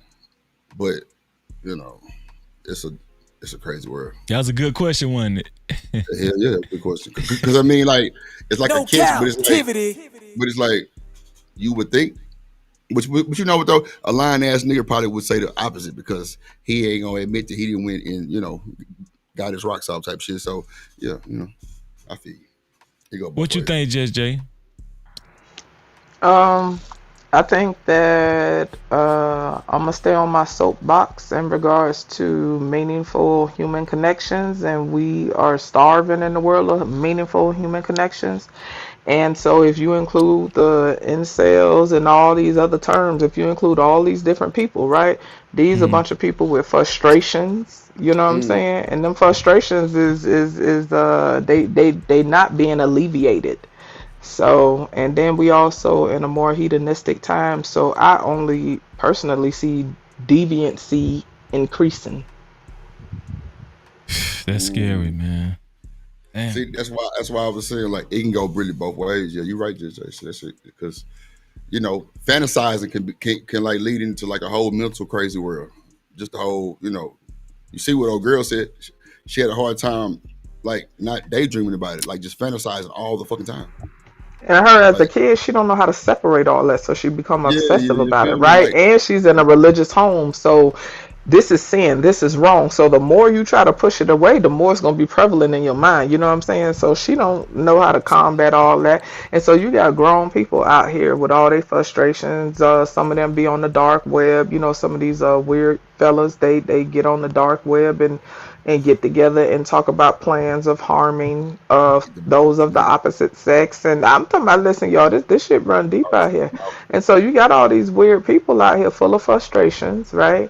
So I do, and so this is another thing I think about, Freezy, right? Because how we interact with human beings in regards to intimacy and the opposite sex when it comes to men and women or whatever floats your boat, right? There is so much stuff nowadays, right, in regards to this whole virtual world, right? You got people that could put on these VR headsets and be immersed in like they got all this stuff that is supposed to help accommodate you know what I'm saying, in regards to experience and intimacy, but there's certain levels of intimacy that can't be duplicated, and so I don't care how many of these little half booties and half bodies they be buying, you know what I'm saying, like these people got all kinds of shit out here, man. They be having whole bodies without heads on them and shit, and chicks will be up there riding the goddamn body with abs and stuff. Listen, this shit is wild out here. So it no matter how much silicone a person buy, it still can't duplicate connecting with a human being. You know what I'm saying? And y'all remember the movie, dang, what's that movie? It was that movie with, I want to say, Sylvester Stallone and Wesley Snipes. It was an old movie, but it was what you're talking about. Yeah, but the people didn't. I don't think they really touched or dealt with intimacy and stuff like that. Like they would put a headset on. You know what I'm saying? They would put a headset on. So look, where we at now? That's over 20 years old. Oh, look at this one in the chat. So, why you put that up there? Get that off the screen. Get that down. They tried to hook me up on somebody's show the other day. Freezy. No. Wow. Yeah, they be playing love show matchmaking, and all kind of stuff. I was over there by DJ Ham, and I was up there just doing what I do, and yeah, they end up playing matchmaker. Stan Joseph say Judge Dredd. That's the movie. Okay. Yeah. Is that the one where they was wearing the headset? No, you know what? I think it's Demolition Man. Oh, it's one of them, y'all. Okay. But it's one of them. But the way they dealt with intimacy, they didn't touch each other. Like the humans didn't touch each other. Like they was doing some type of VR type stuff. Oh. You know what? Both the movies, I think damn near played the same type of shit. That's crazy. Two big ass movies too. Wait, let me ask y'all something. Them movies old too. You gotta what's the white dude that do martial arts? Jean-Claude Van Damme. No, not Jean-Claude. He talked like with an English accent. Statham. Statham. The nigga that played what's that nigga name? Yeah, he played Fast Five. It's a movie called it's a movie called Crank. Y'all seen Crank? Yeah. Bro, so do he have to like? I never seen Crank before. I seen some previews, but I seen him humping women like to get power. He have to hump. He have to have sex with them or hump them. It's the friction because he got some type of battery thing, virus thing in his body, and for him to actually make it, he got to have some type of shot and shit. But if he don't get the shot, then he got to make a lot of friction to kind of build it back up. So bro caught him a little piece on the side of the road and beat her up on the road. Was he having sex with her? Yeah, he was hitting her. I ain't seen that movie in forever. I mean, it's a movie, but yeah. I'm saying he was hitting her. Yeah, not for sure. Yeah. What you saying? Hitting her, hunching? What is y'all saying? I'm getting confused. Was he fucking? He was fucking her. Yeah, Freezy. That's a real movie. Yeah, that's a movie. It's like 3 of them, Freezy. It's like Crank 1, I thought it was a joke with the previews and stuff. Bro, they put some type of virus thing in him, and it's kind of like radioactive. So like some shit make him like charge up type shit. But he wasn't graping him, was it? Was he graping him? Man, bro, just picked him. Man, look, you seen the scene? He picked him. He picked or something like. See, I ain't seen that in a while. I ain't seen that movie in forever. Been over and yeah. That don't sound right, dog. I ain't seen it in forever. I knew it was something he had going on in his body, but it's been forever since I seen that movie. So he would just go over to random women and just say, "Get your ass over here!" And oh Lord, now we gonna have to figure out what's really going on in this movie. He was like, he's trying to get to the bottom of this. She was a freak too, because clearly she was getting beat down and she was going crazy too. So you know. But I'm saying he wasn't just doing one woman, like he was doing random women like that throughout the movie. Well, they only showed one. They only showed one throughout the movie because, like I say, normally he would have this little old charge thing to kind of charge him up. I seen him grab an old lady in the preview one time. It was an old white lady in the middle of the street. Lord Jesus. Well, it's several of them movies, ain't it? Yeah. It's like Crank 1, Crank 2, Crank 3. Yeah, it's like 2, 3 of them. He was beating the brakes off this old white lady in the middle of the street. That might be the one I'm talking about then. Like, yeah. Hey, Freeze, that shit was crazy. Way back then. That shit crazy, bro. I ain't gonna lie, bro. These video games, hey man, they be fucking them kids up too. All them Call of Duties, that shit too real. We got them GTAs. Yeah. That's too real. Way too real. TB say he had a mechanical heart because the other guys took his heart. Okay. Yeah, some crazy shit like that. Yeah. Kaylin North said no, she consented. Oh, okay, she consented. Yeah, Freeze. I'm trying to get to the bottom of this. This man was running around humping on people. She was like fucking too shit. You know, it was going down. I'm talking about that scene with the old white lady. He was beating the brakes off her. She was, she probably was happy. I don't really think it was no scene because I don't remember her being, trying to get away. I don't know nothing about. I don't know. TB say he had to do things that made his adrenaline pump. Kaylin North say no. I think that was Crank 2. Okay. It was one of them cranks for sure. Like, it's about 3 of them. Or maybe 2 of them. But they both got some weird shit going on. But he's sick to the motherfucker and he gotta, do certain shit to kind of get his shit back going. But just for them to make movies like that now and make them action movies for like for young adults. Old though. That motherfucker old. I know, but but when they came out, I knew this shit was changing, dog.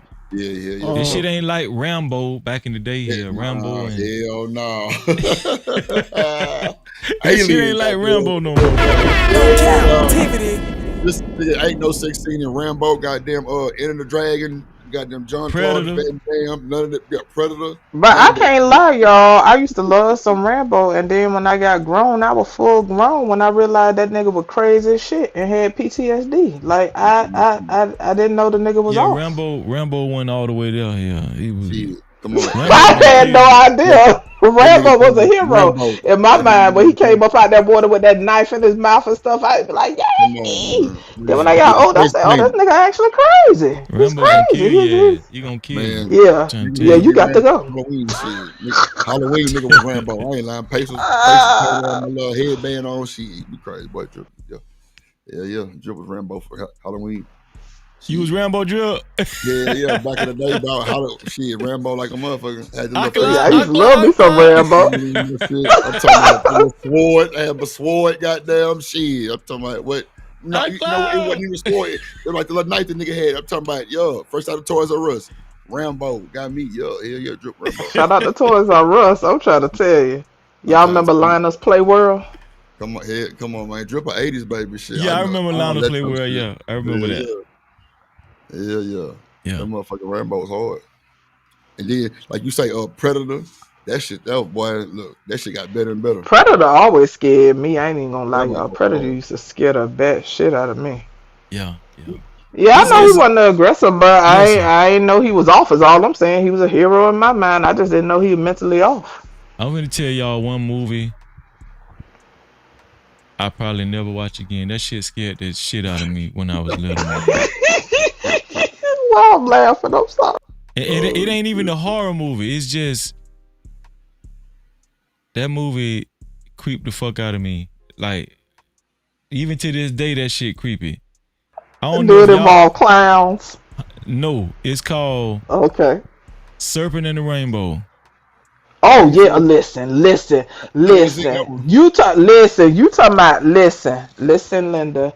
Listen, that is some scary shit. Serpent in the Rainbow. Yeah. Listen, I try to watch it as a grown person, and I see that's what I'm saying. As a child, it is hard to process certain information, right? Because when you really think about it, I mean, it's a scary movie, but it wasn't like over the top scary, but it wasn't like the monster scary. You know what I'm saying? But it was about pretty much Drip. It was about zombies in Haiti. Basically like people that's buried alive and stuff, like they would consider that zombies, you know what I'm saying? Like And yeah, not so much Walking Dead. It's almost like people that done got buried, they dead, and then it will be zombies, but not like the monstrous zombies that we picture nowadays. But hold on, we got my dog. We got my dog out the mud, Cody in this thing. Cody, man, what's up, Cody? No Cap-tivity. Cody, man, hit the link for like 5 minutes. Man, come on, make history and come up and join your dog Freezy, dog. Not history. Make history. But yeah, that movie was scary. When Cody joined your panel, you stamped, you know. Yeah. But listen, yeah, Just that Jay, movie you know, scary. back then when we was younger, right? Mm-hmm. In the hood, you know, we used to talk about roots and stuff. Like, oh man, she gonna put roots in you. Exactly. And so you know, I don't give a damn if you weren't scared of nothing else. You was scared of them goddamn roots, right? When you was a kid. You know, down in Miami, we was around nothing but Haitians. You know what I'm saying? Yeah. And so you know, our mind used to just go haywire. But it was a great movie. But that movie scary as shit. And so you know, the root lady. You know what, man? if I would have had enough money, I would have wrote a script called The Root Lady. What y'all think that would have did? The Root Lady, yeah. Ain't nobody do a movie called The Root Lady yet. That would have been hard. I think the closest thing to something like that probably would have been. Did you see that movie Spell that came out with Man, with that the boy shit had me dying. Right, What's your boy Ghost? I was in here hollering. I said, what kind of shit is going on here? Look, that movie had me hollering. You know Loretta Devine, she always makes shit funny anyway. Like, she the one made the movie to me, but that you talking about something funny. That's funny. Miss Bella was traumatized by the Wiz. I love the Wiz. Listen, I still know the dance routines and everything. Man, Miss Bella said the Wiz traumatized her. It do look kind of creepy though, cause you know I used to be like, well, where the hell they at? Like, where are they? What kind of world is this? Yeah, the Wiz kind of weird. It's weird. Monkeys fuck me up. Yeah, when they be down there in that little, it ain't a dungeon, but you know they down there with all them old weird clothes and shit on. You be like, where the hell are they at? And what's her name? Diana still running around. Toto. Yeah, that shit. Wow. I ain't gonna lie, man. Freddy Krueger was goddamn scary too. I ain't gonna lie. That probably was scariest movie I ain't probably seen. Freddy Krueger was scary. Yeah, no. I was always a scary ass child, but I used to love to watch the shit. That's what I don't understand about me. You know why Freddy Krueger was scary? Different type of scary, brother. Like, no, it was scary because you got to go to sleep. You got to go to sleep. Listen, my cousins used to torture the shit out of me because I was the youngest, so they ain't want to be bothered. They be like, Jay, Freddie and Jason said they were coming by tonight to get you and all this kind of other stuff because they used to want to go do their own thing, and I used to be trying to follow them. All they had to do was say Freddie and Jason was coming to do something. Listen, I be gone. I go to my mom and daddy room, and I'm up there in the room with them. That's what let you know how impactful and influential imagery is. Nah, for real. Like that shit ain't even real. He was a bad nigga. That shit ain't even real, but imagery can change. It could change the trajectory of your life. Like, absolutely. You know what I'm saying? Yeah. Because I ain't gonna lie, bro. I wasn't scared of like Jason and Michael Myers. I wasn't really too scared of them, you know what I'm saying? But that goddamn Freddy Krueger. Freddie be like, it's prime time. It's prime time, bitch. You're like, what? Shit. Yeah, ass better go to bed. Oh, okay. You gave him the link? All right. Hold on. Freddy Krueger. Candyman. Well, I finna say Candyman. Candyman. That motherfucker was scary too. Yeah. No bullshit. That motherfucker was scary. I ain't lying. Super chat. Shout out to Stan Josephs for the $2 super cap.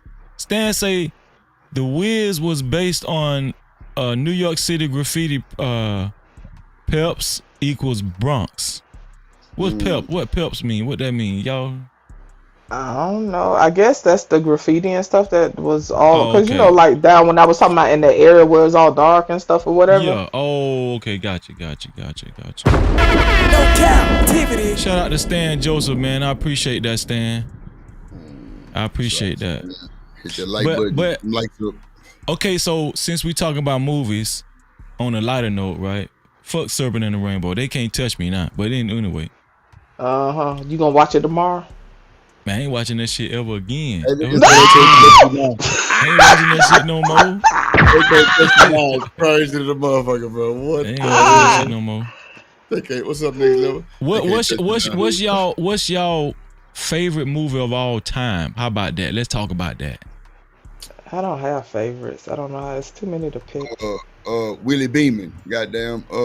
Any given Sunday. Oh, that was a good one. I'm fucking with it. That was a good one, especially the locker room scene. That pep talk in halftime. Yeah, bro. I'm talking about them niggas. I'm talking about that was real transparent, Freezer. That was transparent to the T right there, brother. Them niggas there shooting up them roids and shit. Oh yeah, that motherfucker transparent. Yeah, I don't have a favorite, but People Under the Stairs is definitely one of my favorites. Like I watch all kind of shit. Stan Joseph put People Under the Stairs in the chat. That movie funny as hell. I'm gonna tell y'all ain't even gonna believe what my favorite movie is Malcolm X. That's my favorite movie of all time. But after Malcolm X, y'all won't even believe what my favorite movie is. It's Jerry Maguire. No, that was good. That was a good one. I'm gonna tell you something. I don't know if I've seen that movie. You ain't seen that, sis? What old goddamn Cuba Gooding Jr. So. Listen, Jerry Maguire, you ain't seen that when Cuba Gooding Jr. say, no, show me the money. Oh, everybody say, we got money. Listen. So that no taster. That story, that movie was so touching. It was so inspirational, and it showed how you can come, a motherfucker came from the bottom, and then what's his name? Tom Cruise did an excellent job in that movie too. But my favorite character was the white lady. It was Tom Cruise. The lady, when Tom Cruise left his job, he was fucking with me. No, he didn't leave his job. Tom Cruise got fired. He got fired because he came up with some type of. He was a sports agent, and Tom Cruise, he got tired of. Shout out to Big Bad Bull. Big Bad Bull, what going on with you, bro? Tom Cruise. Oh, let me bring Trey up. Tom Cruise. I apologize. I apologize off the early. I'm going to come up and I'm going to go off the early. You feel me? I'm with my brother right now, my older brother and shit. You feel me? How you doing? Salute, bro. Like I say, I ain't got nothing. Like I say, I ain't got nothing to lie about. You feel what I'm saying? But you feel me? Salute to you. Salute to Drip. Salute to Jeff J. You feel what I'm saying? Y'all real. You feel what I'm saying? And we just gonna keep it like that. Go ahead, Freezy. I'm sorry. I apologize. No, yo, yeah, you can get it all. No Diddy, but listen. AKA Young Wild Nigga. Listen. Like I say, my big brother right here. You feel me? My older brother right here. You dig? What's going on? What's going on? So what I was finna say was, okay, it started out, he was a sports agent, and the sports agents was promising these athletes this and that, and it was just like a very superficial, like they was lying to the athletes. It was just by any means they was doing. It was like a grimy. It was a grimy job. The sports agent. He was a sports agent, yeah. Right. He was fucking but Tom Cruise wanted to get back to the passion of being a sports agent, like actually caring about the athlete that they're representing and stuff. Because the sports agencies, it became like a money grab. They just want the meal ticket, but Tom Cruise wanted to go back to the culture of actually caring about the damn athlete. So he wrote a memorandum for his job, for his whole company, and he typed it up and he put it in everybody's mailbox in the office or whatnot. Everybody read that shit. Man, when Tom Cruise, he was happy, he was happy about it. He felt good. He felt like, he had something to live for with his career now. Man, when Tom Cruise came back to work, man, everybody looked at Tom Cruise like, boy, we already know what's finna happen to you. They told Tom Cruise, show me the money, Freezy. They told Tom Cruise to go to the main office, and they canned Tom Cruise. They fired his ass because the big boss said, man, we do not need no good conscience, working in good faith type attitude. No, we need the money. So they fired Tom Cruise. Tom Cruise had to get his own. He had to develop his own sports agency. He had to build it from the ground up. And the lady, I forgot the lady's name. Christina Applegate. I think that's her name, Christina Applegate or something like that. I don't know, but she was working at that same company. And when Tom Cruise got fired, Tom Cruise said, "Who's gonna leave with me? Who's ready to work for a company that's working from the ground up and that's inspiring?" And there's one lady left, and it was the secretary, the white lady. And that lady stuck by Tom Cruise the whole damn movie. I'm talking about that man was poor. He couldn't, man, Tom Cruise ain't had no more money. He was living. Tom Cruise was fucked up. And that lady stuck by Tom Cruise the whole movie. That was the most inspiring shit to me. And then ended up getting who was it? It was Cuba Gooding Jr., like Drip said. Yep. Cuba Gooding, that was his only client. He got a deal. And Cuba Gooding Jr. ended up making a big play in a playoff game or something. And they won the game. And shit, Cuba Gooding Jr. got that big ass contract. And it was all she wrote at the end of the movie. And then what's that? Show me the money. Man, that was a good movie, man. That was a real good movie, dog. But I definitely heard it was a good movie. I don't think I ever seen it though. Look, man, you got to watch Jerry Maguire. I'm telling you, you might. I'm weird. I have to be in the mood for certain movies, and that movie like probably over 20 years old, but I still ain't in the mood for it yet. Well, I'm just bracing you. It's probably like 3 hours long, so it was 2.5 hours long. Man, yeah, they named some good movies in the chat. King of New York was good. I remember that one. That was King good. Of New York was good. Shout out Miss Billa. Close Encounters of the Third Kind. That's old school from what I remember. And then New Jack City. Colors was hard. Yeah, I remember Colors. See, I was watching that stuff too young though. Like that level of violence shook me. When I was young, because I wasn't exposed to a lot of that at that time in my life.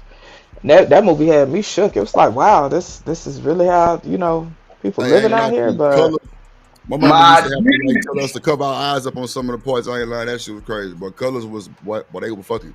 In Colors, I ain't gonna lie to you. My boy, cover your eyes up. I'm like, well, goddamn it, why we gotta Malcolm X is my all-time favorite. That's Malcolm X is an excellent movie. That was well made. Denzel did that shit. I used to have it on VHS, and that was when it came with two VHS tapes. Exactly. It had that. You had to have two, cause that's how long it was. Like that was good. I thought Denzel was Malcolm X one time. Listen, but you know who had that effect too? Well, guess who else had that effect, right? Lawrence Fishburne with Ike Turner.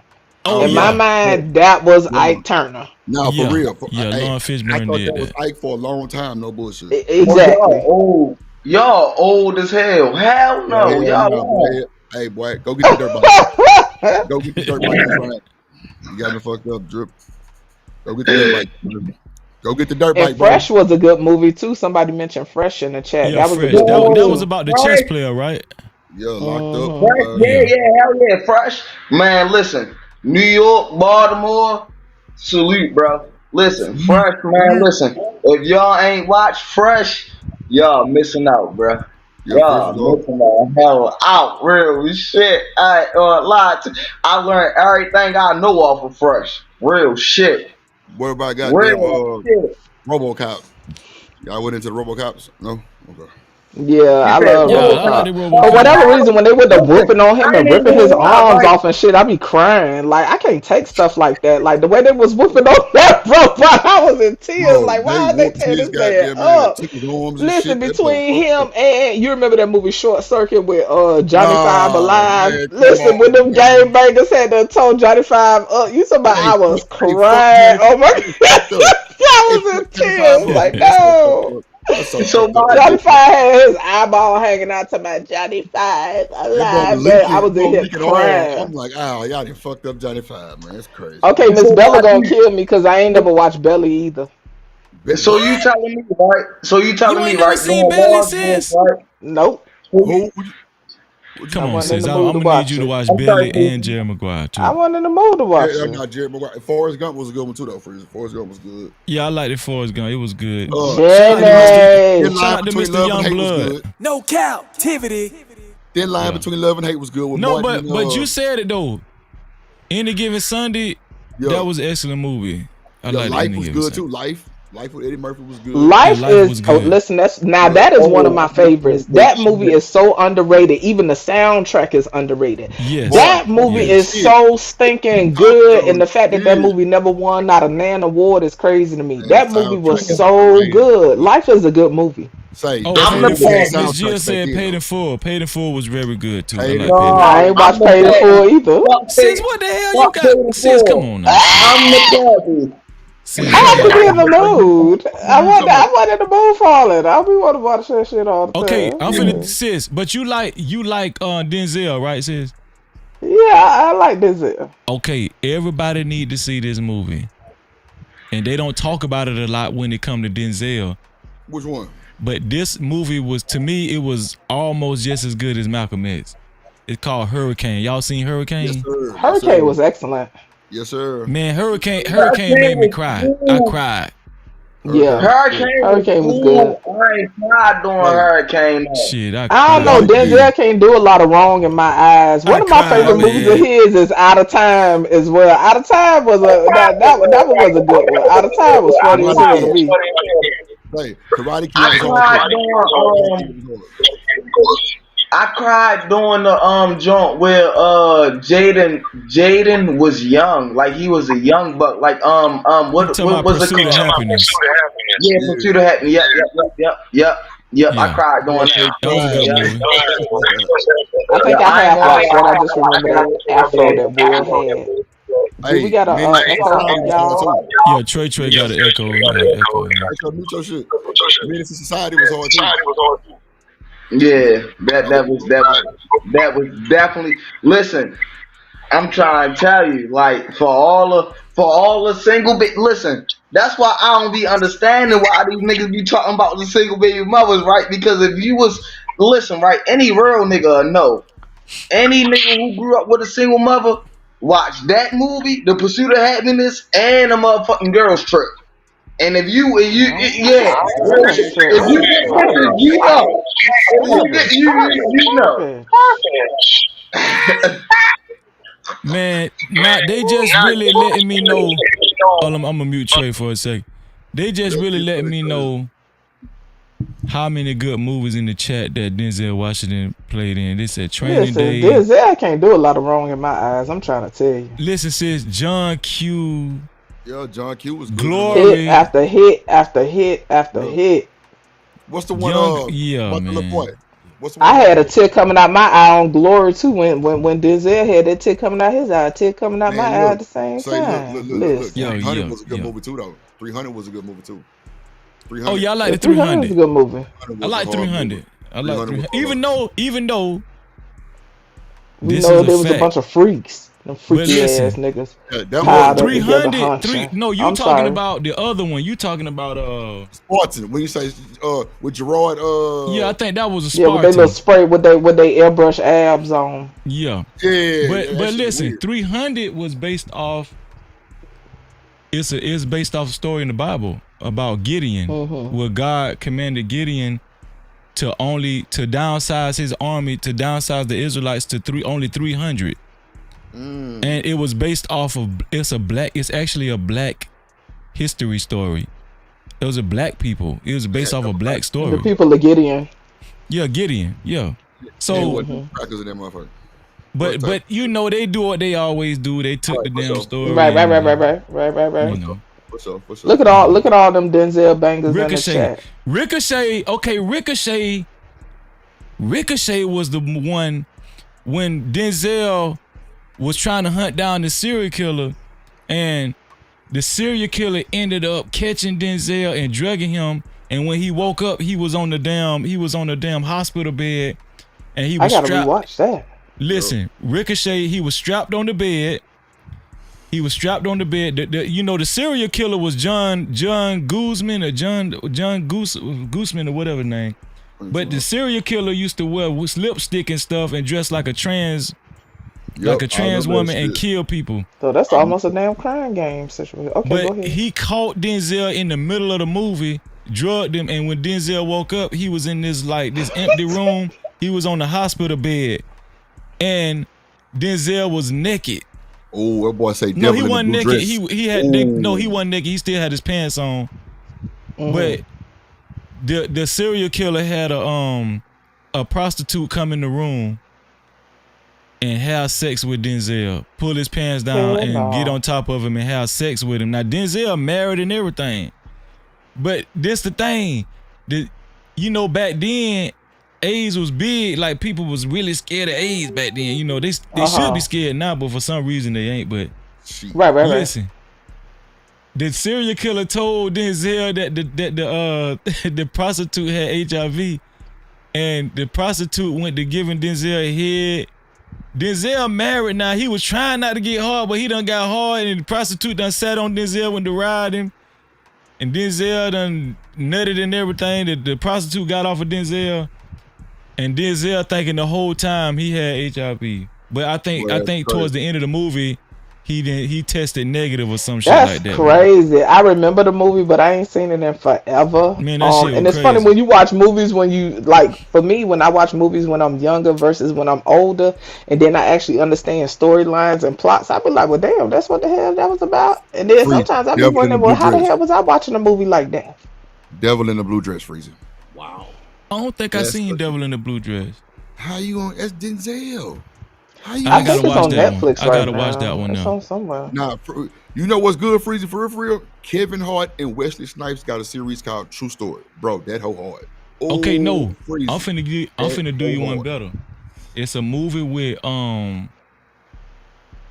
what's the guy that played in John Wick? I know you're talking about Keanu.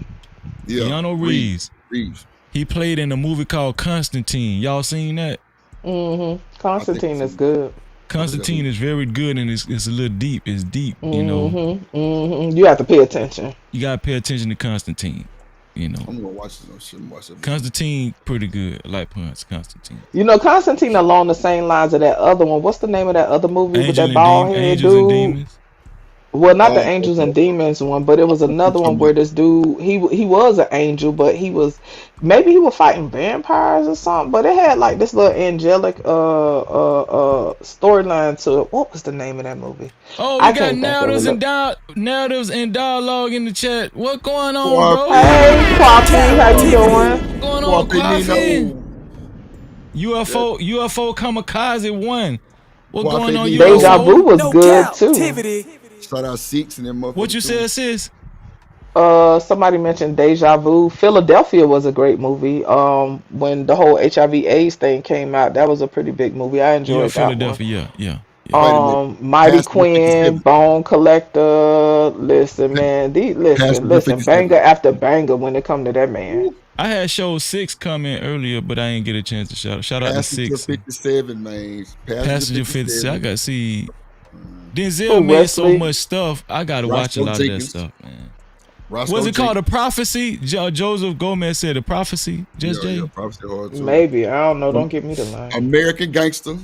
Come on now. Black American Gangster was hard. What's the one when they had the shit on their face? What is it called? The white paint. Oh, you talking about Dead President?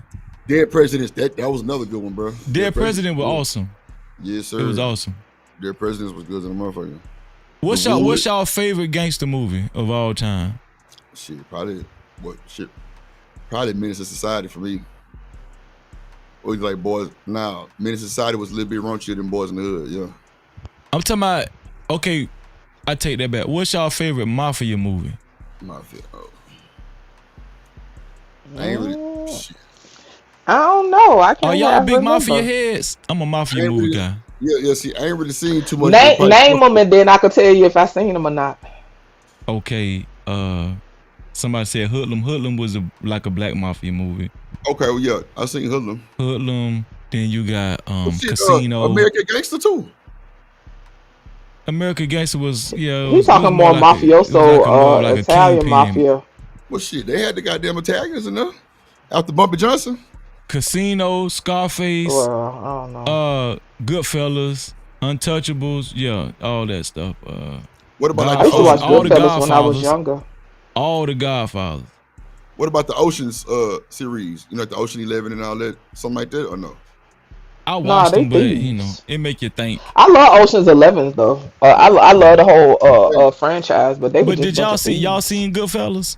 Yeah, hell yeah. I used to watch Goodfellas when I was younger. I had the VHS tape. I don't remember it though, but I used to watch it all the time. Good too. Yeah, Takers was a good ass movie too. Takers, that was a good ass movie. Taken, yeah. No, I'm gonna tell y'all a good movie. Departed. I don't think I seen no. Departed got Jack Nicholson. It got what's the boy that played in Titanic? Leonardo DiCaprio. It got Matt Damon. Man, I'm telling you, y'all gotta watch Departed.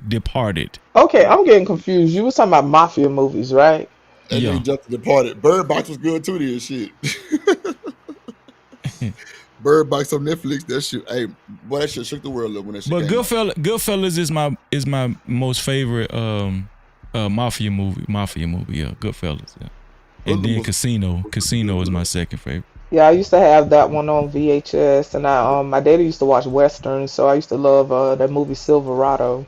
One of my favorite westerns, I guess it would be more of a modern, like not an old school western, but Tombstone. I used to love Tombstone. That movie good as shit. With what's the name? What the dude name? Ace Ventura, The Mask. That was a good one too. How we get from there to what the hell that man name? The Water I can't Boy. remember his name, but anyway, Tombstone was good. The Water Boy. What's Bronx Tale, one of my favorites. With Sandra Bullock. Yeah. Bunch of blind motherfuckers walking around, feeling around every goddamn way. Oh yeah. I ain't lying. That hoe was deep too though. And yo, Get Out was like really deep too though. Yeah. That shit was weird as fuck. That was weird. Get Out was weird too. Yeah, I seen Get Out. Harlem Nights, A Rage in Harlem. Those along the same what was y'all? me. This the last one before we get up out of here. What is y'all favorite? I mean, what was y'all? Yeah, what's y'all favorite funny movie? What's y'all funniest movie y'all like the most? There's got to be something Martin in that motherfucker for me. This is too many. You got to name one. Not my mind drawing a blank. I got one for your ass. Welcome Home, Roscoe Jenkins. Martin, Mike Epps, goddamn Cedric the Entertainer, goddamn what's that big ass boy that played in the Green Mile? He was in that motherfucker. Monique was in that motherfucker. Boy, I'm talking about funny than a bitch. Crazy. I'm gonna tell y'all. Go ahead. What's up, Hot Sauce? Yeah, I just want to chime in really quickly before I have to go back. But funniest movie of all time, I actually threw up laughing. South Park the movie. That's your funniest movie of all time? I never even watched South Park. That's still on my list to watch. I gotta watch it. Spaceballs is funny as shit. See, Gomez, me and him probably watch some of the same kind of stuff. Spaceballs is funny as shit, but I don't have a favorite. South Park the movie. That's because especially we were kids back then. Boy, we were kids back then. Like, oh man, I laughed till I cried. I threw up. There's something about Mary. Something about Mary is funny too. That's a funny one. Mary, bro, that hoe is hilarious. Hilarious. I love me some Ben Stiller. Listen, Ben Stiller had me in tears. Also, oh, you know what? Trip. Old school. That's there we go. Old school. Bro, I'm gonna tell y'all my funniest movie of all time. I'm gonna get you, sucker. Oh, nigga. All I see is that dude toe swelling up while he up there by the side of that car. That toe just getting bigger and bigger. That shit have you crying, dog. I'm telling you. Have you seen? But you know what? Along that lines, Hollywood Shuffle. Oh yeah, Hollywood Shuffle, man. Have you seen that's Robert Townsend. Who? Old School with Vince Vaughn. That big head man. Yeah, Will Ferrell. Will Ferrell, funny as ever. All them race car movies, man, that shit was funny as shit, bro. Will Ferrell, that nigga there is hilarious. Now I'm gonna tell y'all one that y'all, I don't know if y'all seen this one, but I used to watch this shit over and over because I used to cry laughing. It's a white one. It's Raising Arizona. Has anybody seen Raising Arizona? Yeah, I remember Raising Arizona. Man, that shit is so. Talking about with the baby, right? Yeah. See, I see the cover of it because I was one of them kids used to go to the video store all the time. Like I could see the cover of it clear as day. The cover, VHS on the bitch. My favorite thriller movie, my favorite like crime movie would probably be like Kiss the Girls with Morgan Freeman. Kiss the Girls is awesome. That's a whole good series. With what's the other? It's another movie that go along with Kiss the Girls as well with Morgan Freeman. That was good. Listen, Along Came a Spider. Yeah, Along Came a Spider. Airplane was funny as fuck too. I ain't gonna lie, that shit was funny. You talking about Old School Airplane from the 70s? Yeah, that movie is hilarious. And shout out to Leslie Nielsen with Naked Gun. I used to watch crazy stuff like that. Like I watched stuff like that. Pineapple Express is funny as hell too. Soul Man was funny with Bernie Mac and what's that motherfucker name? James Chappelle Block Party. Does that count? Or is that more like reality? No, that's like reality. That's like a reality. Block Party was still pretty solid. Soul Man was funny with Bernie Mac and what's the nigga name? You talking about Bernie Mac and Said the Entertainer? Nah, that's Said the Entertainer. No, he's talking about Samuel Jackson. Samuel Jackson. Oh, Samuel Jackson. That's right. Oh, it's hilarious, bro. Them niggas in there tripping. You know who one of my favorites? Danny McBride, the dude that's in Pineapple Express. Danny McBride is funny as shit to me. That dude is hilarious. Danny McBride, you'll know him if you see him. Who is he though? Yeah. He was a drug dealer. He used to be. He was the principal in Boston Public. No, 6'5". Hey. No, you talking about Chi McBride. I'm talking about Danny McBride. Danny McBride is the white dude that was on Pineapple Express. But playing who? The one that be talking about where you going, Mr. Wiggles? Where you going, Mr. Wiggles? Yeah, he have a bunch of series and he write story. He write series and movies and stuff like that. He's super funny. He's in the HBO series The Principal, right? He's in the HBO series. The Principal is the funny. Listen, when I say I watch that shit over and over and over, you talking about Vice Principals?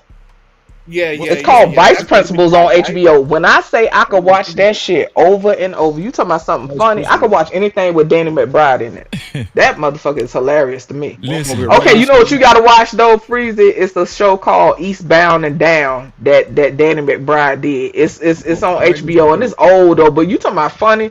That dude crazy as hell. Okay. I'm gonna watch that. That dude, wow. I'm gonna tell you my most favorite.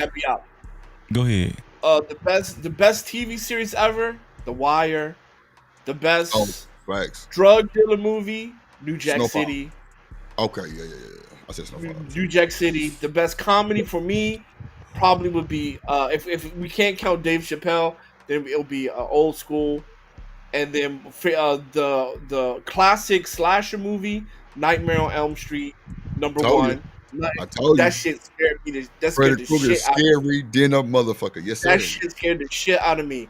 And then I guess what's the other one? You said gangster movie, right? I would say Goodfellas. Yeah, Goodfellas. Yeah, that's good. That's good. But I never watched The Wire either, but okay. Trading Places. Has anybody ever watched Trading Places? Hell yeah, I seen Trading Places is good. That's an awesome movie. That shit is hilarious, man. That shit funny as shit. Yes, I like dry humor too, Bella. The Office, stuff like Parks and Recs. Like I watch goofy shit like that. Parks and Recs be having me crying, laughing. I watch goofy shit. Yeah, I gotta watch a movie called The Perfect Trip, bro. It's Ben Stiller and like multi-millionaire people who like work for Disney who have tried acid, bro. You have to go watch this shit, bro. When I tell y'all, it is hilarious, brother. Ben Stiller is on there telling the truth about the first time he took acid. And he's waving like he's the queen of England on the beach, bro. When I tell you, Freezy, It's a true story, bro. I laugh so hard. Like, no, and it's all white people, bro. I'm talking about, bro, like the woman who wrote Disney, bro. It's multi-millionaire people that's big, bro. Tell their stories about the first time they tripped on acid. Oh shit. Bro, the shit, bro. Ben Stiller is hilarious, bro. That nigga told his story in like the most craziest way, bro. That nigga was too high. But that shit. One of my favorite movies of his back in the day I used to watch was Heavyweights, when he was this fitness dude over this fat camp. Man, he was terrorizing the shit out them fat kids. That shit was funny. When I say he used to be going in on them fat kids, no breakfast, no lunch, no dinner. Like, that dude used to be going ham. And Freezy had me rolling the way he be talking on the phone. Listen, Freezy, some of us are nosy, and I have to turn away because I can read lips a little bit.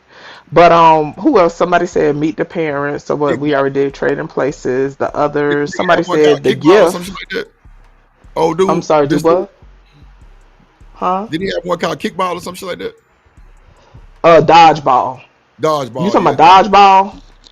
Yeah, see, I watch goofy shit like that, but yeah, Parks and Recs. I love casual viewing shows like that where they got this dry humor. I like mockumentary style shows where it's like it's supposed to be a documentary, but they be on some bullshit. Something about the way they be cutting them cameras and panning them cameras and zooming in. It's stuff like that. It's little stuff like that have me crying. I don't know what it is, but editors by themselves, them motherfuckers, them the ones that really be making the moves, because all it takes is somebody editing something a certain way. You talking about the funniest shit ever. That's why some reality shows I do like to watch, because it's simply because of the editors, the way they be cutting the video. Right. Now you ain't. Somebody said Little Shop of Horrors. Oh yeah, that was good too. They finna bring Beetlejuice back out. Y'all seen that? Yeah, I did see that the other day. Yeah, I did see that. It was Scissorhands. Stop playing. Somebody say Major Pain. 1 Tubby. Oh yeah, Major Pain. 2 Tubby. What's Fear and Loathing in Las Vegas? Have I heard of that one? The Hangover series too was good. Yeah, Hangover was good. Y'all, my son's favorite part was when Mike Tyson was up there singing and went to knocking that man out when they walked in that room, and Mike Tyson was up there singing Phil Collins and started swinging on that man. It done got late, Freezy. See, this is what I get for waking up in the middle of the night hitting the link. I never seen none of the Hangovers. Never. Man, that shit funny as fuck. They be out of control. Them niggas be out of control. No. What you say, Kwafi? I'm glad you pay attention to the detail, Just Jay. Many skilled professional videographers do that. Yeah, that's the funniest thing. It'd be the editors that crack me up in the way they pan the cameras and stuff. That's why I love mockumentary style shows. Like, stuff like that have me rolling. One of my favorite shows, though, y'all, is called Portlandia. Like, I watch weird stuff, y'all. I don't watch... I watch typical stuff, but I also watch, like, a lot of weird stuff. So... Well, what I like watching now the most is stuff that's informational stuff that's going to enlighten me. I don't like watching. You like enriching stuff. Yeah. I bounce back and forth. Sometimes I ain't in the mood for the bullshit, and I'm on, my research type stuff, and then sometimes I'm just wanting to kick back and not think. Sometimes I still watch cartoons. Like, it just all depends on my mood, really. Freezy, I'm gonna hit you tomorrow, bro, because I got some questions to ask you about that lighting, because I can kind of see like shadows and shit. Like, okay, no problem, man. You already know what it is. Yeah, for sure. I'm gonna give a benediction right now. Y'all wanna? That's a bit. Okay, so I must say right before your benediction, Freezy, before I fell asleep, the video you played with the chick, what her name was, Kiki the Dawn or Kiki the Goat or something like that. Yeah. The goat. Thought she was lying. Man, I'm like, what is the bucky ass shit? What's going on here? What's that bullshit? But anyway, I don't know what y'all got from that, but I ended up falling asleep. But I don't know, I was side-eyeing the video the whole time. So.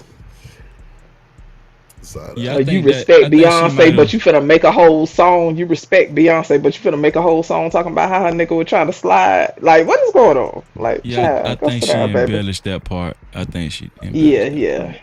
I made a song too, y'all. It's coming soon. No. Amen. Yeah, man. Hey, make sure y'all hit that like button. We had 99 likes. We just need one more to hit 100. Yes, sir. Hit that boy. And then whoever made it 100, write it in the chat. If you made it 100, write your name in the chat. Hit that boy. Yeah. Shout All out. right, Shout I'm out gonna be here for the benediction. I appreciate you, Freezy. Okay, love you, sis. Yeah. I love you back. Look, somebody took a like away. They That made that bitch ain't bitch 98. But people But be playing y'all with ain't the emotions. shit. God damn. Oh, it's That's a 100. good Freezy. Shout out to him. I'm out, bro. I'm gonna drop down, Freezy. Okay, bro. Love, right, bro. For sure. No captivity. Shout out to Drip and shout out to Just Jay. Man, I think whoever made it 100, thank you. Kwafi said he made it 94. I appreciate that, Kwafi. Say he made it 94. So this is we're gonna give a quick benediction tonight. It comes to us from Romans 12:9, right? And the title of the show is "Why is it so hard to keep it real nowadays?" Right? Just Jay said she made it 101. With the Village R9. Thank you, Just Jay. The Most High come to us from Romans 12:9, and it say, "Let love be genuine," right? Let love be genuine. Hate what is evil. Hold fast to what is good. That's where your power at. That's where your power at. Let love be genuine. Hate what is evil and hold fast to what is good. Shout out to the Most High. No captivity. Man, I appreciate you. Do something different. I appreciate that. Do something different. I think that's what it stands for. I appreciate that, bro. Do something different. Say I was like 98, 99, one of the two, 98, 99. I appreciate you, bro. Just Jay said, I'm going to watch Portlandia now. She in the movie mode now. She got movie fever.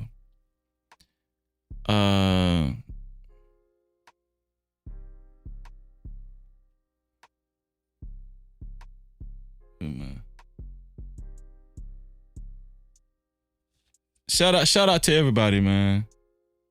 Kwafi say, man, I love that you are not a boring purple fringe wearer. We must put fun in all we do. Oh yeah. Well, no, I'm not no camp. Kwafi, I'm not a camp dude. I believe I'm an Israelite, but I'm not a part of a camp. I don't do the camp stuff.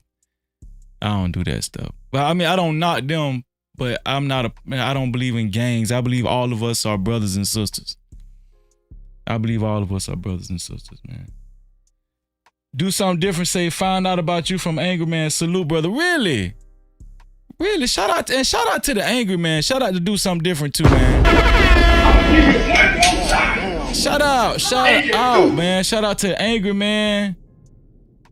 Shout out to Angry Man. Do something different. Thank you, bro.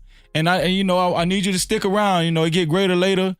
We hang out like this all the time, man. And trying to go live tomorrow. Let me get some sleep. Say my prayers. Kwafi say, yeah, Satire be on some serious stuff.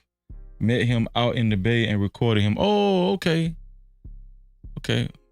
Well, I take the word of God serious, and I try to live my life. I try to be disciplined and stuff, but I just don't agree with when the camps be going at each other. I don't agree with that. I don't understand. I don't get that. I don't get that. You got to work out your own salvation. Got to make sure you just live, trying to live the best way, the best you can according to the Most High. It's 4:27. We're gonna get up out of here. Shout out to all of the mods. Do y'all believe Luther Vandross? I put a poll up. Who was the best? Who was the best? Luther Vandross or R. Kelly? Do y'all believe Luther Vandross won by 75%? R. Kelly scored 25%. But that was, to be fair, that was just the people that was here tonight. I'm gonna do that poll again. Do something different. Oh, he said, all praises to the Most High. Oh, man, shout out to Do Something Different, man. Shalom. And happy Sabbath this past weekend. Happy Sabbath, man. Shout out, man. Shout out to Do Something Different, man. Shout out. Yeah, man. Shalom, bro. See, I know you came home. You done made it home to your brother Freezy, man. Yeah, so what was I saying? I forgot what I was saying. Let me take this off.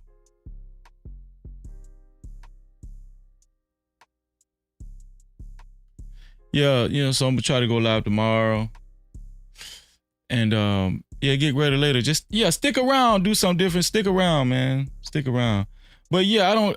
Oh yeah, I was talking to Kwafi. Yeah, I don't do that. I don't do that camp stuff, man. I embrace all my brothers and sisters. I embrace all of us, man. But shout out to the early No Cap crew. Shout out to the late No Cap crew. Shout out to everybody. Shout out to everybody that man, shout out to my brothers DJ Secret and Triple X in the building. No cap. Shout out to DJ Secret and Triple X. Legendary brothers. Well, I'm telling y'all, I know some people. Some legendary people. Yeah, y'all done seen DJ Secret. He joined me once or twice on the panel, but he'll be back. He's a busy brother. And I just talked to Triple X. He said he's gonna join us on some discussions. Man, we finna kick this thing off, man. We got home team. Y'all gonna be seeing some more Florida flavor too. And we're gonna have people from all over, man. I think Nelders and Dialogues, he's out in California. If I'm not mistaken, either California or Las Vegas, one of the two. Where you at, Nelders Dialogues? You in Los Angeles? Thank you. Do something different. He said, I'm going to sub to you, nephew. I appreciate that, man. Thank you, bro. Thank you. All praises, man. Thank you. I appreciate that. Flow State in the building. What's up, Flow State? Shout out to Flow State. No Cap-tivity. Man, y'all coming through late night, ain't y'all? Just Jay say, home team. Yeah, y'all see? Secret, you see? Secret, you see Are You Amused? Triple X, see Are You Amused? She home team too, man. Coffee say Diamond Heights. Oh, okay, gotcha. Diamond Heights, gotcha. Yeah, we'll be back, man. We'll be back. If y'all looking for serious dialogue, if you're looking for funny commentary, if you're looking for, Freezy to act the fool, cause this is just my personality, this is how I talk. And if you're looking for substance, man, listen, make sure you subscribe and share this platform. Share anything you like about this platform. Push it out. If you got an email blast, push it out. Okay, share anything you like about this platform. Share it to any one of your social media platforms right here. Whether it be Facebook, Twitter, Instagram, it don't matter, right? Share it. And once you share it, screenshot it. Once you share it, screenshot it. Screenshot it and put it on, once you share it to, Kwafi said he's going to share it to his, Kwafi said he's going to share it to his community tab. I appreciate that, Kwafi. Thank you, bro. Thank you, Kwafi, man. No Cap-tivity. Yeah. And then whenever y'all share it, screenshot what you share. Try to screenshot what you share, right? Or tag me in it. Kwafi, you can tag me in it and then I'll screenshot it myself. But once you screenshot it, you can screenshot it and send it to freezy76@gmail.com. I spelled that. I'm always typing too fast.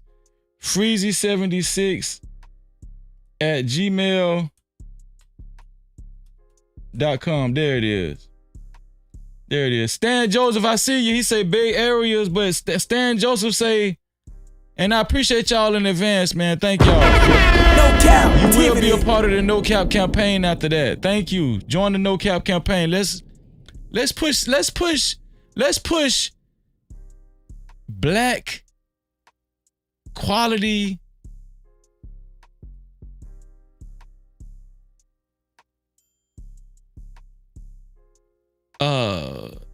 live streams, podcasts, with substance. You understand what I'm saying? Substance. And it's not just my platform. I've seen narratives and dialogues, Just Jay, substance. I'm talking about substance. Even Drip, he have his moments where, he gets serious, and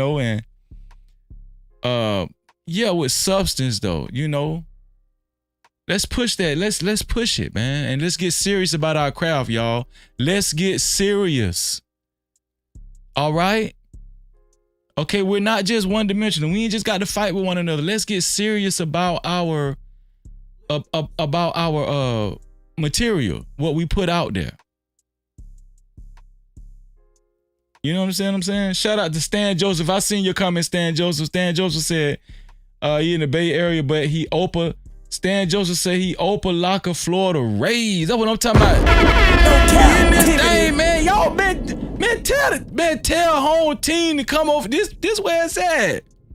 Tell home team to come on home. Come on home, dog.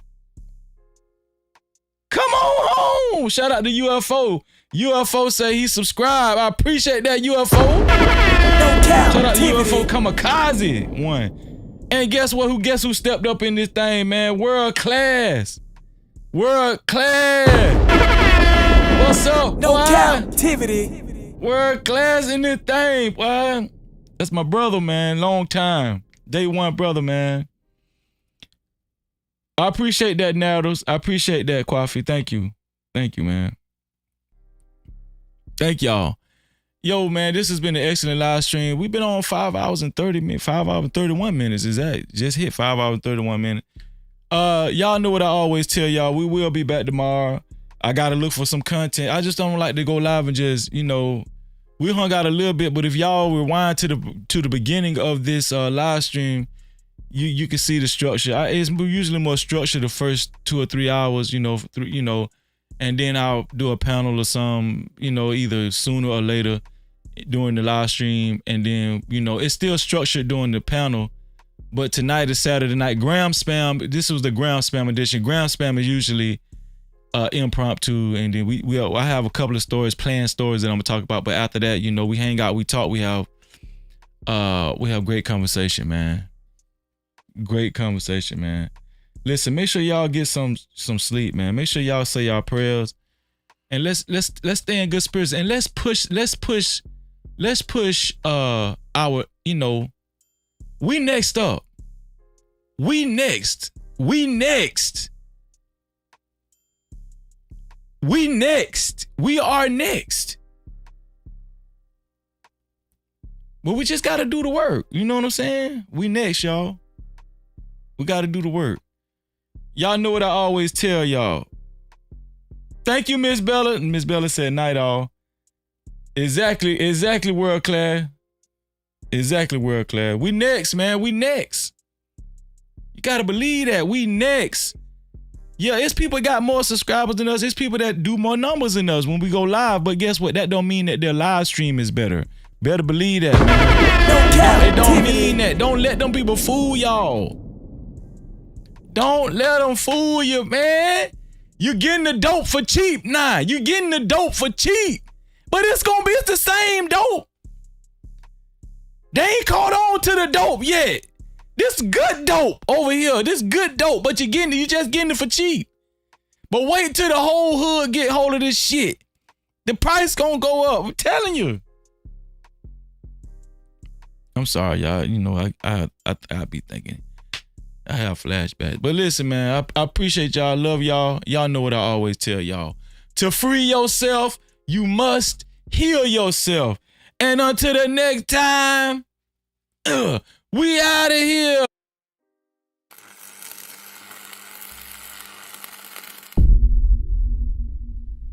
No captivity. Freezy.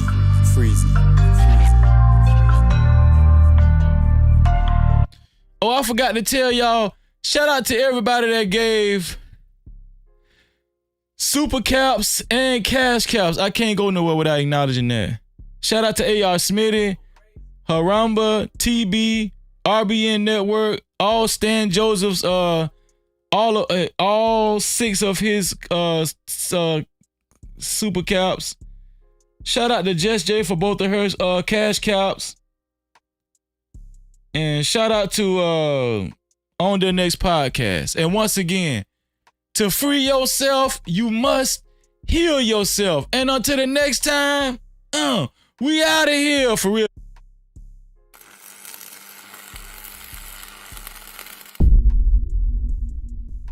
No Cap-tivity. Freezy.